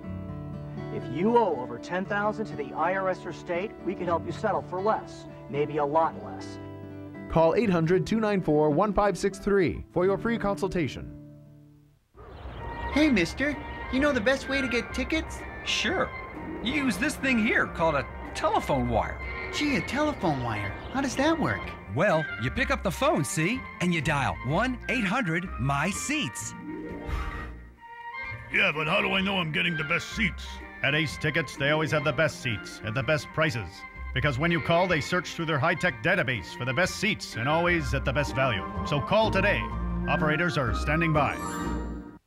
Visit Golfers Warehouse during Nike Week, April 16th through the 22nd. Meet Nike reps, enjoy savings, ask about 12-month no payment, no interest financing on Nike purchases. Go to golferswarehouse.com for details. Golfers Warehouse, your game just got better. Catch your socks around the clock with Socks in 2, presented by T&K Asphalt Services. Tune in game nights at midnight and the next afternoon for 2-hour game replays. Nesson keeps your socks on with Socks in 2. Extra Innings Extra is brought to you by Granite City Electric. Nobody knows lighting or electricians like Granite City Electric. It's the best in all of sports. You know, nothing compares, and I'm sure it's going to be a great this year. You know, and you know it's something that the fans kind of grew up with, and you know, if you're not from New York and if you're not from Boston, you kind of just don't know what it's about. You know, they know what it's about more than us players do. You know, we kind of go out and we play and see people fighting in the stands, and we're kind of like, wow, it's a game, guys, but it's bigger to those people.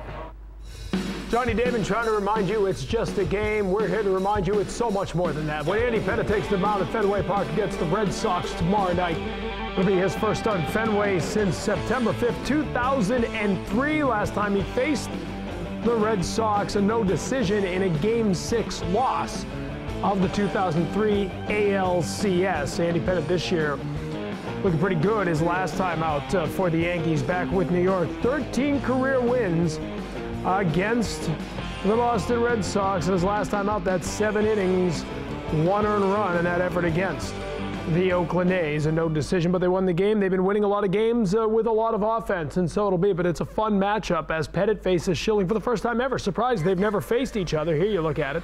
You know, Schilling, he's had a lot of success against the Reds. I mean, against the Yankees as a Red Sox. Overall, so-so, but at home, he's 11-1 over his last 16 starts, which I think is big. And before that, you know, he was hurt that one year, and then he was hot at home that year. He won 20. So he's been lights out at Fenway Park. Hopefully that will continue. 396 career wins between the two men, 919 major league appearances. These guys have been through it all, and it's going to be the marquee matchup because Karstens and Wright coming in. We don't know what to expect from them, but you can expect this matchup to be a good one. Curt Schilling, last time around, looked very good in that game against the Angels Saturday afternoon, and it really was the Curt Schilling we heard him talk about at spring training. Very economical. 6 pitches in the first, 7 pitches in the second. Not trying to punch guys out, just trying to get through the game. Yeah, he used to be just a lot of fastballs, a lot of high fastballs, a lot of swings and misses. Now they're putting the ball in play a lot more. You see a little split finger there. He's mixing in a changeup. You even see him throw that overhand curveball on and off. So he's throwing all his pitches, and once again, he's always got great command. You know, that one game he did pitch well the opening day, it was so unlike Schilling with no command of his fastball, but you know he's going to be on top of his game on Friday night. We've only got one game of the weekend, but we've got the big matchup. We've got Pettitte against Schilling, and then again, you're almost worried about the reverse lock theory on the other two nights because you don't know anything about these pitchers. And of course, Johnny Damon on Sunday night will get to see the new number 18 in town when he steps in to lead off against Daisuke Matsuzaka. But it's always fun. You and I agree, I'd rather see them come to town for the first time in May. I'd rather have them get 5-6 weeks under each team's belt, but it's always fun when they come in on a weekend. But as a fan, this is a perfect time to play them. You got your number 1, 2, and 3. I mean, what time of the year, I don't care if it's early, late, or whatever, that you can come out and have a chance to sweep them with your best 3 pitchers, because if you have a good game on Friday night, you should win the next 2 games, because Lambs, when they take Lambs out in the mound, you're supposed to beat the Lambs, and these guys are unknown, and I know you have trouble with guys like that, but if you got 2 guys like Beckett and Matsuzaka coming at them, they're in trouble. The Yankees are in trouble this weekend. The Yankees are going to have to bash the ball up, but they've got the best pitchers on the mound for the Red Sox. And last check, the Yankees will lose to the Indians. If you can't get to Fenway the weekend, check it all out at HD Game Night Red Sox Live at any participating Showcase Cinema location. Watch the game with a section of Sox fans. Enjoy ballpark concessions and experience live NESN HD coverage on the big screen. Tickets available for 19 games. Kids are always just $5. And don't miss the first one. Tomorrow night at 7 o'clock, the Yankees and Red Sox at Fenway Park. Go to NESN.com for complete info. Manny warming up for the Yankee weekend with his first homer of the year. It was a huge one, a 2-out shot for 2 runs that tied the game in the 8th and helped the Red Sox come from behind to a 5-3 win.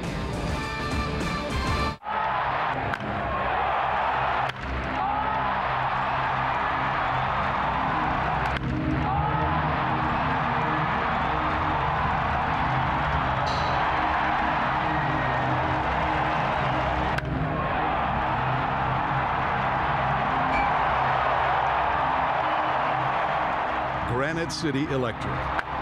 We do the lights for the Red Sox. Visit Golfers Warehouse during Nike Week, April 16th through the 22nd. Meet Nike reps, enjoy savings, ask about 12-month no payment, no interest financing on Nike purchases. Go to golferswarehouse.com for details. Golfers Warehouse, your game just got better. Just roll, roll, everybody roll, roll, roll, everybody roll!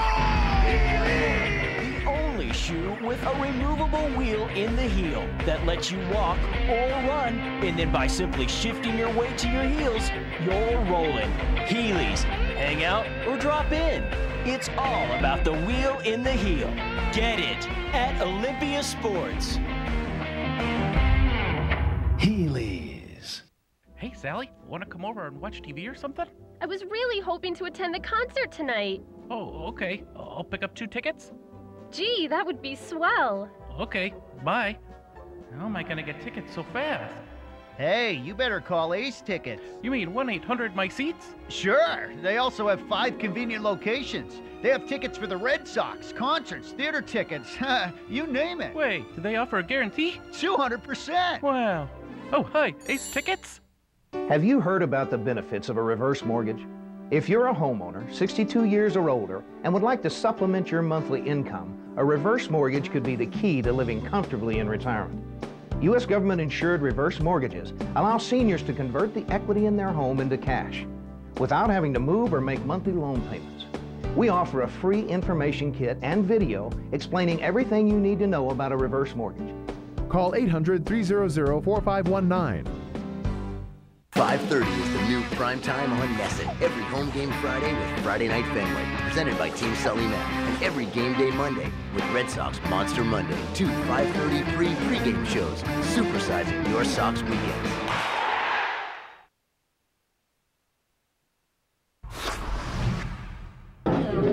Alex, Mike Timlin just called it a tackle. How hard were you hit by Overbay on that double play? It was a tackle. I mean, I don't mind people going hard, but, you see a replay, you go with your hands, and, you don't have, you can't reach the bag. I think it was a double play anyway, so we're going to call it a double play anyways. What did you see as he was coming in? I was just making sure I get rid of the ball, The throw was a little bit offline, so I have to get rid of it. You can't assume they're going to call it out, so. How much was your adrenaline still flowing when you came in the box there against Frazier? No, I mean, you got to focus, Tito asked me if I was all right, I say, yeah, of course I was going to be all right, and just got a good hit to pitch and put the good part of the bat on it. How was your knee? It's all right. I'll be fine, yeah. How hard was it to find the bag, keep the bag on Mike's throw? I don't know, just try to dance a little bit around the bag and try to stay there as long as possible. You know, he got it and it just sailed a little bit, but, you know, it wasn't that bad, you know. I couldn't hear it. Well, it was a nice play all around by Alex Cora because the throw was on the first base side of the bag. So he was totally vulnerable to the hit. I mean, and Overbay was doing what he had to do to try to keep the inning going. He went out of his way. Another fine play. Yeah, but as you can see, he didn't have the ball until he was already across the bag. The fact of the matter is the game's on the line. If you're a shortstop, you know the guy's going to take you out because, you know, that double play being made, you know, they're not going to score the run. I mean, the game is on the line right there. And I don't really blame Overbay, but then again, if I'm a shortstop, I don't want anybody cleaning my clock. But he was off balance because the throw was into the line. Right. So what are you going to do? If he'd had time to take the ball on the third base side of the bag, he would have got out of the way very easily. The ball would have been gone. Right, that's right. But and the runner doesn't know where the ball is. No. He's just going in trying to take the guy out. Right. So, I mean, it was a hard, he went out of his way. I mean, did he say it was going to be called? He said that, but I didn't see the umpire make it. You saw him look at the umpire right away. He was waiting for that. But he got the play, so it didn't matter. Right. Great play by Cora, and he backs it up with a triple that drives it a run. And if you missed any part of this matinee, you just want to see it all again, tune into our own double play, the NESN double play.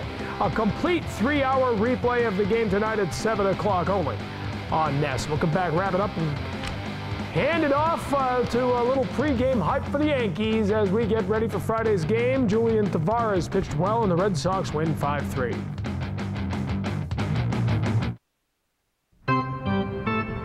Hi, Dad. Did I miss anything? Should be starting any minute.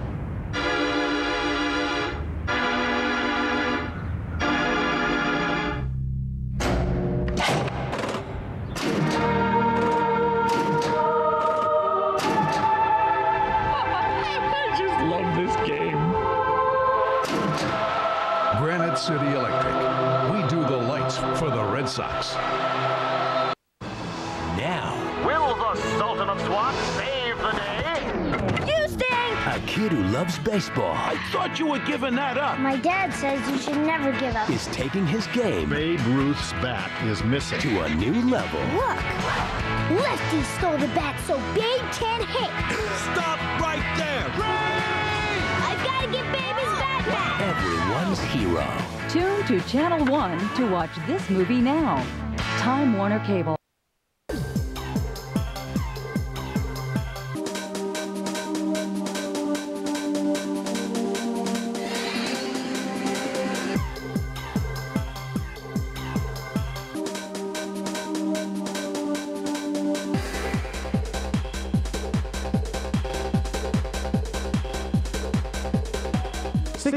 Hammond Street, Bangor is the home of the sports arena and BangorTickets.com.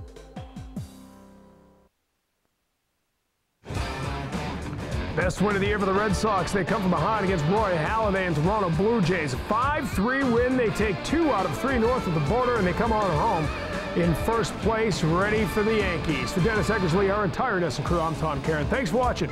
We'll see you again tomorrow night, 5:30. It's Friday Night Fenway out at the ballpark as we get your weekend started early. Right now, it's time for the Bricks right here on NESN.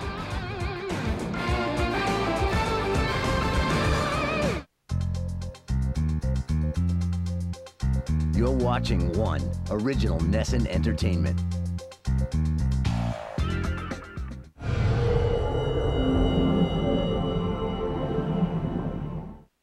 I'm thrilled to be a Bruin so I can finally win one of these, the Golden Brick. You're watching the Bricks, Bruins postseason awards on NESN. First NHL goal for Kessel. First power play for Boston. Score! Shot, Aubin save, rebound, score! Patrice Bergeron wins it in overtime. Top of the circle, cross-ice to Bergeron to score! Tic-tac-toe! Savard trying to break free. Savard, score! Hello, you. How was the rest? You made it through, but nevertheless, I got you out on a wire. You be love and I'll be a liar. Tell it all and fill up the air. And make it loud, 'cause nobody's there. Nobody's there. Nobody's there. Stop, turn, take a look around at all the lights and sounds. Let them bring you home.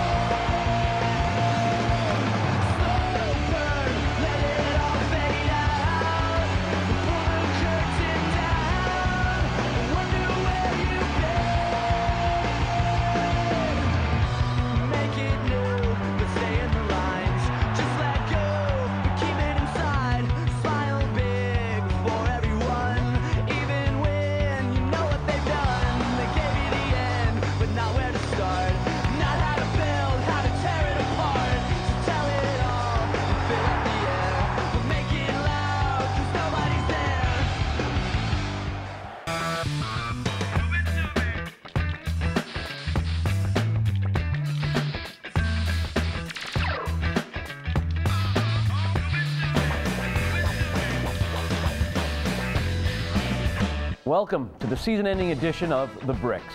The Bricks are my selections of the best plays, players, moments, and stories from the whole 6-month Bruins season. Every hockey team is built from the goal on out. So without further ado,